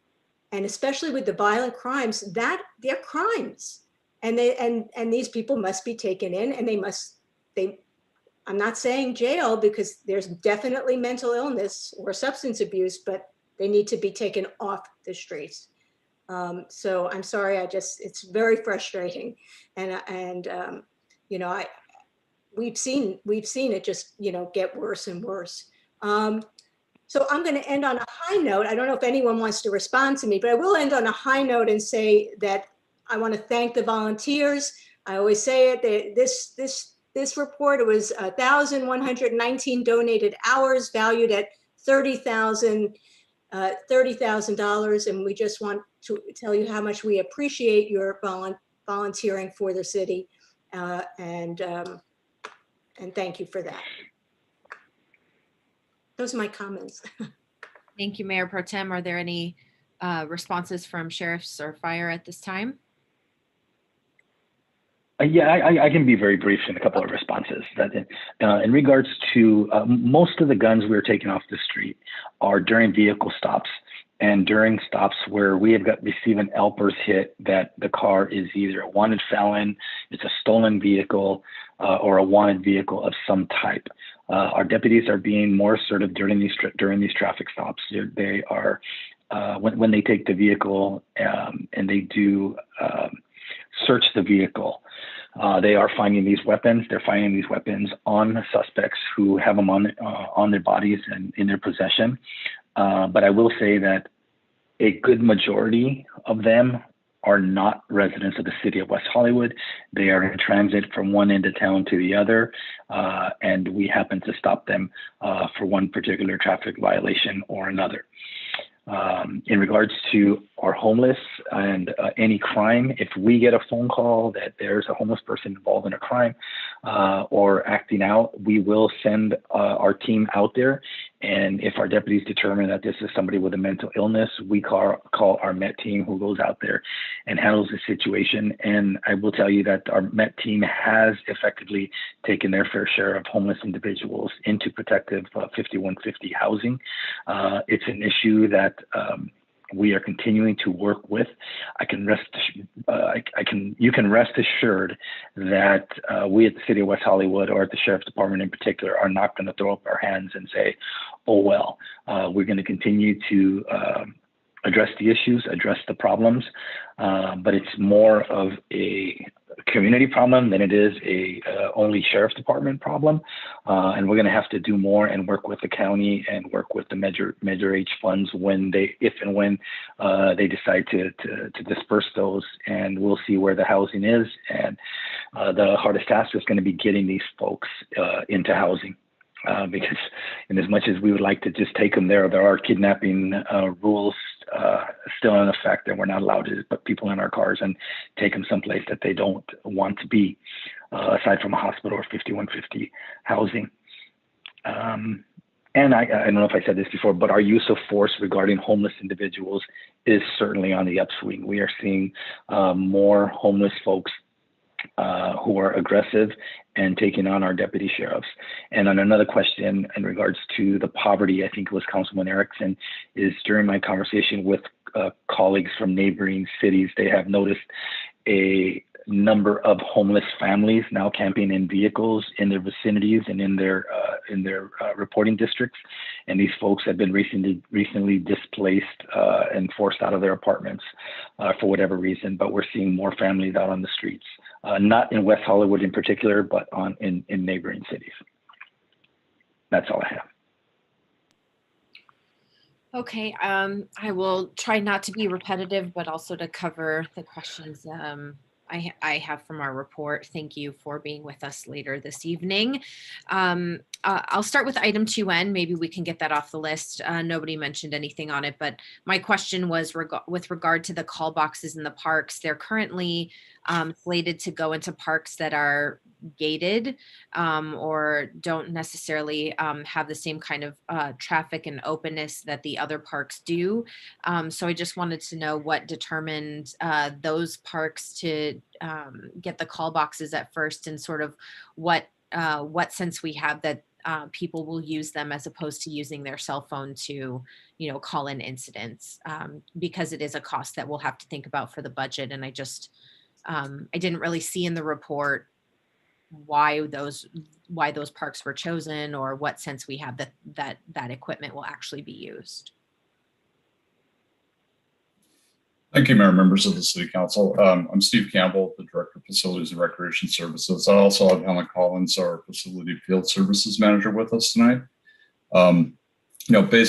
Based on the report that was asked to come back, staff determined that those three facilities were relatively easy to get the installation done. Plummer Park, as mentioned in the staff report, will undergo a project in the future.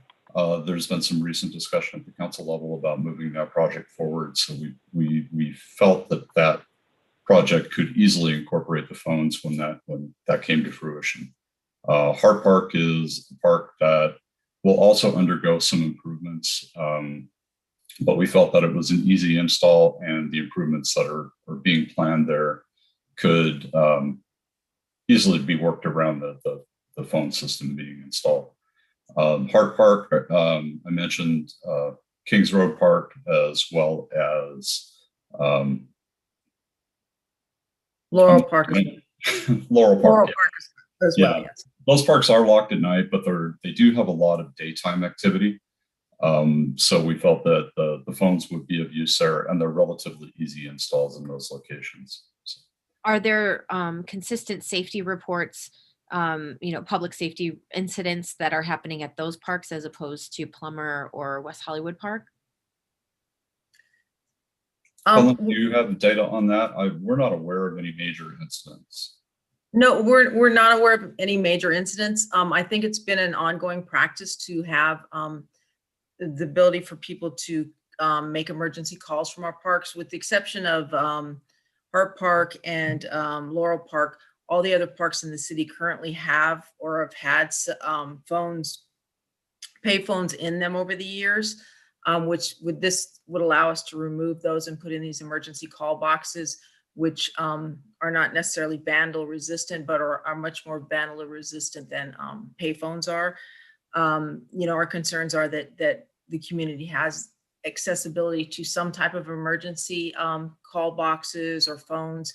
If they, for some reason, don't have a cell phone, or if they're not able to use their cell phone to contact emergency services.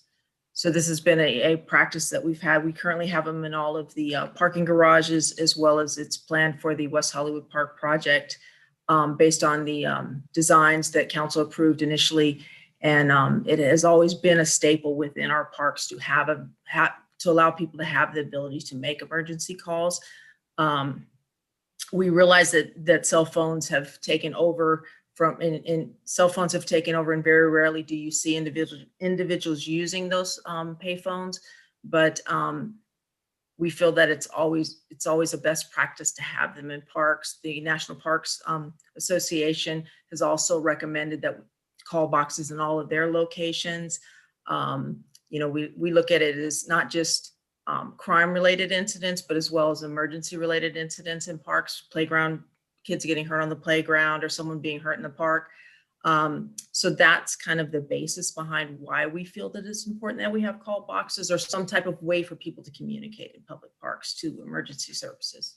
That does it for me. I think it was important for people to hear that expenditure is necessary and recommended as a best practice. So I'm happy to move that item if there's a second.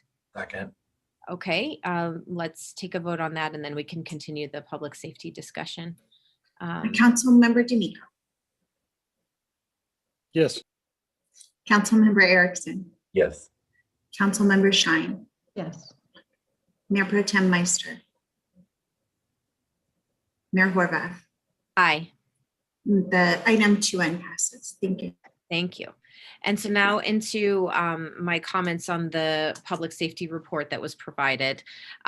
First, I want to thank you for Captain Ramirez for addressing the report that's come out from this security company. I certainly got a lot of correspondence about it. It's reached local radio and other media outlets. So I just want to reiterate what I think I heard from you tonight, that there wasn't a major jump in crime from the last time we got a public safety update. Is that right? That is absolutely correct. Okay. And if that's the case, then I would like to ask our communications department or city attorney, whoever is the appropriate department, to be looking at how we stop this company from fraudulently listing information as scare tactics to get people to try and buy their systems, because we have a very important job to do in this city in terms of keeping people safe. And reading reports like that is not only disconcerting, but I think it contributes to, sense of insecurity that a lot of other phone apps have as well. I mean, there's useful information, and then there's information that just kind of makes people feel constantly unsafe all of the time. And I think in this case, that's sort of their tactic, is to scare people so they feel a need to buy their security systems, when in reality, it sounds like a lot of what's been happening in the city has unfortunately been pretty consistent, and it hasn't been a recent spike in crime as much as it has been a different way of reporting what has been reported all along. Is that accurate or no? Captain Ramirez. I'm sorry, Mayor. My earbuds are going out here, and I missed half of that. Okay. My apologies. So I just want to say again that the report that was made, it's not that we're not actually seeing a spike in crime at this juncture. That it's they are taking information that is typically reported and listing it in a different way to try and manipulate how we see our crime statistics here in West Hollywood. Or are we actually seeing a major spike in crime? No, they are manipulating the numbers, and we are not seeing a major spike in crime. As I indicated, that our crime is down significantly, and for 2 months out of the year, we had the lowest numbers in the history of the city of West Hollywood. And we've also seen a decrease in violent crime? We have seen a decrease in violent crime. Okay, so I just want to make sure that people are hearing the information directly from our local law enforcement that is typically reported to us, and that the information that is being circulated, there's certainly a reason why it's being circulated, but I would like our city staff to be following up on that to make sure that that report is as publicly discredited as it has been circulated to misinform our residents.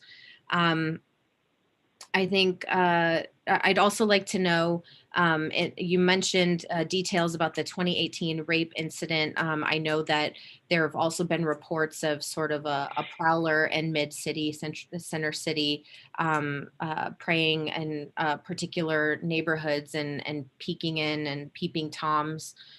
So I just, you had mentioned that the rate of crime was highest in center city, and I just wanted to know how you've adjusted your patrols to address those reported issues and incidents.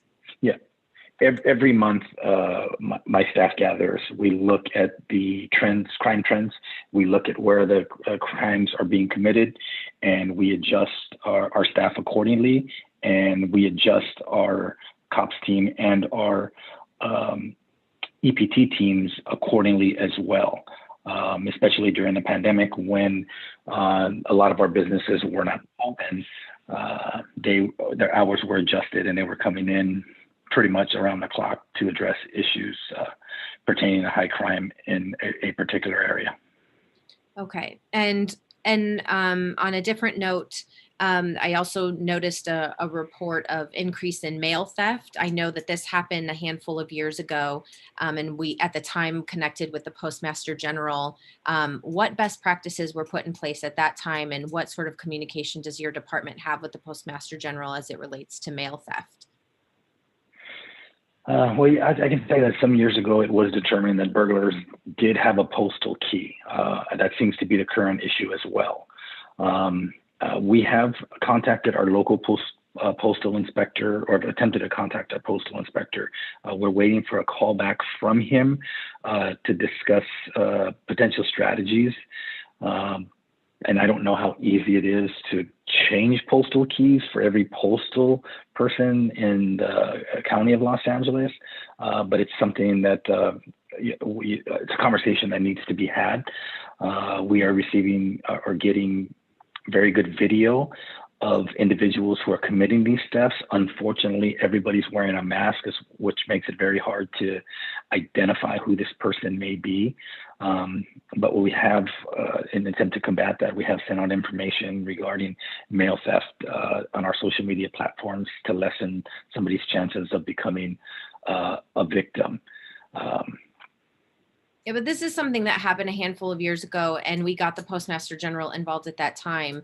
And it just sort of seems like, oh, the crime went away, and so we just kind of went back to business as usual. And so I think I think the station should have an ongoing relationship with the leads at each of our postal stations, and have some sort of coordinated effort to address this proactively, not wait until the problem comes back.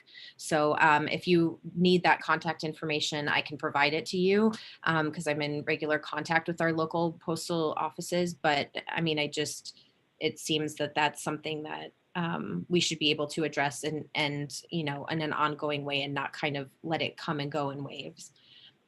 What steps has the station been taking to engage communities of color on safety issues, obviously, since last summer? I know that that was a goal of some of the conversations, and there was a desire of this council to see that happening at public safety. But is the station proactively engaging on those issues? Currently, we have not had any other meetings other than the initial meetings that we had with the attorney representing the individuals who were arrested up on Sunset Boulevard. I personally had a 4 to 5 hour meeting with him, and we talked about some very, very important issues. And we came to an understanding. Additionally, during the protest, I personally met with BLM leaders and offered to sit at the table to discuss police-related issues or police reforms.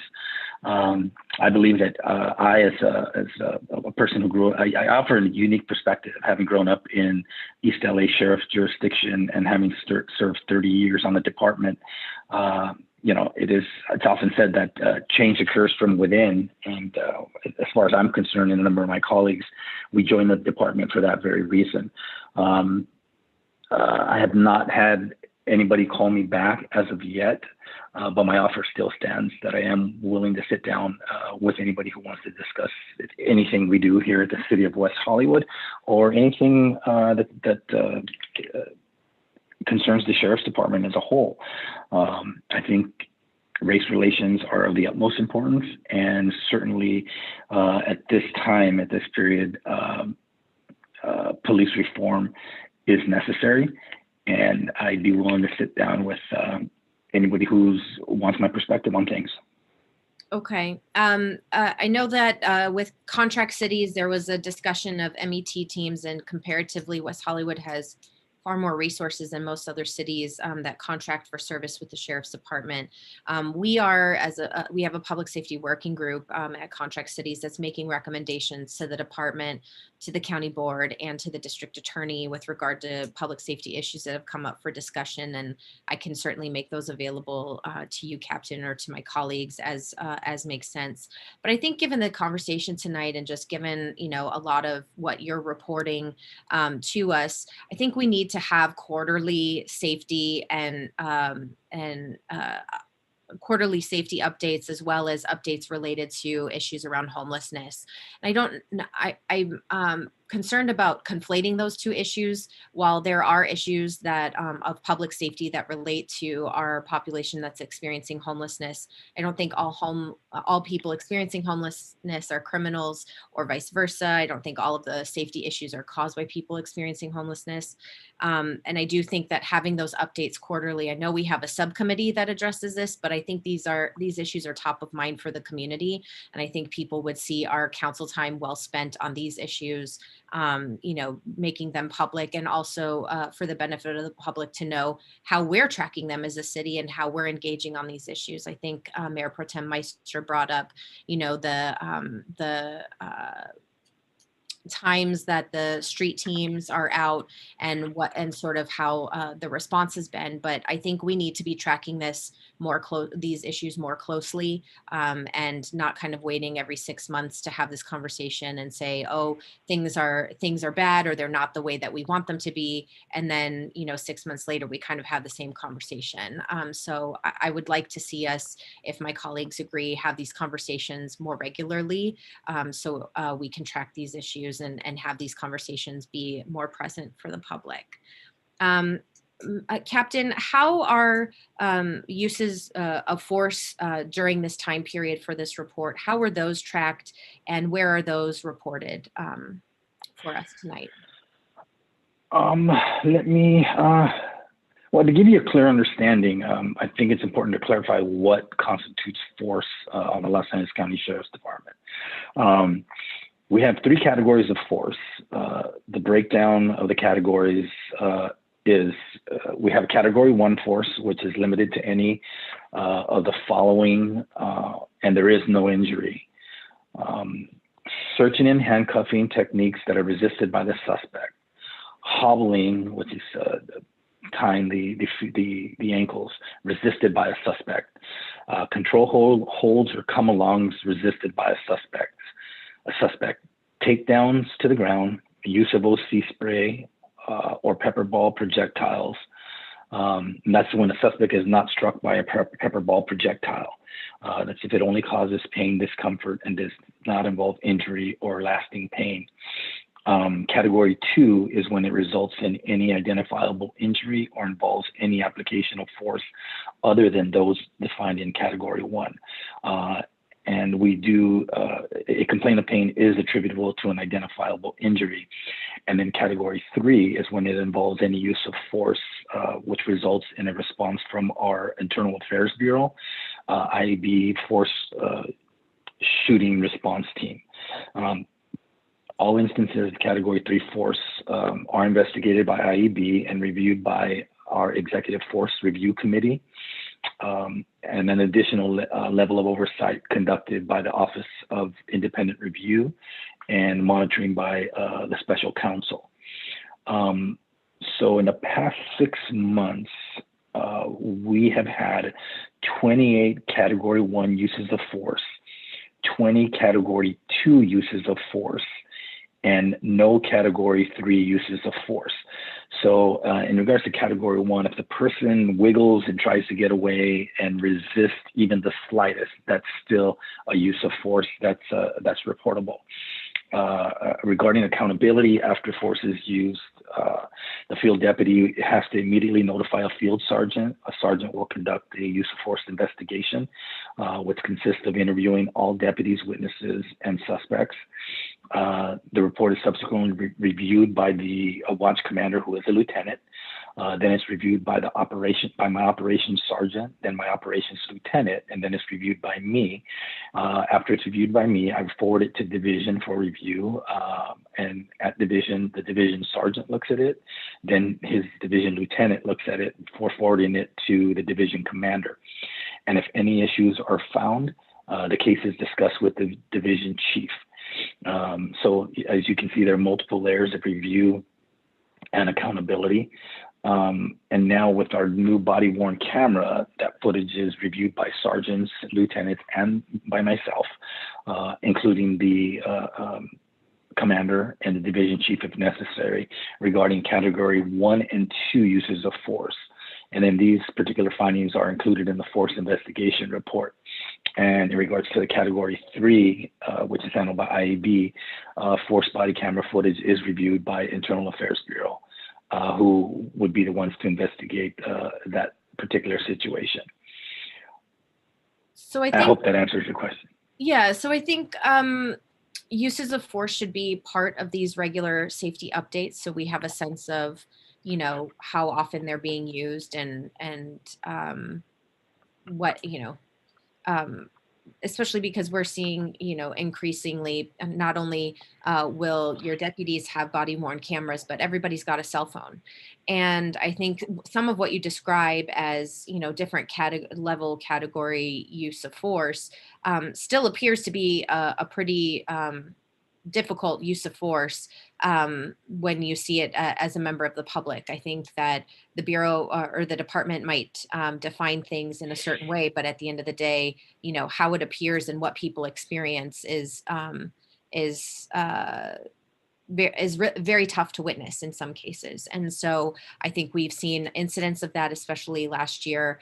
And I think making sure that we're tracking that and using tactics to de-escalate, not escalate situations, because sometimes these uses of force that aren't, you know, might be at a different level, still contribute to problems that I think are reported by members of the public and I think are cause for concern. And so I'm glad to know that you're tracking them. I'm glad to know that you're reviewing them in the department. And I think, but I also think that in your local station, I mean, because I think just having them reviewed by the department overall doesn't necessarily tell us in West Hollywood what's happening. But I think providing that information to us, perhaps that's something you want to share with the Public Safety Commission as well, to make sure that's something we're paying attention to, I think is important. And then finally, Captain, how has your station had access to vaccines, and where are you at in terms of vaccinating everyone at West Hollywood Station? Okay, the Sheriff's Department, we do have an active vaccine program going on for all LASD personnel at various locations throughout the county. I don't have the exact number of West Hollywood Station personnel that have been vaccinated, but I do know from the standpoint of folks leaving the station to go to receive their vaccines, it's a lot. It's a lot, but I can certainly provide you with some of those numbers if you'd like me to. Yes, that would be great. Thank you. And I'll try to use that as a transition point. I know Captain Smith also included the stats on access to vaccinations for the fire department. But with regard to the public safety report, in terms of increase in arson, I think that Captain Ramirez touched on that a bit, but Captain Smith, if you might be able to touch on that from the fire department's perspective, on that increase and what's being done. Is there sort of a trend that you're seeing or something that can be done in a preventative way to address that issue?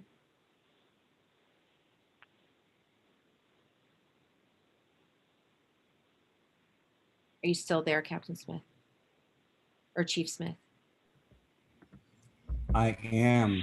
The streaming service kind of went down, so I missed most of that. I hate to say, but it was in regards to COVID. I heard portions of that and the fire department and access. Yeah, I heard you. I read in the report your access to vaccines, but I wanted you to talk a little bit about the increase in arson that we've experienced in the city and how your teams have been responding to that. Okay, so for the COVID vaccinations, we did it internally I'm clear on that from the report. Okay. I just wanted to know how your teams are responding. You know, it seems like there's been an increase in arson in the city. Obviously, that's something you all respond to. So the arson endeavor for Los Angeles County is unified with the Sheriff's Department as well. So anytime that we have a fire, you will get cause determination if it cannot be done by the jurisdictional engine company or chief officer. And if that, we order what is called a code D for determination or code A for arson.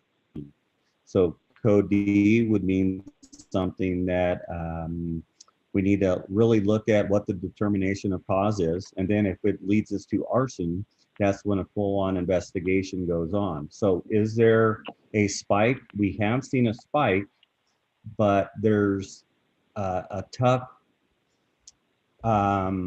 challenge in determining the why behind it.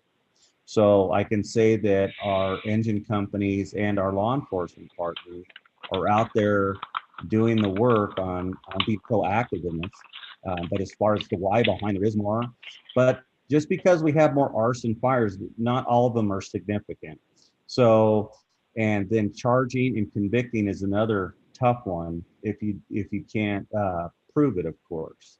So we're out there with sheriffs looking, because we're unified in the arson portion of what we do. So, but I don't, Mayor, I don't have a why there is a spike on it. I can say, using the word spike, a lot of times things go in spikes. We'll have a run of dumpster fires, we'll have a run of structure fires, we'll have a run of different types of fires. So the arson potential is always there. So I don't have an answer on it. And I feel that I can't give you an answer on why there is a spike in your arson, but we are out there and that's what we look for. Are they targeted, or is it sort of indiscriminate sort of behavior, or what are you seeing? If they're targeted, it's usually pretty well known because it'll lead to a chain of events. There will be a sequence behind it based upon a motive. Somebody doing it because they're a thrill seeker is one thing, and it may not lead to those same sequence of events for insurance or for a payback or something that's very malicious. So some people just have a fancy for lighting fires, and that is quite common throughout the nation. But is that what we're seeing in West Hollywood? I don't have, I'd have to look at the exact cause on each arson case and where they're at. I can't give you that answer unless we have closure in the case on what the intent was. Okay. I can't. I will ask our arson investigation team specifically on West Hollywood and find out where we're at and what they have determined, because as we may be thinking that it's arson, and then sometimes they are determined that they're not. But I will find for you, and I will talk to Kristen, and we will get you the information. Okay, and then my last question is, I know that this report covers a period of time and it doesn't include now, but I'm interested to know, Chief Smith, through your experience and the experience of the stations, what emergency calls are looking like as we're experiencing reopening. Are you seeing an increase in calls for service? Now that things are reopening? I know that there's a fear that with people coming out of a long period of time in stay-at-home order, that we're going to see, all kinds of different behavior out there. And I just wondered, anecdotally, what you're seeing at this point in time. What routinely happens is when you have more activity, you have more chance for 911 to be delivered in some way. That's when a call comes, when we have more activity that is out and about. So, and the timing is one thing, and the timing statistically, I feel with my experience now that we're starting to get more people vaccinated, there's less restraints on the interaction in the communities. And it's going into summertime where we have favorable weather, you're going to have more calls for service. Okay, that completes my questions. I think we've all asked our questions, given our feedback for item 4B. So I would thank Chief Smith, Captain Ramirez for being with us tonight, as well as David Juni and Corey and Steve Campbell and Helen Collins, everybody who was here for 2N and 4B. Thank you. And we do have item 4C that we still need to cover. Mayor Pro Tem Meister. I was wondering if I could suggest that our next big report, that we do a special study session that is just public safety and social services, so that, we can discuss these issues all at one time, but focus on them, and not worry about more of an agenda before or after. I mean, I think this is important enough for us to have a separate meeting the next time that this comes forward. And, considering Councilmember Erickson's questions and all of our questions regarding public safety and human services and social services, I think it would be worth having a study session of just that, those two things. Okay. All right. So I think we can now go on to item 4C. Thank you, Mayor. Does the council want a report, or do we just want to get into questions and comments on the item? I don't think we have any speakers, right? No, we do not. So Councilmember Shine, I know you said you had direction that you wanted to give on this item. Yes, I did. Thank you.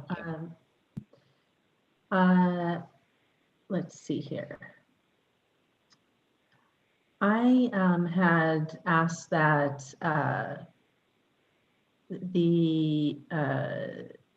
had given direction to add the BIPOC community to item D. And originally item D also had, I believe, the Russian community and LGBT, and I asked that the LGBT be expanded to be more expansive, which I appreciated. So thank you for that. I'd like to know what the reasoning was to not add the BIPOC community and also to take out some of the other demographics. And it looks like everything else that you had a supplemental addition that included something that was left off, but everything else was part of what I had asked for. So I really appreciate. Sure. Yeah. So when Kristen, Janet, and Lauren Langer and I met to go over the direction from council and specifically looking at the municipal code, because this item is amending the municipal code and introducing an ordinance on first reading. And when speaking with Lauren Langer and staff agreed, we wanted to get away from specificity and acronyms so that the code remains relevant regardless of things changing. So there was references to Los Angeles County Sheriff, and we removed that to simply say law enforcement. And we included language that addressed, I think, around social equity and justice, that we would be proactive and it would be for the well-being of all. So rather than LGBTQI+, which previously was lesbian and gay in the code, and the Russian community and our senior community, we just included all. So all residents of West Hollywood, anyone who comes here to visit, anyone who works in the city, we want to provide fair treatment, safety, and equity for all. And then it's also being addressed on the Public Safety Commission side, and they're working in conjunction and reviewing the contract with LA County Sheriff to address some of the other suggestions brought by the council. So we just, our thinking, and we hope the council agrees, was to make everything pretty generic so that we don't have to return when acronyms change, or when, if we decide to make changes in other directions, that our code remains relevant. So that was our decision. So thank you. I guess I had missed that part. I see that it is the revision was to include for all and be more expansive in that way. So thank you. That answers my question. You're welcome. Thank you. Okay. Do we have any other comments? Councilmember D'Amico. I guess it's a little late and I don't want to drag this out, But I think I was the one who sort of brought forward wanting to revisit the Public Safety Commission, and I do appreciate it. And I think this has the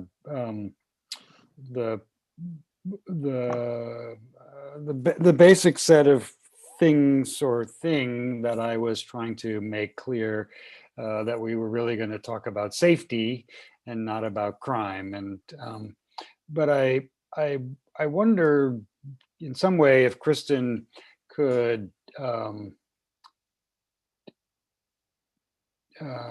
don't actually know how to ask this, so I'll just ask it. Could sort of talk us through how a meeting might go, so that after, a couple of meetings in which they talk about the law enforcement needs or emergency services, then it's not September and then they're just presenting the crime report. I mean, is there a series of things that this generates for you that will give us 2 years, a year and a half, 18 months of sort of solid discussions about public safety, so that it's not an hour of talking about the crime report? Because I'm happy to give more direction, but I also know there are professionals involved who do this every day, and but everything from our neighborhood watch groups and how to start a neighborhood watch group to having the captain make a very specific presentation about how to recognize sex trafficking, then that's really about safety. I mean, I just really think if we're going to televise these and people happen to stumble across Channel 10 instead of a rerun of Friends, that they, watch this and they would learn about how public safety can increase in our city. So I mean, part of me wants you to recitate how you're going to do that, but I guess maybe part of me just wants to know that you're fully on board with this, since this is in many ways yours and Danny's commission to sort of drive. And I'm hopeful that that's what can happen. And I will just briefly say, actually, Mayor Pro Tem Meister used the word theme, I believe, for meetings, just kind of having a purpose each meeting. And while we may run through the stats every month, because that's important to do, maybe it's a 10-minute on the stats and an hour on human trafficking. And we kind of did that a little bit this year without realizing that's where we were headed. So I think the commissioners were kind of asking for that anyway, unofficially, with having met as a theme one time, homeless as a theme another time, having a guest we had Patty Giggins from COC come. So we're going to try to do more topic driven meetings, if it's educational or if there's just a hot topic in a neighborhood that we need to discuss, whether it's a neighborhood livability issue or whatever it may be. So having that flexibility to have some planned meetings with a speaker, and then also to be able to accommodate issues that pop up in public safety, because that's just how safety works. Something comes to the front. And not that I'm trying to hide our crime statistics, I mean, but perhaps those can be on a consent calendar. And if a member of the commission wishes to pull the consent calendar item and talk about a particular crime stat or something, because my sense is that our local newspapers will pick them up and publish them, and our local sheriff sends out the crime report. I get the nixle, here's your crime report. You click on it once, you can read it. But trying to find out how to start a neighborhood group or who my neighborhood group is much more complicated. And I would like us to try and focus on the reverse. Right, that's right. And our reports are posted already on the website, in addition to sheriff, sending out their Nixle reports as well. So there's lots of ways to get that data. So certainly if something pops up as a concerning trend, we can dig more into those stats. But, as our crime, as the captain spoke earlier, is kind of significantly down, there's other issues that would likely take precedence at a meeting. Right. Thank you, Kristen. Of course. Okay, so I'll move this item unless there are more questions. Second. Does that include the direction that was given tonight, I imagine? Yes. Yeah. Okay. Any further discussion? Madam City Clerk? Councilmember D'Amico. Yes. Councilmember Erickson. Yes. Councilmember Shine, Yes. Mayor Pro Tem Meister, Mayor Horvath. Aye. Motion passes. Thank you. Thank you. Okay, next item is item 5A. I believe this was trying to move to consent. I just wanted to, now that we're coming off of a public safety conversation, since reprogramming of contract savings can go towards some of the intensified social services as identified in the funding process. Given that part of our discussion tonight also had to do with rape and sexual assault, I thought that perhaps some of this funding could also be allocated to those issues from a social services perspective. Maybe not all of the funding, but since that's been identified in our public safety report tonight as an issue that's of concern, I just thought that we could give that direction to have some of this funding go to those services as well, to care for people in the city. So good evening, Mayor Horvath and Council. I'm David Juni. I'm the manager of the City Social Services Division. I am also joined by Leslie Eisenberg, Social Services Supervisor. I wanted to, there's a lot of tie-in here tonight. We are bringing an item to the Public Safety Commission in May. It's a presentation from, the city does have a contract with the LA LGBT Center for DV and IPV services. So they will be coming, that's Susan Holt and Mahid Al-Sharif will be coming to the Public Safety Commission in May to present their services and to have some follow-up discussion about what the services provided and what are the gaps, what are still needed. In addition to that contract with the center, we do have services, DV and IPV, through our contract with Jewish Family Services. So we had set this up, scheduled this in follow-up to council direction, and also in follow-up, both Leslie and I presented a few months back to the Women's Advisory Board. And they also brought up, we gave the year-end report on social services, and they brought up the need for additional services specifically addressing rape, sexual assault, and DV and IPV. So we started to get this conversation going and have this publicly announced meeting so we could get feedback from the public and invite the Human Services Commission as well to give feedback. So with your question about the funding for tonight, the reprogramming of the contract funds, we had come to council in September when we did contract renewals. And at that time, we also recommended that we extend the supplemental programming along with the supplemental funding. And these were programs that identified additional community needs during the last RFP process. Council had approved that in September, and staff said, well, we're going to come back once we knew that we were going to have return funds, withheld funds, unspent funds from last year.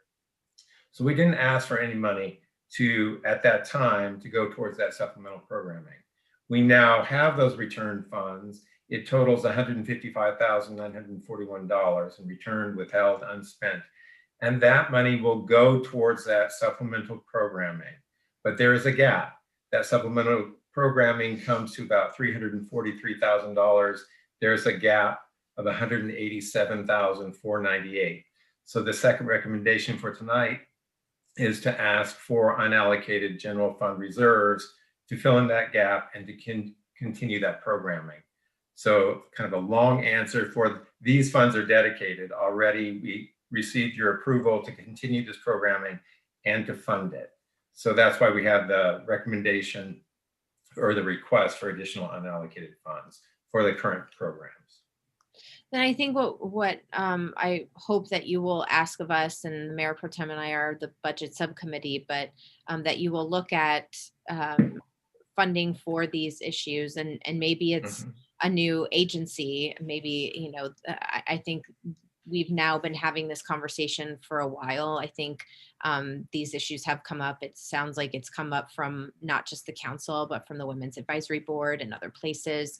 And so I want to make sure that we have adequate resources allocated to these issues. So it's not just sort of like, oh, and this happened, you know, that's not great. that's sort of it. I think, attacking this problem with the sort of 360 sort of approach and having services for people to be proactive, not just reactive, is important to me.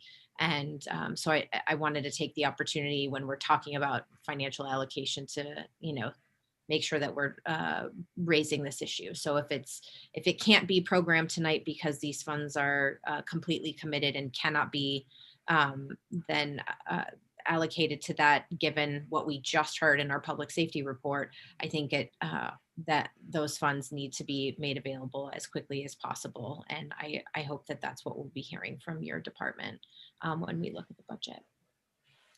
Absolutely. And I think the discussions that will start at the Public Safety Commission next month, and identifying what the gaps are and the services that are still needed, might present the opportunity to come to council and, ask for additional funding or separate funding for that programming.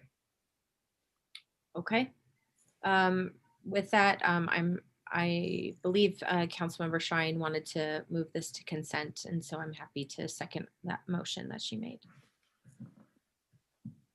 If there's any further discussion. Okay, Madam City Clerk. Councilmember D'Amico. Yes. Councilmember Erickson. Yes. Councilmember Shine. Yes. Mayor Pro Tem Meister. Yes, but I don't understand why it has to go to consent. We've already discussed it. It was a new business item now. It's not going to consent. Okay, I thought you just said something about seconding. All right, never mind. Well, I understood that you just moved the item instead of sending it. Yeah.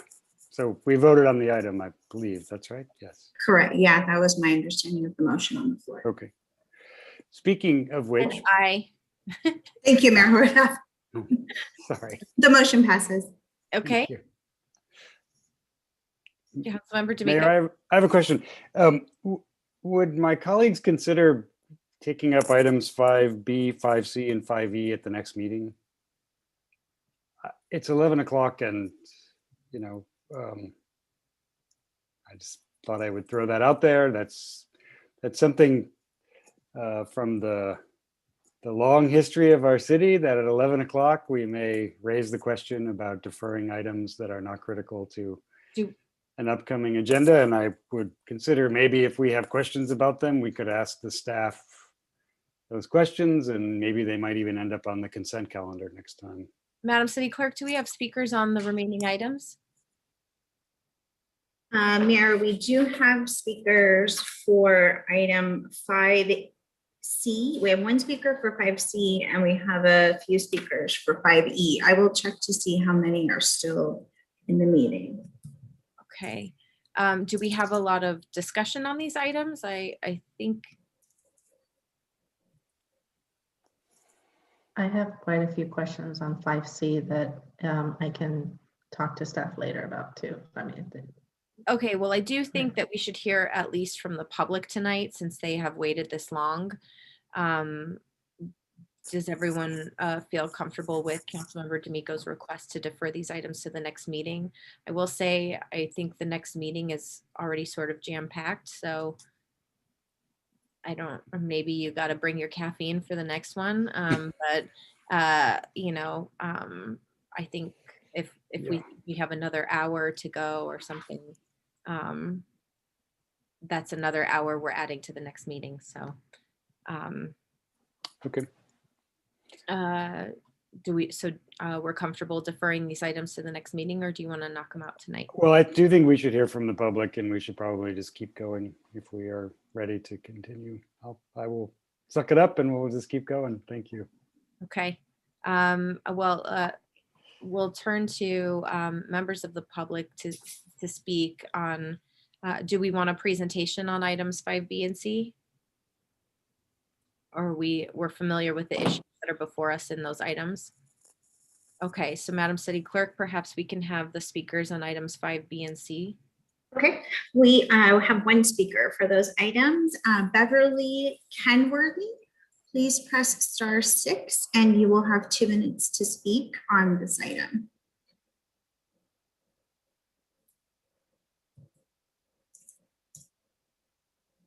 Oh, it looks like she is just coming into the meeting. Give her 1 second. She probably was watching.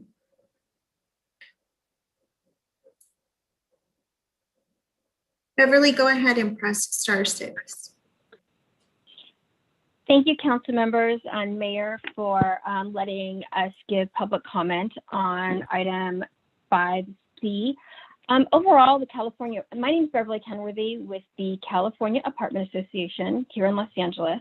Overall, we are supportive of the items listed in 5C regarding prescriptive remedies for per diems and things like that. We think they seem fair, and we like that the ordinance gives clarity and certainty for both the tenant and landlord. Just 2 issues of concern. Really, the biggest one is the 24-hour time period. That's a pretty tight window. We think for something like a relocation assistance to kick in. Generally, elevator repairs don't take too long. And, you could be in this process of relocation assistance within the 24 hours, and then at 36 hours, the elevator is operating. We think something like 72 hours, which actually conforms to your code compliance regarding inoperative elevators, would be more in line. The other thing that I wanted to bring up, and just to clarify, is that if the elevator repair is extensive and requires, displacement for over 30 days, it does say in the draft report that the cities, it seems to say that any local law that doesn't allow leases under a year or, over 30 days and less than a year, we just want to make sure that owners and tenants who have to be displaced for over 30 days due to these repairs know for sure that they can live in the city of West Hollywood, and that the process is streamlined for them to still live in the city of West Hollywood despite the 1-year lease requirement. Thank you. Thank you, Beverly. Mayor, that's our only speaker for these 2 items. Okay. So who would like to begin our discussion? Mayor Pro Tem Meister. So just want to confirm, so we are talking about 5B and C together, right? Yes. Okay. So regarding 5B, I thought all of the points that Rent Stabilization Commission brought forward were valid, and I think we really saw that when, for example, Sierra Bonita had problems with their elevator for, off and on for a couple of months, it really does impact the residents. And one thing I would like to add, not as part, well, as a direction maybe for planning staff, is to look at the elevator requirements for new developments and determine, what kind of average we've had, how many elevators per how many units, and especially in senior projects or projects where we have people with disabilities. And I think that's something that we need to look at, especially if we want to, continue expanding aging in place. People can't age in place if they can't, take an elevator when they pick up their groceries. Regarding 5C, I have some comments on that. I did speak with Jonathan today and talked about, just confirming that parking is a service provided by, if parking is a service provided by the landlord, that it needs to be included, in whatever per diem the tenant gets. Also for larger households, or any household with multiple rooms, if there's a 2-bedroom, then they need to have two hotel rooms. If it's a 3-bedroom, they need 3 hotel rooms. If it's 1, then they get 1. The other thing that I was concerned about was that that that in the staff report, it gave 90 days or gave 3 months to get things done. I understand that the city of LA gives 30 days or 1 month. And I just think that maybe there's an in-between. Maybe we say 3 months, or we base it on the type of work that needs to be done.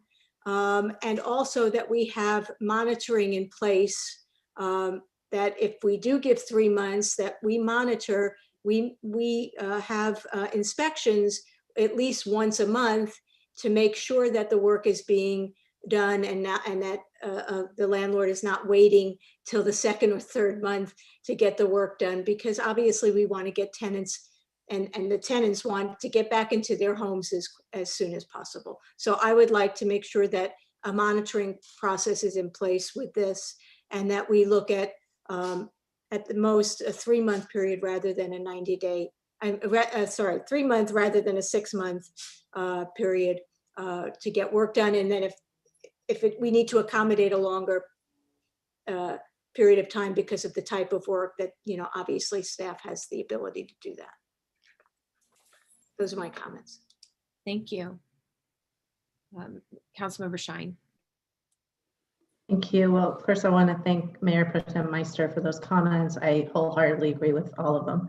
I wanted to comment on the pet accommodation fee.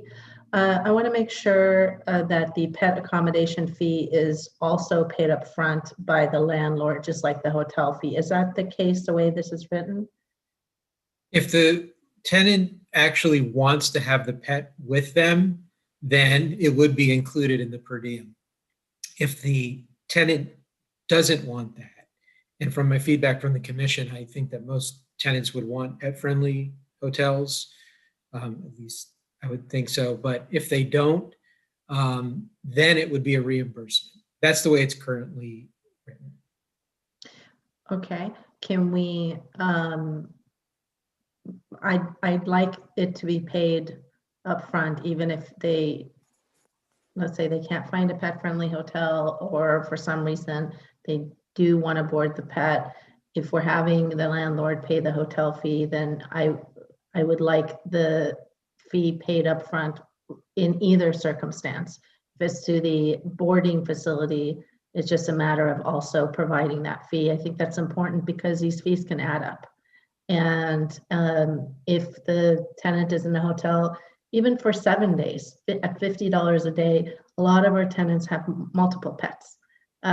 So it ends up being a lot of money that we're expecting a tenant who, through no fault of their own, now has to pay up front. And quite frankly, given the economy we're in, that money is not always available out of pocket. If that's council direction, then we can change the resolution. The resolution isn't slated to go forward tonight. It would be brought, depending on what happens with the ordinance, at a future meeting to coincide with the effective date of the ordinance, but that can be done. Thank you. And then regarding the per diem for food and laundry, I read in the staff report that there's mechanisms in place to make sure the landlords pay. But I just want to make sure that that payment or the mechanisms that are in place do cover per diems. Basically, I want to make sure that we're ensuring the landlord actually reimburses the tenant for these fees, rather than saying, okay, the tenant pays the daily fee for the food, and then how are we ensuring that that's actually reimbursed to the tenant in a timely manner? Well, in theory, the city could cite if it had evidence that that wasn't being done. Another mechanism would be for the tenant to seek to recover that on their own through a small claims action. But the entire chapter is covered, or is proposed to be covered, by the administrative citation program. Great, so that would be covered. I think that that is probably a better way to encourage the landlord to reimburse the tenant rather than getting them to go to a small claims court and paying the fee and taking the time out and all of that. I think those are the questions that I have. Okay. Any other questions or comments? Councilmember D'Amico? I guess I've read the beginning of this several times, and Jonathan, I'm just not clear what triggers this. What is this when the city decides that the unit is not habitable? It would be for any reason that the unit wouldn't be habitable. So if the landlord has to do work that would render it uninhabitable, I mean, there's something that happens to the piping, let's say, and the tenant can't live there, which would often result in a red tag anyway. So definitely a red tag or an order from code compliance or building and safety that the unit is uninhabitable would trigger it. Landlord actions such as specifically mentioned in the ordinance, tenting a building in order to treat for termites would be a reason. So anything that the landlord's going to be doing either voluntarily or as a result of a governmental order that renders the unit uninhabitable would trigger the ordinance. Right. So I guess you sort of clarified it, but you also clarified that it's not clear. So if it's red tagged, that's clear. If it's tented, I mean, the law says you cannot inhabit a building that's tented. That's part of the law around that. But I guess, you know, if the main sewer line to the street is broken and it's broken for 2 days, are you saying, and it's not red tagged, are you saying that then the landlord has to move all 10 units out to a hotel? And on what day do they do that? They would be required to do it within 24 hours of the order that indicates that the unit is, or the units are no longer habitable. What is that order? That's an order that's issued by either code or building and safety. So that's my question. So if the city doesn't issue something, then the landlord doesn't have to act. I just want to try to understand, because it's not real. Maybe it is clear, it's late, but there has to be some action by the city that causes that to start. It can't just be somebody calling and saying, my elevator doesn't work. It's not worked for 4 days. And I'm going to demand that you negotiate me. We don't know, right? We don't know when it stopped working, et cetera. Or the plumbing is broken. I just want to understand so that every landlord and every tenant can look up the code and say, okay, the city red tagged my building, I get to move. Or building and safety says, yeah, it's clogged, it's bad, but you know, it's still draining slowly. Well, if it's habitable, then it's habitable. If it's not, then that would render the unit subject to a red tag. Okay, so if it's not red tagged or it's not tented, then it's habitable, and then this doesn't apply. If it's habitable, yeah, it wouldn't apply. Okay, all right, and I do think we should acknowledge that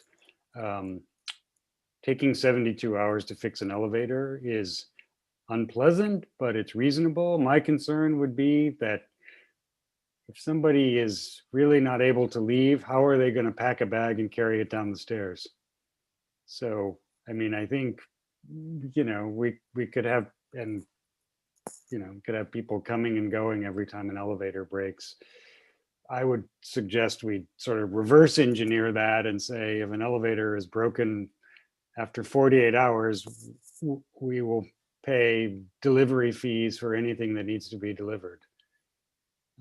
And they can just submit those receipts to the landlord.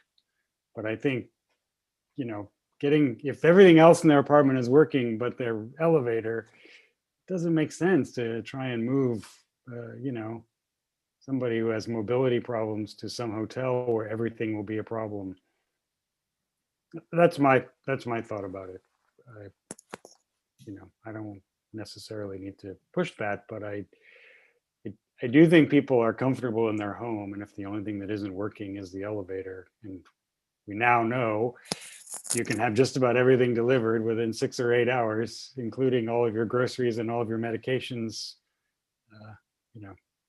This ordinance gives the option to the tenant. So if the tenant wants to stay in place and just get reimbursed, that's an option. But the input from the commission, as I interpreted it, was that the consensus was to at least have the option for a resident to leave if they could during the period while the elevator was inoperative.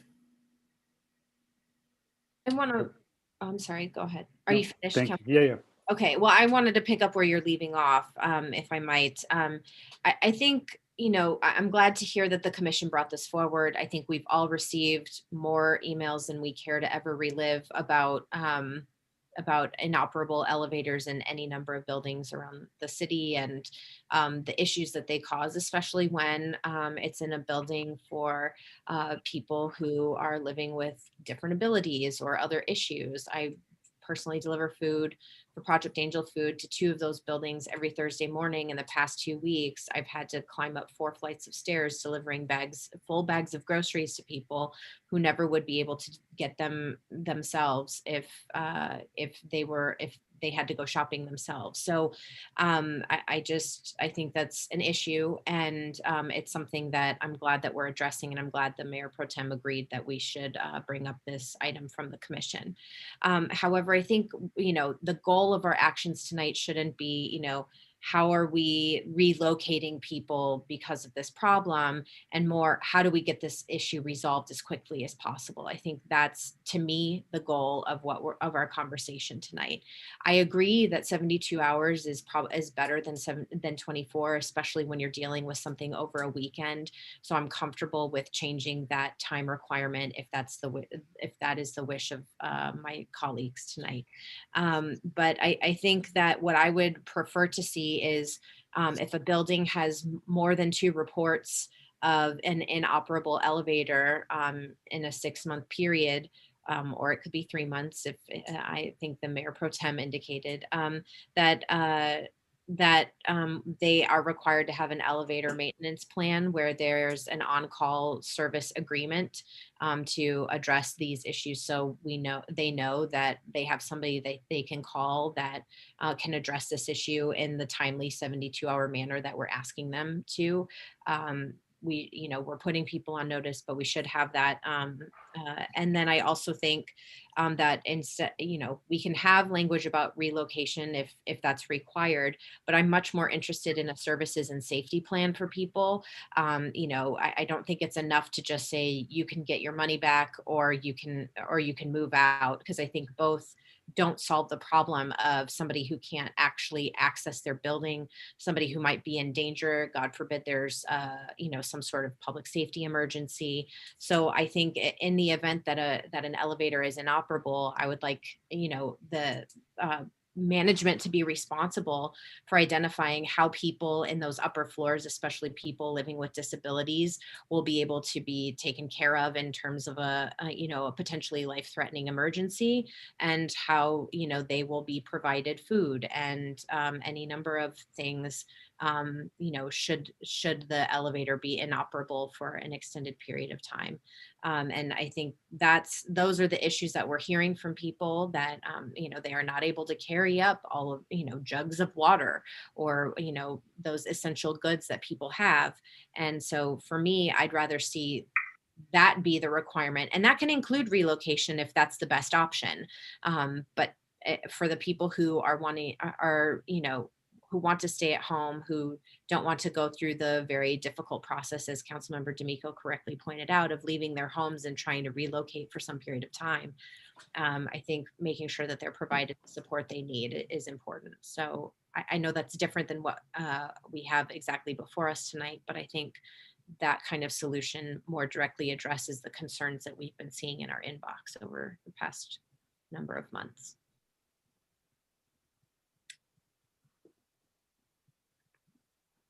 Questions, comments, thoughts? I think we've addressed item 5B. We've all spoken to the report from the commission, but I think what's before us now is what we want to do about item 5C and what direction we want to give to staff. Councilmember Shine. Yes, thank you. I think that your points are as far as making sure that we are providing a requirement for a plan so that the elevator at the end of the day gets fixed is important. I do think the relocation efforts are important because we need that, quite frankly, because the reality is, even with these plans, there is going to be a period of time that is not fixed. I'm okay with the 72 hours as long as after 24 hours, I think it kind of makes it two-tier. If the relocation kicks in after 72 hours, that's 3 days. Is that 3 days? I believe it's 3 days that you are sitting in your maybe top floor apartment and not having access to deliveries that you need, and you can't go to get your items. So perhaps we do the 24 hours, which was a choice to get items delivered and be reimbursed for it. And it's crucial and important where it may be medicine and it may be your groceries that you were able to go get yourself before, etc. But then have the relocation be a bit longer. So I'm okay with that. I also want to make sure that we incorporate Mayor Pro Tem Meister's suggestions. And I guess I want to know from Jonathan, is the 2-bedroom means 2 hotel room in this ordinance already? That's what the resolution has currently. Yes. Oh, so that is, so there's no need to change. I would like to have the direction that I had about the per diem for the pets be included as well. If the relocation takes place, have the landlord pay for both situations, whether it's a hotel that's with, you can have your pet in there, whatever that fee is, or putting your pet or pets in a facility.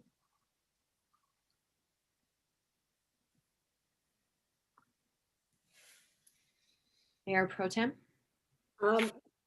Councilmember Shine just woke up my dogs.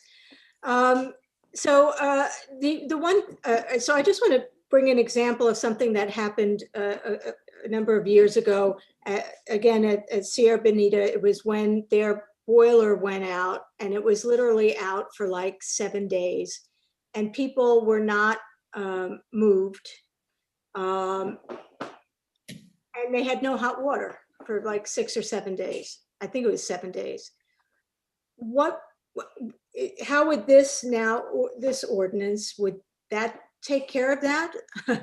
Because I mean, I totally understand what Councilmember D'Amico is saying about, it really should depend on what it is that goes wrong. If it's the elevator, right, you can have someone delivering, food and et cetera. But, if it's your hot water heater, no one's going to be delivering hot water to you.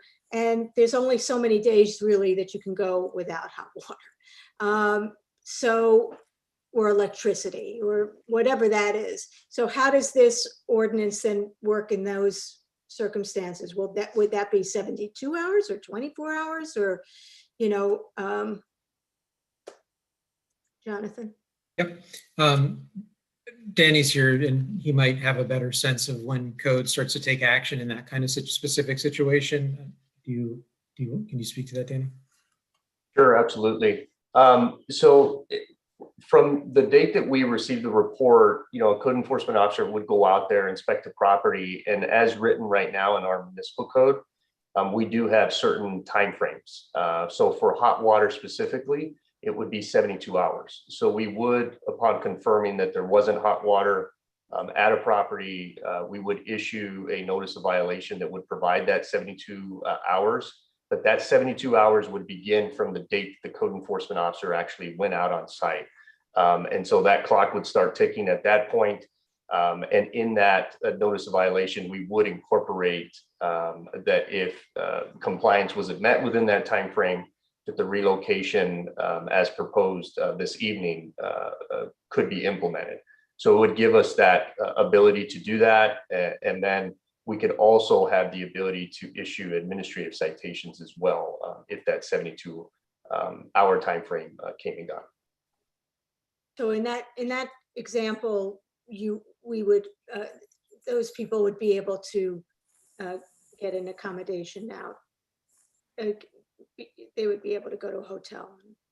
Correct, after the 72 hours. So then the officer would come out, re-inspect, and yes, if the hot water had not been repaired, then yes, they would be able to take advantage of that. And Jonathan, correct me if I'm wrong, I think it's 24 hours, right?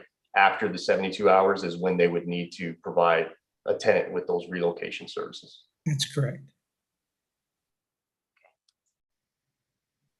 Councilmember D'Amico. But that unit is not uninhabitable. It just doesn't have hot water. I just want to be really clear. We're not red tagging that unit.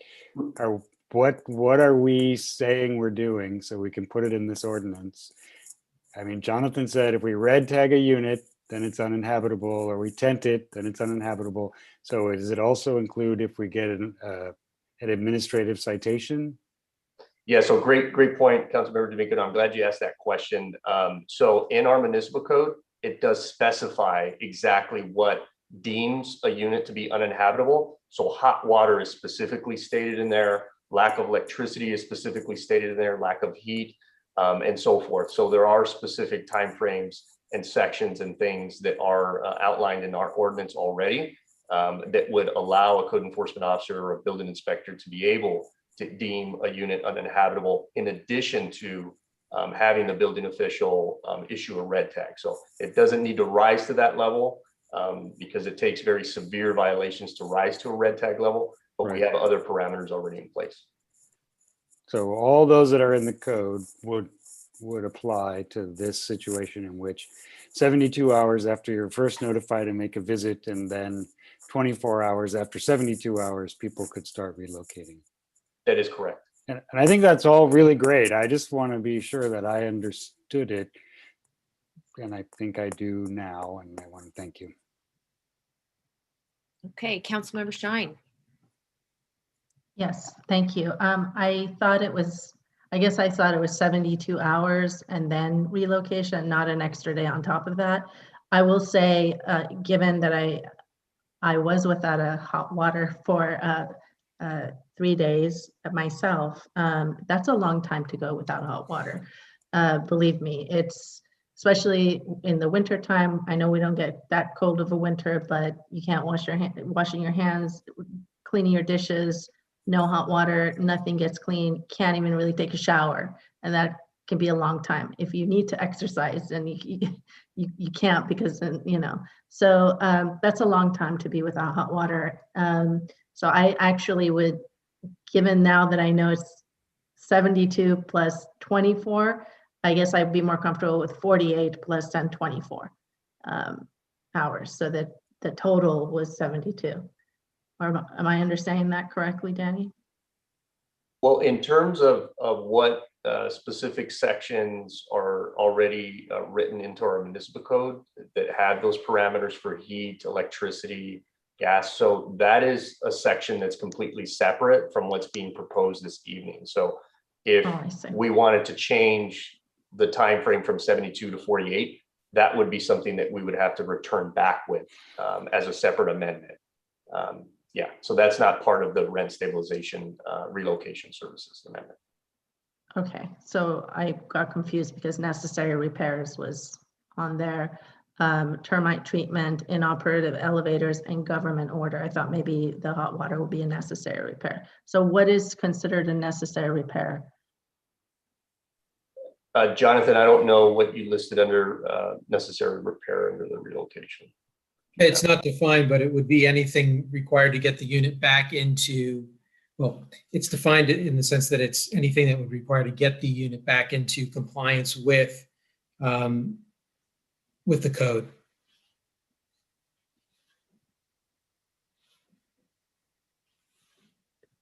Hey, Mayor Pro Tem Meister. I would just like to add then to the direction that if within, the next month or so, if Danny, you can bring back an item having to do with these other livability issues, water, hot water, electricity, and then just move on with this one. But if it's a different type of problem with the building, then we need to address it. Yes, absolutely. And just so I can briefly just mention the things that are listed as I have the code up is like lack of safe potable water. So that's 72 consecutive hours. That would allow us to deem it an uninhabitable hot water for 72 hours. A lack of a permanent heat source. So that would be heat, a lack of electricity, lack of gas service, and then a lack of anything else that's reflected in the California Health and Safety Code that would rise to that level. So there are things, those it's a specific section. I can certainly bring that back. Does council want to discuss the item and then review that and then give direction on each of those separately in terms of timeframes? Because right now, all of them are 72 hours with the exception of the heat source. We do allow a period of 30 days if there is a temporary heat source that's being provided during that time frame. So we can certainly bring that back at a later date, if council would like. Okay, Councilmember D'Amico. I have one more question and then I plan to make a motion. So if these outages are caused by a utility, does the same thing obtain? That's a great question, Councilmember D'Amico. Typically not. I mean, if we know that it's not something that's controlled by the property owner itself, then we would certainly take a different approach, and we would work with the utility company, Water or Southern California Edison, to see exactly what the issue is and when they're going to return back, that service. Okay. Then I would like to move the item with the discussion we had, which I think is basically that we're moving the item. I didn't see that we changed anything. I think we just clarified some of the terms and procedures, which are, I think, fairly well documented. So I'll move the item. I think we changed the 6 months to 3 months and the monitoring process having inspections at least monthly. Right, but they're going to bring back this ordinance, right? We're not trying to write the first reading of it now. Got it. Yeah, I mean, that's my take. Maybe we are. We can, I see Lauren has stepped up. Maybe that's what we're doing, but Well, it's up to the council and maybe John Hollop can chime in. I found where the 6 months can be changed to 3 months. That seems to be in 1752 110B, the very the second paragraph. The other changes about monitoring, I'll have to defer to John if he knows where that would be needed. Yeah, the monitoring, that would probably require that I go look at this more, and come back with something at a future meeting, because there's nothing about monitoring in here at this point. Changing the days, the number of days or the number of months would be an easy fix, but I'd have to think about it more in order to integrate monitoring into this and probably talk to Danny too about that. And I realized, Council Member Schein, when I said that about nothing changed, but did we all accept that it was 72 hours plus 24, or did you want us to change that as well? I would prefer it be 48 plus 24, especially if we're going to get these other items coming back to us and looking at whether 72 hours is efficient. I just think even with the elevator issue or government order, termite treatment, necessary repairs, again, 72 hours total is what I would be comfortable with. And also let's remember the PET payment. I don't want that to slip out. Well, the way to fix the time frame situation in order to have relocation occur in 72 hours is just to eliminate the 24-hour period in this ordinance and just require that it be immediate. Okay. So that's a change that could be made this evening, if you wanted to move forward with the monitoring. I mean, that, I don't know if that's something to integrate or just a staff direction to be monitoring these cases. If it's just a staff direction to make sure we're staying on top of these, we do that anyway, generally speaking. Code enforcement is certainly on top of it. Rent stabilization is certainly on top of it. I'm not exactly sure how that would be appropriately integrated into this ordinance when the main goal is to just get people relocated. But we can try. It's. And then when you bring it back, you can let us know if it worked out. I'm sorry, I didn't hear that. So can you try? Can you try? We can integrate some language if you know, to that these. Yeah, I just think that monitored. The landlord knows exactly what's expected. Sorry? And the landlord knows exactly what is expected if it's in the ordinance. The property owner knows we are going to be expecting once a month for the next 3 months. We expect you to be done in 3 months. And if you're not, then you have to tell us why not.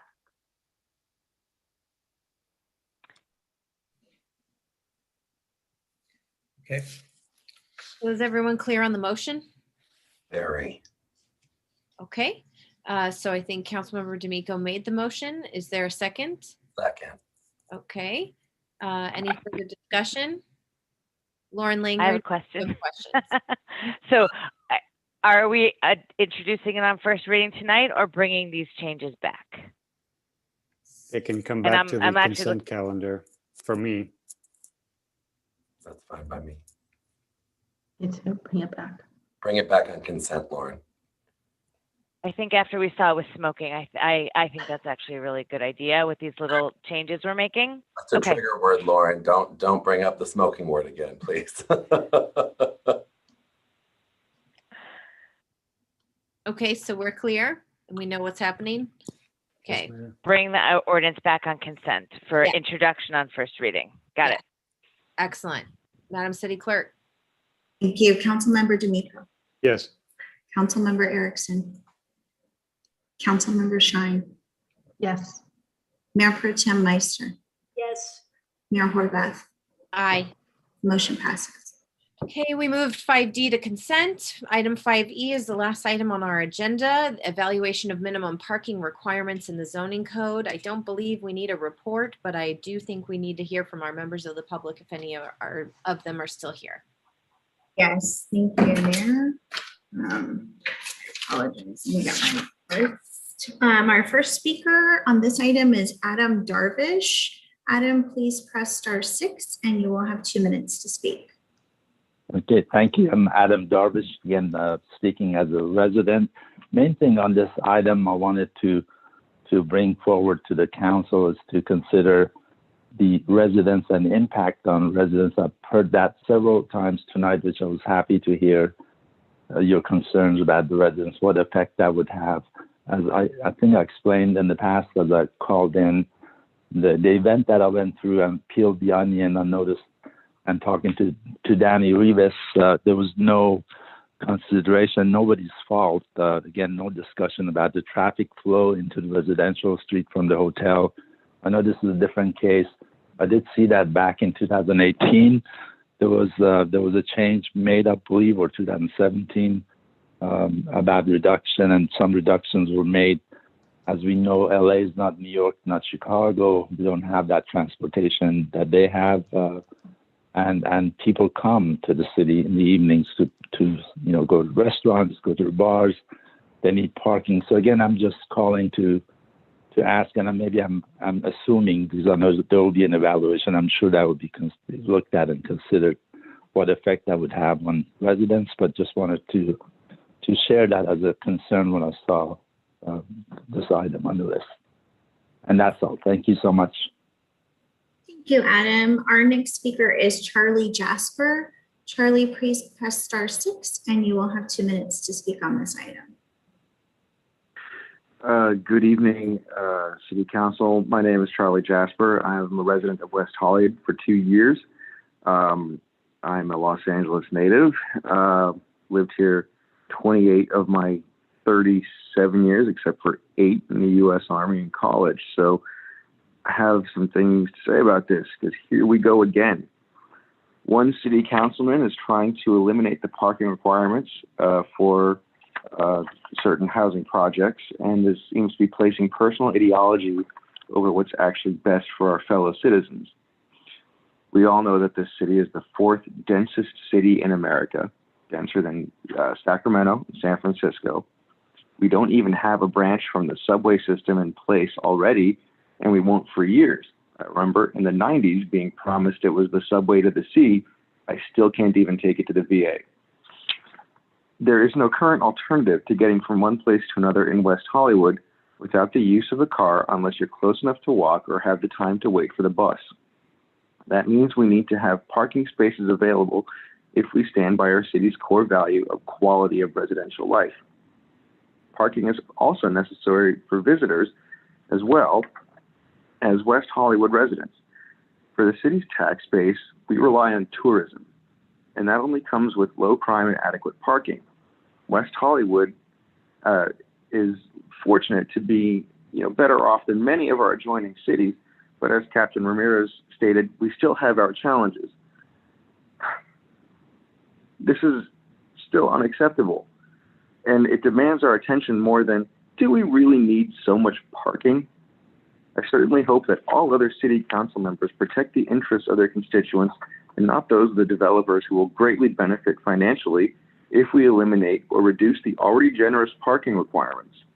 This is just another gift to developers who will reap massive taxpayer-subsidized profits. Please stop these gifts to developers and protect the residents of the city instead. You were elected to protect our quality of life. The best action you can take is to stand with us and reject 5E. Thank you, Charlie. Our next speaker is Chelsea Byers. Chelsea, please press *6 and you will have 2 minutes to speak on this item.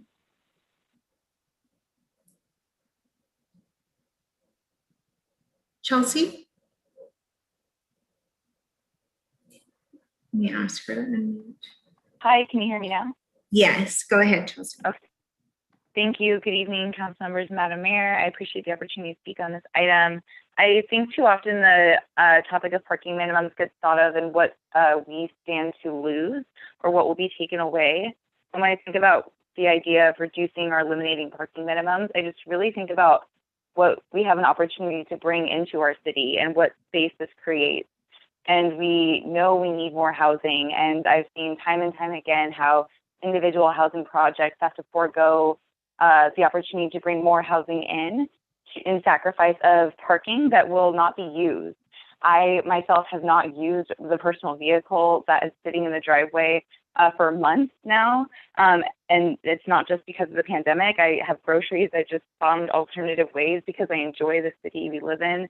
And I think by way of removing parking, we create new options in our city. And what's really best for our city is a clean environment, an abundance of mobility options, and a city that doesn't make assumptions about what's best for everyone. So thank you for looking into alternatives and paving a new way forward for our city. I appreciate it. Thank you, Chelsea. Our final speaker on this item is Desiree Loringer. Desiree, please press *6 and you will have 2 minutes to speak on this item. Good evening, City Council members. My name is Desiree Loringer, and I'm a property owner and have been a resident of the Norma Triangle in West Hollywood for 25 years. My comments today are specifically related to any future amendments to the zoning code with respect to residential parking, which I do not support. On March 1st, I made public comments on the staff report submitted regarding the WHCHC and its Weatherly Palms project, which, as you may recall, is proposed to be a 7-story, 100-unit residential property in the Norma Triangle, which is seeking to be built with the most minimum number of parking spaces allowable, if any at all. Now, a month later, a staff report has been submitted for an evaluation of parking zoning laws, including residential parking. It is not going unnoticed. that this proposed action will preemptively enable developers to circumvent parking requirements even further for the projects such as the Weatherly Palms project by proposing to alter residential parking by unbundling parking from residential units and by reevaluating the current parking credit requirement for new development. The support offered for this action is an illogical claim that West Hollywood has a low rate of cars per household and or a low rate of car ownership in the city of West Hollywood. Taking a look at my own neighborhood, I can report that nothing could be further from the truth. Owners and residents in the Norma Triangle have cars parked in their single-family dwelling driveways and or in their condo and apartment garages, and often have another car parked on the streets with the aid of permit parking. West Hollywood has adequate residential parking requirements in place today, and the zoning codes related to parking have already been amended in the recent past to allow for reduced parking for residential projects. Neither the City Council nor the Planning Commission should entertain any further requests to alter the zoning codes with respect to residential parking. Thank you very much for your consideration. Thank you, Desiree. Mayor, that was our final speaker.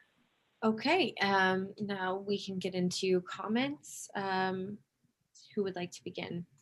Mayor Pro Tem Meister. Thank you. I think, studying parking is something that we've talked about we have to do it every few years, and I think that it's an important thing for us to do. I do think, though, that until we go back to whatever the new normal is going to be, that what we're studying, I don't know that that's really what it's going to be. I think that we should wait, at least a year before. I imagine you want to do traffic studies parking studies, and have staff do a parking study for residential and for commercial. 89% of our residents have at least one car. So we have to be very careful about the idea of unbundling parking in residential neighborhoods, because what I remember years ago, even in West Hollywood West, a property owner would sometimes rent out the garage not to their tenants, but to businesses in the neighborhood for storage. And of course, the tenant can't afford to pay what a business could afford to pay. Just like we see sometimes businesses going into residential neighborhoods and actually renting a house and having a full-on business going on, because it's cheaper to rent a house than it is sometimes to rent commercial property. So I would be very, very careful before I would ever consider unbundling parking, particularly in residential neighborhoods. I just think that I think that we do need to look at parking requirements every few years. We need to, because trends, things change. But I do think that this is probably a little bit premature, considering the state of businesses right now and the state of residents. We probably have residents moving out that aren't here because they had to leave because they couldn't afford to pay their rent, and they went back to wherever their parents are, or another city, another state. And again, our own community studies say that 89% of our residents have at least one car. And if we have some neighborhoods that have parking, on-site parking, and some neighborhoods that don't have on-site parking, that you only have street parking, it's important to have that balance in order that the people who have street parking can find street parking, which they wouldn't have if everyone was parking on the street. So anyway, I think, it's a great idea to have a parking study. We need to do it every few years, but I do think it's premature because of COVID, and that we're not at whatever normal is going to be. And I do have a problem with unbundling parking in residential neighborhoods, because I'm afraid that property owners will take advantage of that and basically sell to the highest bidder. And that will not give tenants the opportunity to park in their own buildings. Those are my comments. Councilmember Shine. Yes, thank you. First, I I want to make sure that we're getting more input. So I'm going to ask if Councilmember Erickson would be open to having this, getting input from different stakeholders that aren't included in this right now, the Transportation Commission, maybe the Public Safety Commission, or the business community as well. Would be nice to get some of their input on this. I do agree that this parking study is important. I also agree that we're just going back into a semblance of a normal time. I don't know if a year is something that we need because we seem to be fast tracking back to normal pretty quick, but perhaps leave it up to staff to utilize timing that will give us really real life information.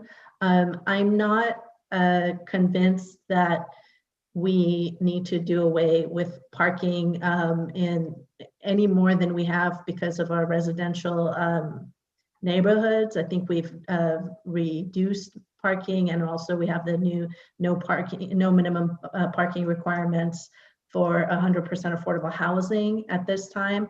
I am actually interested in the unbundling idea. I think it gives a renter that a discount off of their rental agreement if they don't have parking, and that would be nice to give to people that don't. But I think if we do that, to take Mayor Pro Tem Meister's very valid concerns, we would need to regulate this and make sure that this, the parking that's available is then actually offered to the other residents at a price that's not astronomical. And that's something that staff could come back with. I like also the ideas of looking at where we can maximize parking in transit-rich areas. And I'm assuming that this is the places where the Northern Crenshaw line would be coming through our big commercial corridors, because not everywhere, but where we would need more parking for people to go park their cars and take public transit. I'm also interested in looking, and this could be done if this passes as a part of this. I'm interested in looking at our current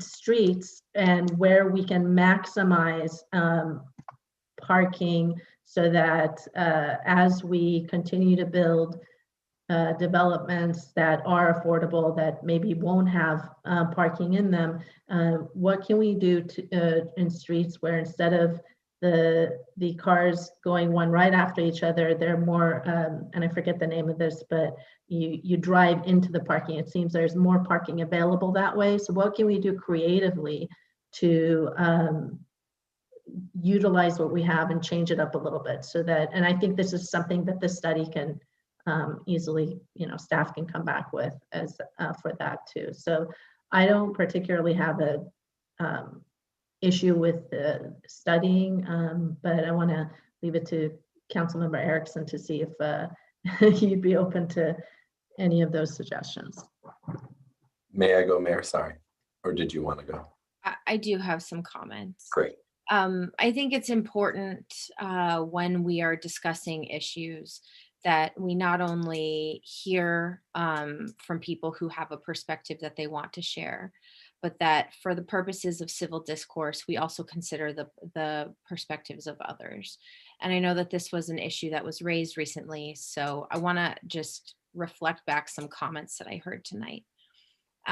First, if someone purchases a home and then they choose to own multiple cars, I don't think that it is the city's responsibility to find a place for them to have their multiple cars. I think that's part of what you're purchasing when you know the home that you're purchasing. And I understand that the concern is about future development, but when it's couched in, when that issue is articulated in that way, I don't think we're trying to solve for people who own their homes and have multiple cars. I also heard tonight that perhaps people will go back to where their parents live. And I think that's also upsetting language to hear, because I think it's dismissive of the issues that people of all ages are experiencing during a COVID-19 pandemic, when people are having financial issues. I think that not everyone has parents that they can go back home to. And I think the implication is that young people who aren't able to afford to live here can go somewhere else. And that's not what I want to see happening. I don't think we should be closing the door on future generations. I think what we need to have tonight is a discussion that considers all the perspectives of people in the community. I think the city, in fact, just did a parking study in the commercial areas. So that alone suggests that doing a parking study on parking minimums is a valid exercise and perhaps warrants future action, and also is worth doing. We just did this in the commercial areas. I'm not sure we'll get much of a different answer there. But perhaps this can be focused in residential areas that haven't already been studied, so we can see that opportunity. I don't think more information is a problem. I don't think that we should be making citywide policy for all of the future based on fear about one project or one issue. But I do think that city policy needs to be rooted in facts, and it needs to be rooted in doing exactly as was articulated in someone else's comment tonight, what helps improve the quality of life for our residents. And so I think I'm happy to study this issue. I don't think I agree that the city should not be making any policy changes that are inherently detrimental to people's quality of life. But I think we also need to consider that not everyone has the same experience, and not everyone has the same issues that we're trying to address. Just a couple meetings ago, we heard about the cost of developing, as was mentioned earlier in this meeting, developing housing, especially affordable housing for people who need it most. Parking contributes to that cost. It doesn't mean that we shouldn't account for it in any way, but it does mean that it is a cost that factors into how we're able to provide housing in a place that is already very expensive to develop. So I think these are conversations and choices that we have to weigh. I don't think any decision is being made tonight in one direction or another. I hope that whatever decision is made is rooted in facts and an understanding of what the implications will be for the whole city, and not just one kind of experience for one type of person in the community. Thank you. Councilmember Erickson. Thank you very much, Madam Mayor. And I want to thank my colleagues, Mayor Pro Tem Meister and Councilmember Shine, for their comments. You read my mind, Councilmember Shine. I was going to add to it at the beginning, but I would like to see this go. And I apologize. I thought I included this in the item to the Transportation Commission. I'm, of course, happy to have it go to the Public Safety Commission. I know public safety and parking and walking to your cars has been an issue that we've heard about, especially given the public safety conversation we had this evening. Additionally, I would love it to go to the GAC at the Chamber of Commerce to make sure our business community and our local businesses are involved. And then if the community could also be involved with the staff, hopefully maybe being out in public or having to do a community meeting to also present those findings. This is something that I've been thinking about. When I ran for council, I talked about the ways in which climate itself is such a big, drastic issue. Parking and cars are those #1 contributors to climate change at the moment. And by the way, if we continue down this path of where we're going, we're going to be looking at an average temperature of 150 degrees and a lot more other horrible things that will be happening to us with the ongoing climate change. I want to thank the mayor for her comments, because I do believe that this is something that will be rooted in facts. I don't think this study will be done, or I have a feeling the study will be very robust, and that understanding the ways in which staff will have to address this is, going to take time to get it right, and taking time to get it right and including all these parties is super critical and important. And I'll stop speaking because I don't want to anger one of my colleagues who wanted to be over an hour ago. Mayor, I have a question, or I wanted to speak. So when I read this item, admittedly, earlier today, I got to my agenda and this was the last one. So I got here a little later, but I I thought this was a study of the zoning code more than it was a study of our parking capacity. And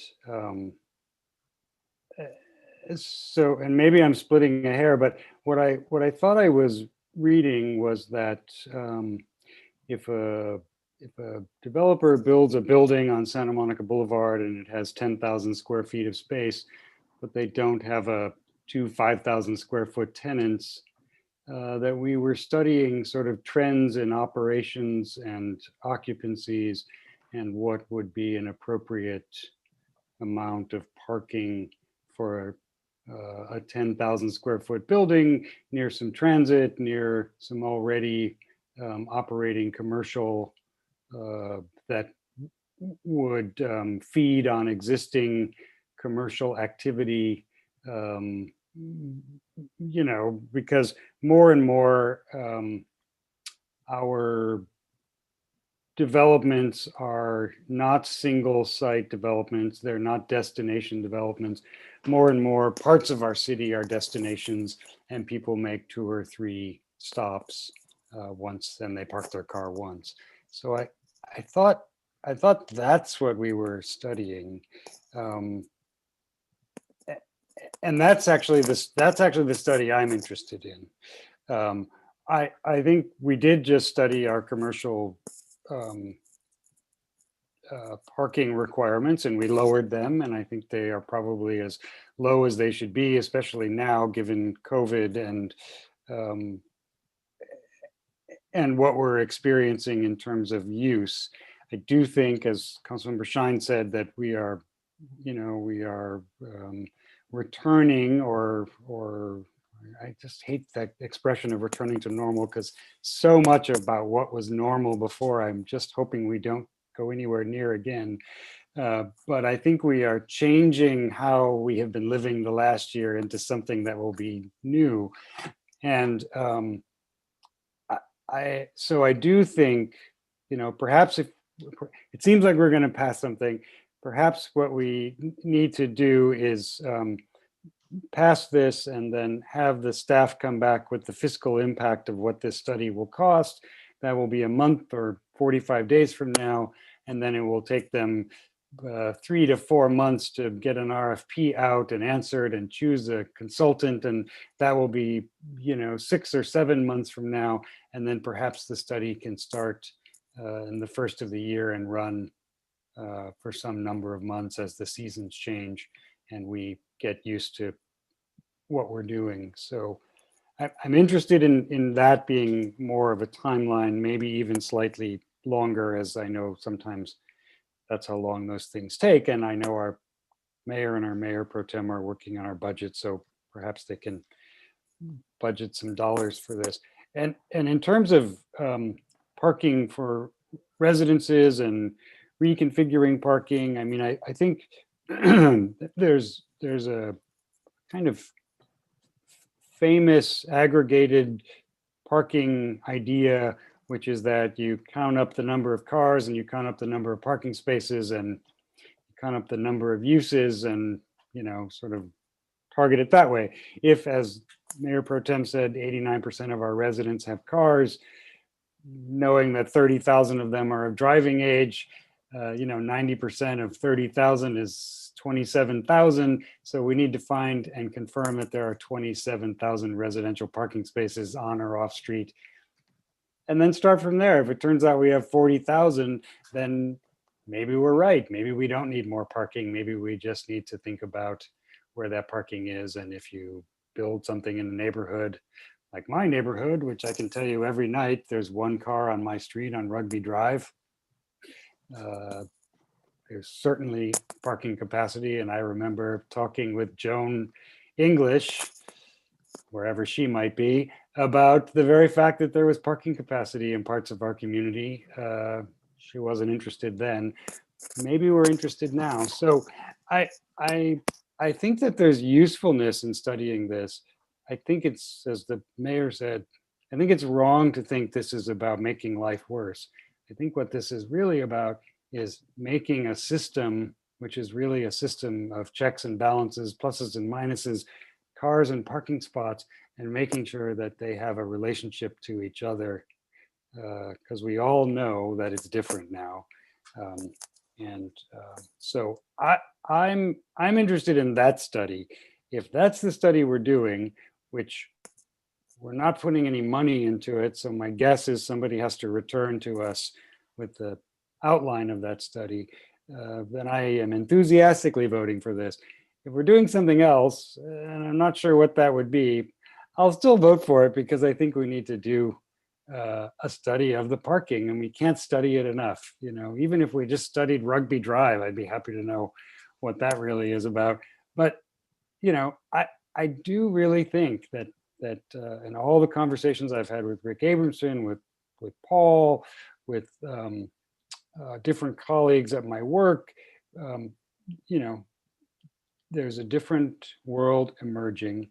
There is more and more in West Hollywood. It is not a destination experience. It's a destination site in which there are 3 and 4 experiences. And I think that's the city we want to build. And if that's really what we're doing, then studying parking in that way is something I'm really very interested in doing.